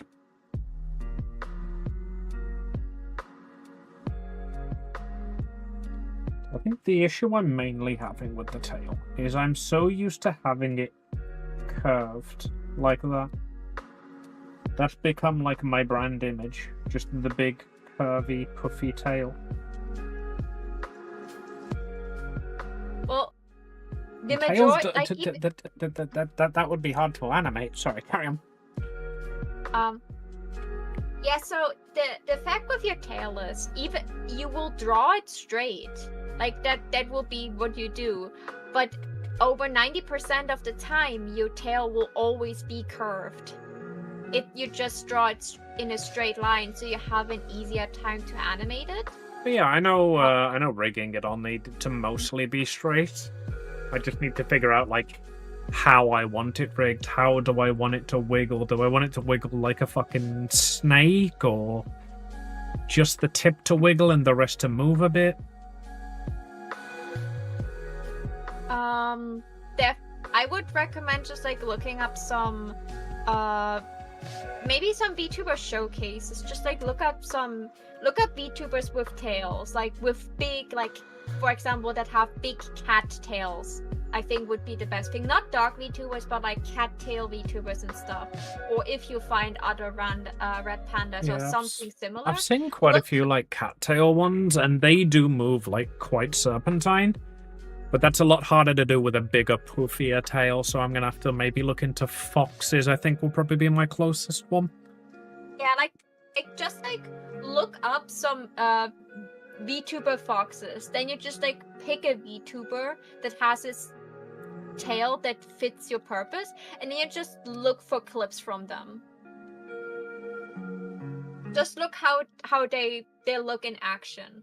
It doesn't need to be a tutorial. Like, first of all, just like look at some VTubers that have actually a tail like this. Look how their riggers rigged it for them. I think I need to set out a game plan for this. Because I really want to get, like, there's a load of features I want to add that I'm going to take a lot of work and experimentation on my part. Maybe a to-do list of like the groundwork you have to set down, and then that's what I'm saying. Like, I think the groundwork needs to just be like a model, no toggles, everything set out and ready, and then I add the toggles later once I've learned how to rig and I understand it more. Yeah. What you could do to have it like still feel like kind of fun. That's what I sometimes do with like long to-do lists. I call them main quest and side quests. So I make a list with main quests, like things that have to be done. Like, I don't know, like touch the model. That doesn't help me. You have to do all the side quests before the main quest. What if they're important to the story? I know what you mean, though. That's a good idea. Because if you look at the to-do list, that can like set your brain into a stress mode. Your brain will be like, oh no, that's all I have to do. But if you call them quests, you can be like, okay, today I will target one quest from the list. My brain lives in stress mode.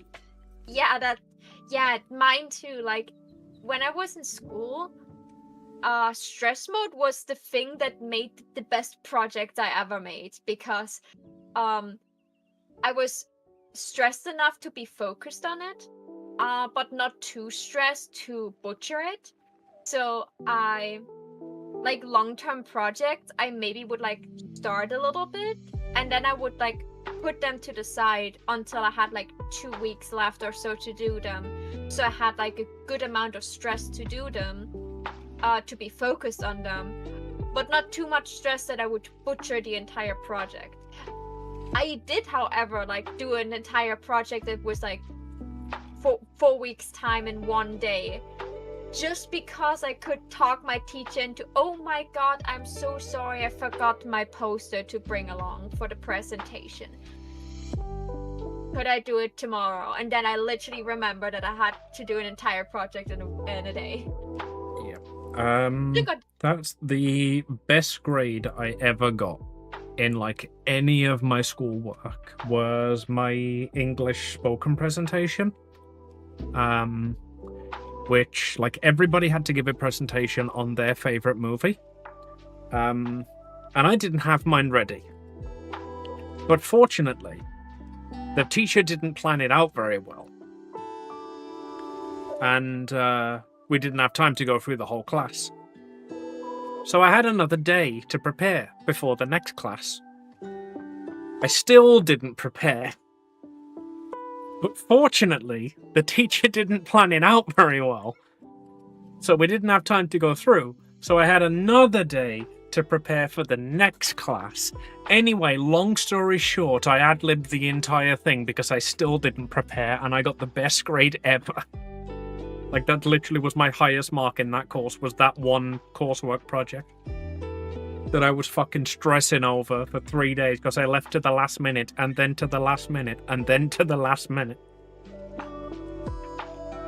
And then I just got up and I was like, so Lilo and Stitch is a time-renowned Disney movie that most of you wouldn't consider to be a Disney movie, because it doesn't fit into the classics. And I just kept talking and kept talking and kept giving like all these little tidbits, because it genuinely was like my favorite movie, and I'd watched like all of the behind the scenes and the director's cut and everything, and I just started spewing out that. And the teacher would literally, like, at the end of my presentation. Just said, hold on, let me start again. The teacher, at the end of my presentation, literally just says, "Okay, class, that is the only A grade I am giving out." Because I was the last one.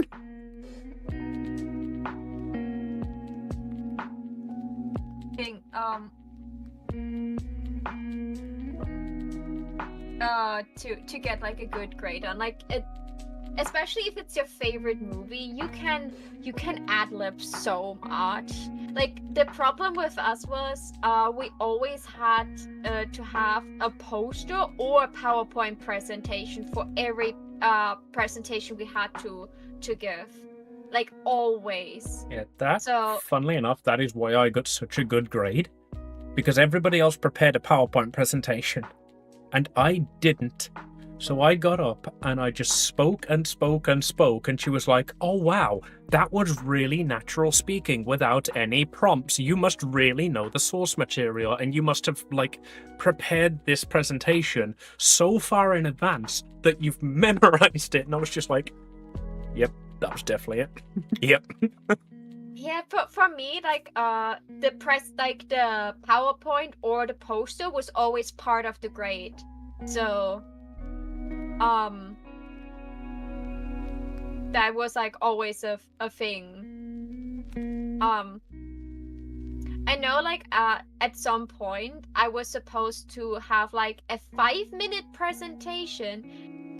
There was like preparations for the exam. We had like one like spoken exam and one written exam for English, German, and one other subject you had to choose. And for my for my English exam, that we were supposed in English to prepare a presentation about any topic we wanted, and we had to help this presentation within 5 minutes to cut to the case. So but then I got bullied hard enough in school that I wanted to never go, that I never was presenting this, but I still had the posters for this, and it was like about the like the 7 wonders of the like the world wonders, and there are actually 3 categories: the natural world wonders, the ancient. That was what I was gonna ask there. Did you do ancient or modern?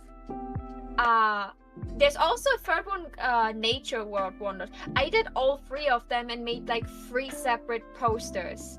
The modern one looked like a small SD card with like some gold color on the side, and then the pictures of the 7 those 7 wonders. Then the ancient one, I made a circle, and then I drenched the circle with a water coffee solution to make it look like old paper. And everybody in our school did that for every single project. No, I just did it for we just dabbed a tea bag on it because we're British, but it had the same effect. Yeah, Burn the edge just a little bit, dab it with tea. Yeah, and I usually just like bought like a big sheet of paper in a color, and then I just put things on it. And the last one was I bought a big sheet of green paper and cut it in the shape of a tree and put like the word wonders there. And then I had those things laying around. So my English exam came around the corner, and I actually had to pick up a presentation, but instead of talking about the topic of the presentation, I had to explain how I made those things, those posters. Also, I would recommend to you to start the tail on a different canvas, because you need your tail way bigger. You have a big tail. Realizing that now, it's too small. And I was like, I just said this was like for an older English presentation. I was lying through my teeth about this presentation. I made up so much shit because I didn't know how to say certain things. I got a really good grade on my English exam for, being always struggling with English. In college, I got a 3 in the written exam and a 2 in the spoken exam in English. I'm from an era where we used A through E. Are those? C and D. Barely pass, barely fail kind of ranks. No. 1 is an A. 2 is an B. So. I was like most of the time D is barely passing, right? D is a fail grade. C is Really? barely passing, yeah. Well, at least it was when I was in school, anyway. Okay, like we had until grade 6, 5 would be A, B, C, D, E. E would be passing. F would E would be failing and F would be failing. Everything above that was still passing grade. So, but like really like a D was like below average, but just enough to pass. And that was like how English was for me every year until 9th grade, and I slowly got better because I started reading English manga. And then I changed school, and I had finally a good English teacher who would not just let us copy vocabularies, but actually made with us like communication practices. So I got better in English. And the spoken English exam was always with a partner. So, of course, I grabbed my best friend and we were like, okay. There was one part of the exam where you had to pick an envelope, and inside of the envelope is a random topic, and you have to talk about this topic with your partner in front of teachers. And before, whisper, before we went into the exam, we agreed on no matter what the topic is, we will talk about it for like 2 sentences and then derail it to anime. No matter how, we set in stone, no matter what the topic is, we will derail it to anime. Because we both knew. And then your topic was something like fucking giants attacking a city, except they're all made of flesh.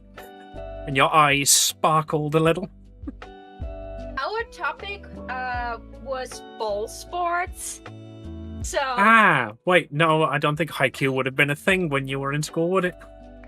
It was, but we talked about okay, so what ball sports do you like? And we talked about I like, like she was like, I think she talked about volleyball, and I was like, oh, I do really like basketball, and she's like, wasn't there like this basketball anime? I don't know the name. And I was like, Kuroko no Basket, and then we derailed it to anime. They had to stop us, but they had to give us a good grade because we were fluently conversing.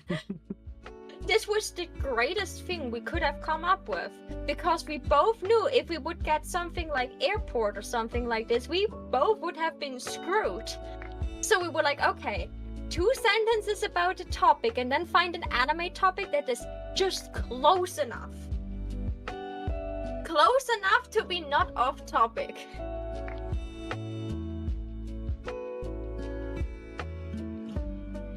They just wanted to have to prove that we can hold the conversation. Then I had this almost the same thing happening in college for my English exam there. I got a B, so I was really good. I was talking nonsense. Like we had to read like a text and answer questions for the text. I have no clue what I have written down there. I completely had a blackout moment in there. And then we had we had to sit down with our partner and just like talk about something. I think about the text we were reading and stuff. And I was lucky that my partner was a really, really nice guy. He, like, I used the tram to get to school, and for some reason the tram came to it earlier than usual, so I missed it. And I was calling him, and he had the car, so he picked me up so I wouldn't be too late for the exam. I was so thankful that day. Well, of course, if you'd have not got there, he'd have failed. No, he wouldn't. I would have got like into trouble. Because the first part would have been the writing part, not a written exam, but like where we had to read the text and just like fill out some questions about it. I would have just gotten less time for that if I would have arrived late, if I remember correctly.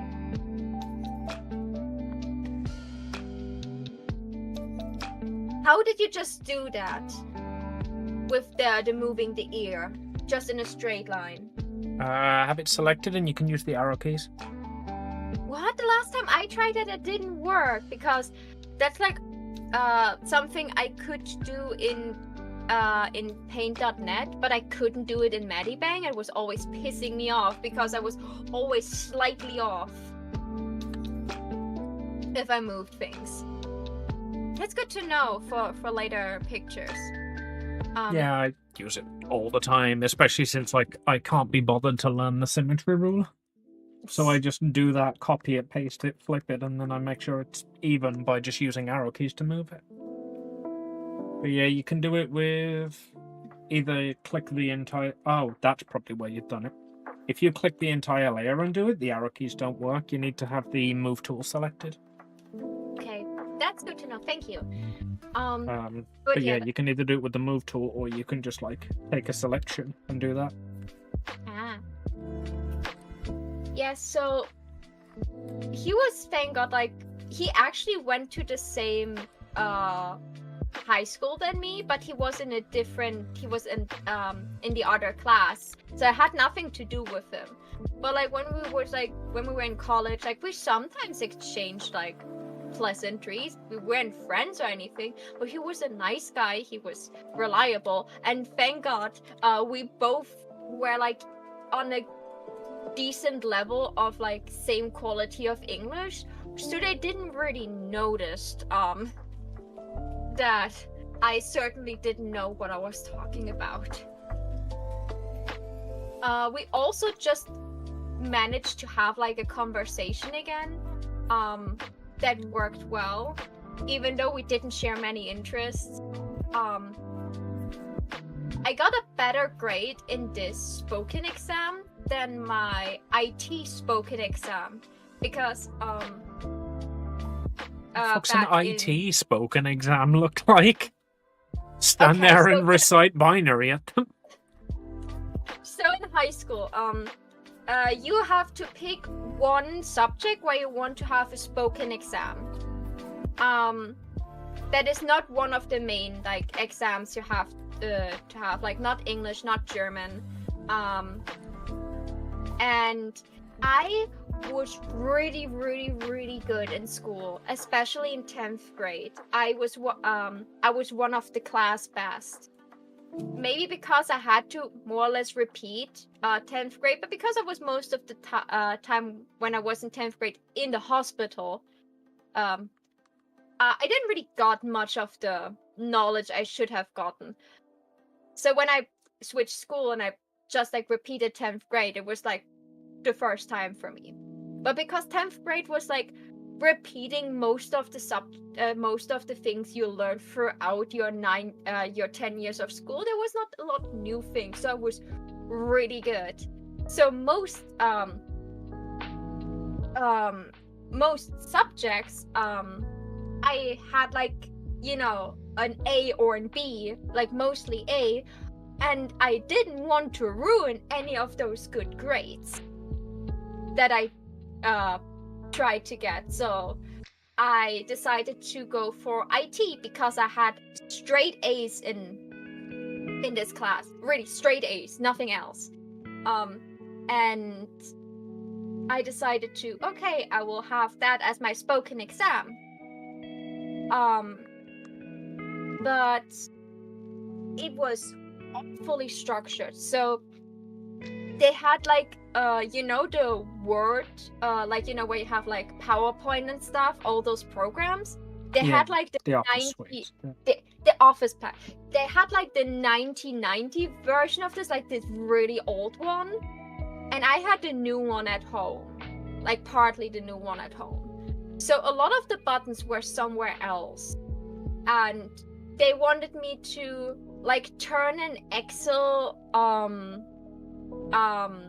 table into a graph, then like do some text editing, and then talk about certain things that were like showcased.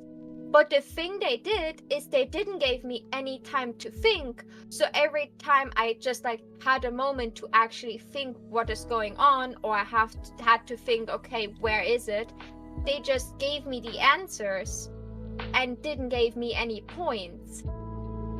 So most of this exam, like they gave me a C, and completely ruined my my grade with that, because the exams were 50% of your main grade you get in at the end, and your exam would always be prioritized for grading. So all the straight A's I got overruled by one C and turned into a B, and I was going to go to an technology-based college. I almost cried there because they were literally like ruining what I was working so hard for, because I got nervous up there and they gave me like not even like 2 minutes to think about my answers. So I was just like sitting there and had to deal with that. A B at the end was not awful. It was just like very humiliating. Especially because the IT teacher I had there was not a good one, who didn't help me prepare for this exam. And the other IT teacher that was a little bit better, like he was giving me most of the answers, and then had the audacity to tell me when I was like, he saw how distraught I was over the fact that I got a C, and that would ruin, like my strike of straight A's, and would ruin my entire grade for me.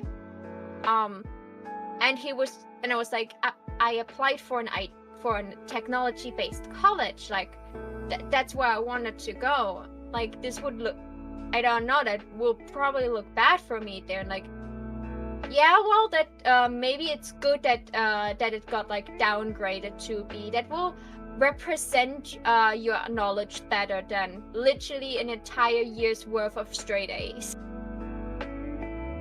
I was so pissed that day. Basically, all of our grades were either coursework or exam.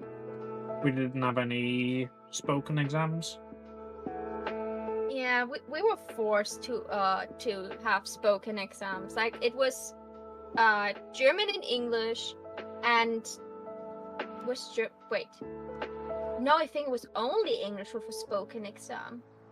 Not even German. I mean, I imagine if I'd have taken a language, I would have had a spoken exam. That's a given. But like, I was forced. English was a main course. You could not say no to English. That's like the thing. Wish I could have kept my language. Like, I've spoke about this before, haven't I? How they're fucking, like, of the 8 classes that we had per year group, 6 of them took Spanish, 1 of them took French, and 1 of them took German. And then they were surprised when it came to choose the courses that we were going to do, that only 3 people wanted to take German, and therefore I wasn't allowed to learn it because the class would be only 3 people. It's like, well, of course there's only 3 people across the entire year who want to take German onto the next level. Only 30 people across the entire year were offered German. And like, that is awful. We had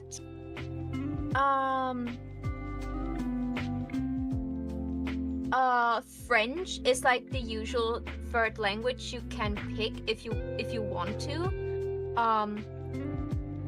And in the school I was before, in the school I was after, they sometimes for some years offered Russian as an additional language. But I was never big about languages, and English was hard enough for me. That's why I couldn't go to we had like normal high schools, and then we had something called gymnasium, where it's literally just like where in a high school you go to up to 10th grade in a gymnasium, like I don't know what it's called. It's like a more fancy high school. You go to grade 12. We called that either sixth form or college. Yeah, like we have a few options for higher education over here. Sixth form is normally, hey, at year 11 you can stop at your high school, or this particular high school offers 2 extra years. Or if your school didn't offer that, you could take those 2 extra years at a college instead. Yes. Okay, then I actually know what I went. I actually went to college for 2 years in a technology-based college. Was very upset, like after like I stopped studying and all of this, I learned that we had not too far away an art-based college, and I was like, no, you're not allowed to go to college twice. And I was like, shit. I would have went to college twice if that would have meant I could go to art school. But the gymnasium, it's literally starts at 5th grade and goes up to 12th grade. You can, however, say you want to go to after 10th grade, you can go to it and just like have the extra years there, or you go to college. But going to college gives you less options than doing those 2 extra years in this special school.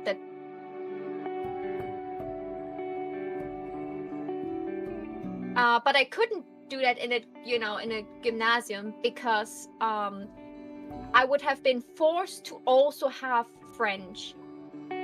You couldn't choose, but you couldn't say you'd only want English. French was also a language you had to take, and I knew I would not be able to do French. Like, I was barely passing with English. I couldn't do another language, so I picked college instead. It was probably better. Because it was a technology-based college, the math and physics class were absolutely horrible. I was good in math and physics. I had almost straight A's in physics in 10th grade, and I was 1 point away from an A in my math exam. My math teacher, who was also my physics teacher, she was like, I really looked for it. I read your exam multiple times, but I couldn't find the last point. I'm really sorry. So I got a B+, and I almost cried in class because I was so sure that I'd get an A. Yeah, I had to retake math. I could have had an entire year of just being literally the only person in the entire school who didn't have to take math. Because I got an A in it. I was exactly 1 mark off of an A star, which is our highest grade.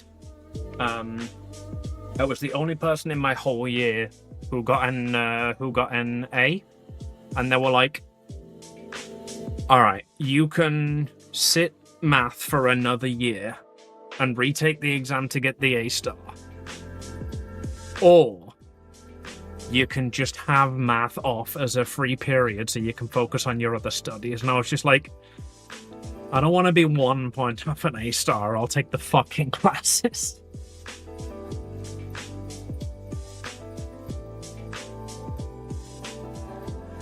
We had something like geography and history, and art and music. In 10th grade, you had to pick which one you want to continue, and Yeah, we had that. That was when like I was told that I couldn't take German.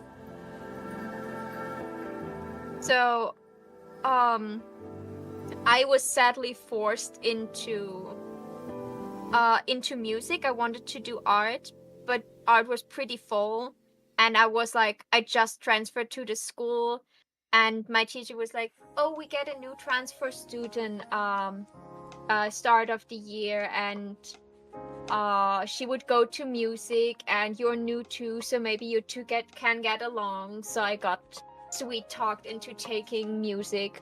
The music teacher was absolutely awful. Half of the year he wasn't there, and the other half of the year he didn't do a good job in teaching. Yeah, that was our DT teacher. Accordingly, my grades were not great in music. And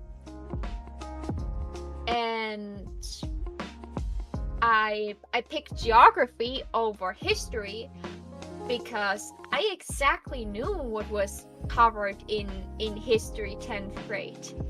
I was already really bad in history because I had a hard time remembering names. I had a hard time remembering dates. So, and those are the two things you should remember in history class. Both things were not there for me. And starting at end of 7th grade and 8th grade, you start with World War I and World War II, and that will continue until 10th grade, where you just also cover a little bit like the split of Germany part. That's all you had in history, nothing else. So I exactly knew that I didn't want to touch history ever again. So I went for geography.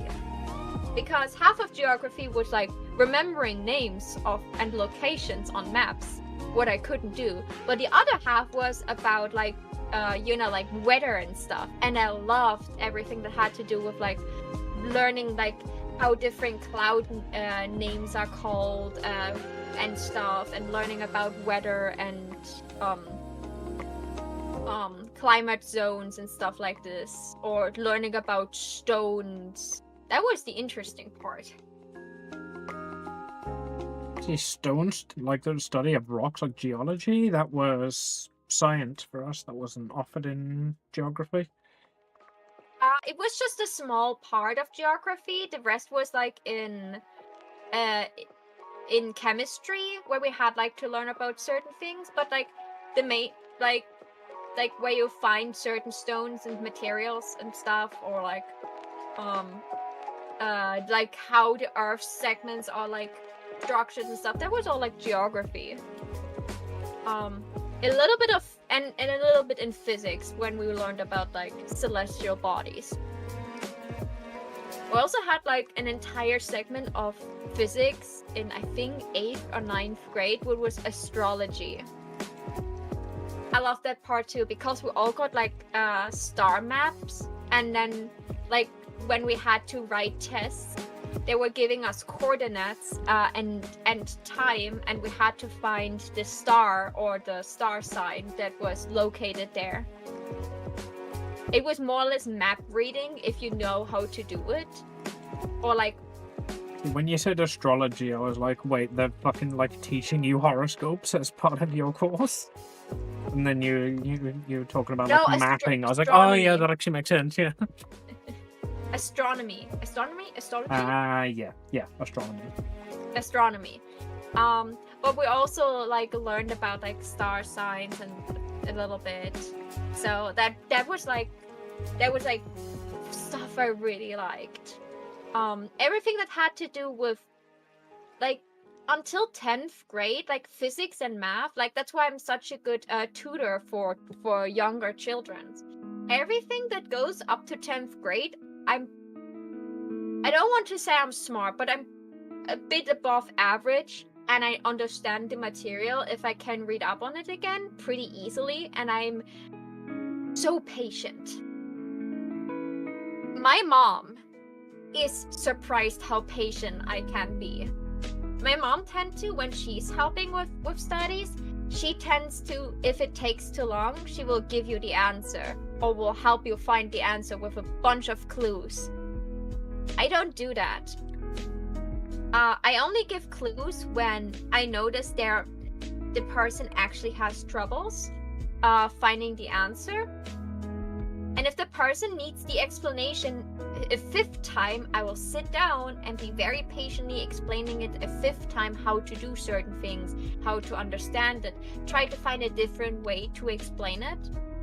And like I generally learn better through making mistakes myself. So when I'm teaching somebody else, I don't ever tell them the answer. I just tell them why the answer they gave was wrong and explain that.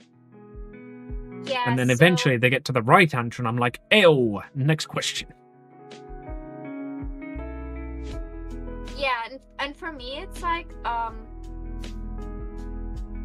tell them when they're wrong, and I help them to find the right answer if they're really struggling, or if I really notice they cannot find the answer like this, I'd be like, okay, let's go a step back, let's go through the explanation again first, and then I will ask questions again. And I got one guy from when the high time of COVID was, he had his exam period. So all the preparation work you would have in school for your exams, he had to do at home on his own. So he was like at least once a week, sometimes multiple times a week, sitting with me on our balcony, and I would like go with him through all the subjects he had, go with him through all the topics again, did all like the test sheets he got to practice. He managed to get like really good grades in his exam. I was Did really you, proud as a tutoring teacher. Did you go through with him regularly saving your artwork?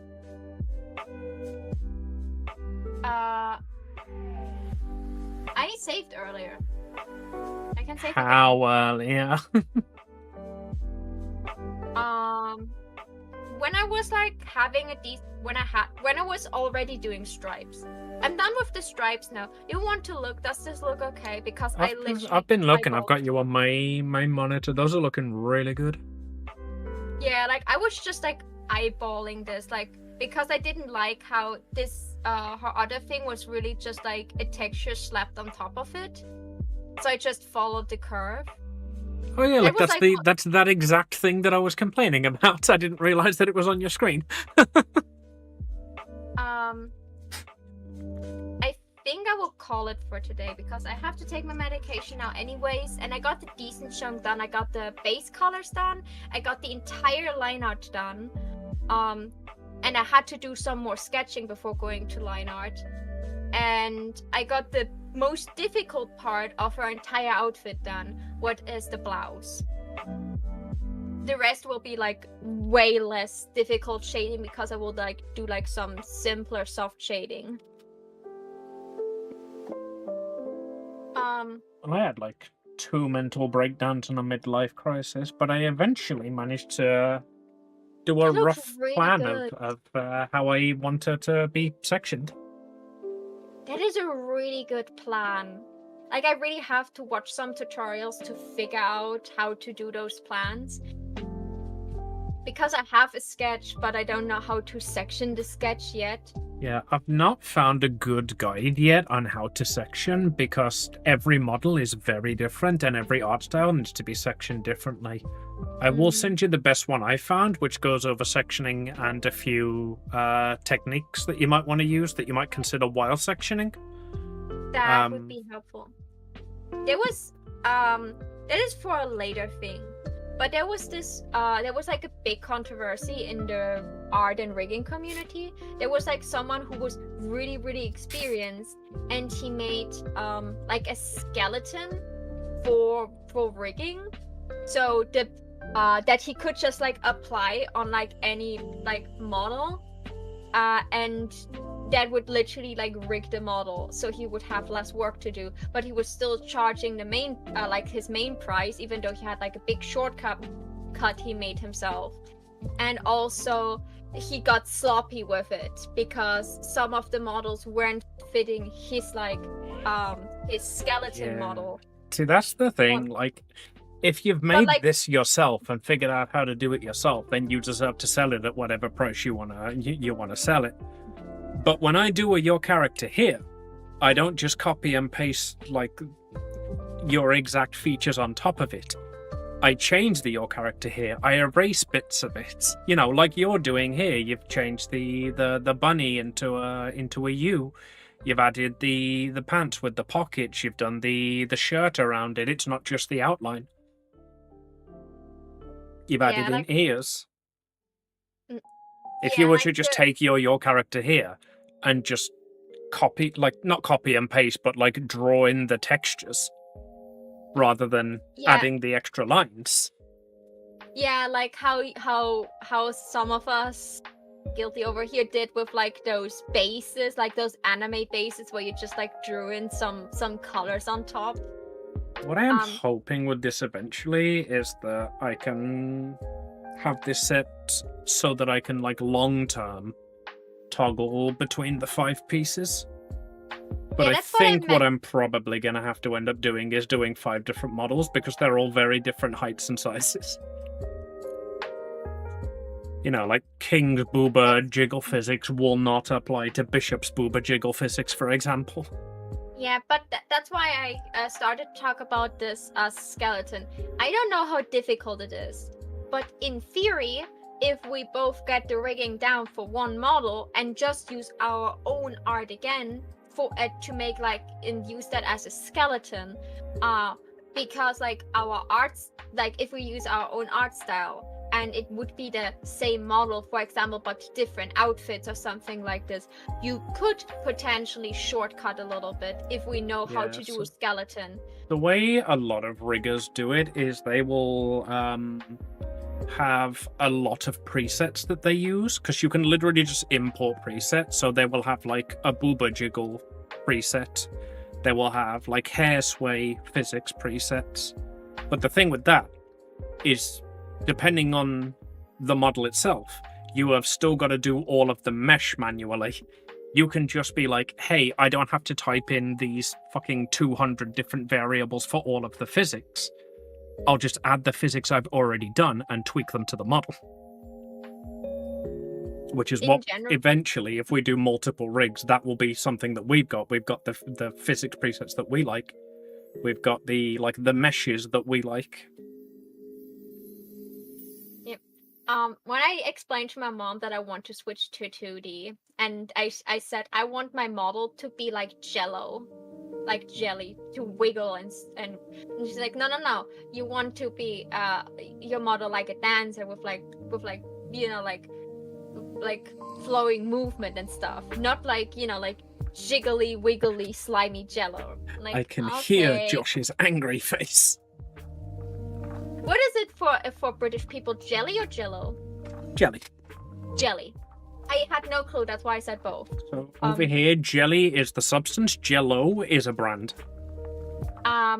You know, do you want to know how the one-on-one translation for it is in German? It's jiggle pudding. I love that. Wackelpudding, because it's like somewhat like a pudding and it's wiggling. We're sometimes very literate with our work, with our words. I hope that the person I'm giving that is okay with that I made this sheep slightly pink. I just thought because like her hair is like this pinkish brown, whatever this color is. I have no clue what this color is called. But it's not. How are you shade? Are you gonna shade it, or is that done now? Oh no, I still shaded. I just like splashed out the base color. I would advise you to do shading in a grey or a light blue. Do it as a multiply layer, and then if they don't like the pink, then it's literally just for you a case of filling the base color with white instead. Yeah, like I sometimes also use what is it called? Drop down. One thing I would say is the pink on the sheep blends in a lot with the pink in the background. So if you're Oh, going the with a background pink will be sheep, I removed. would No, change the no, no. background to like a blue. She gets it without the background. Ah, okay. This is a non-background piece. I just have a background right now because I don't like a plainly white background that hurts my eyes for too long. So I usually have it like in a slightly different color. I do every now and then work on a yellow canvas. In fact, that's the wrong... There we go. That's the canvas I was working on for the Amy model, just like the slightly washed out orange. Yeah, like the or parchment that, like, paper kind of color. yeah, like that. Those are like the kind of colors I go for. Sometimes I even go for like an almost like a darker blue, like a washed out like jeans colored blue. Just like to have a different background color, but I usually tend to go in direction of like orange, yellow, or pink. Because those colors are easy on the eyes. I have like another piece that has like an almost like her hair color, just a bit lighter pink background, just so I have background. Wow, how cute and amazing and wonderful and talented and beautiful. Kiss, kiss, kiss. I agree. I thoroughly agree, especially with the kiss, kiss, kiss part.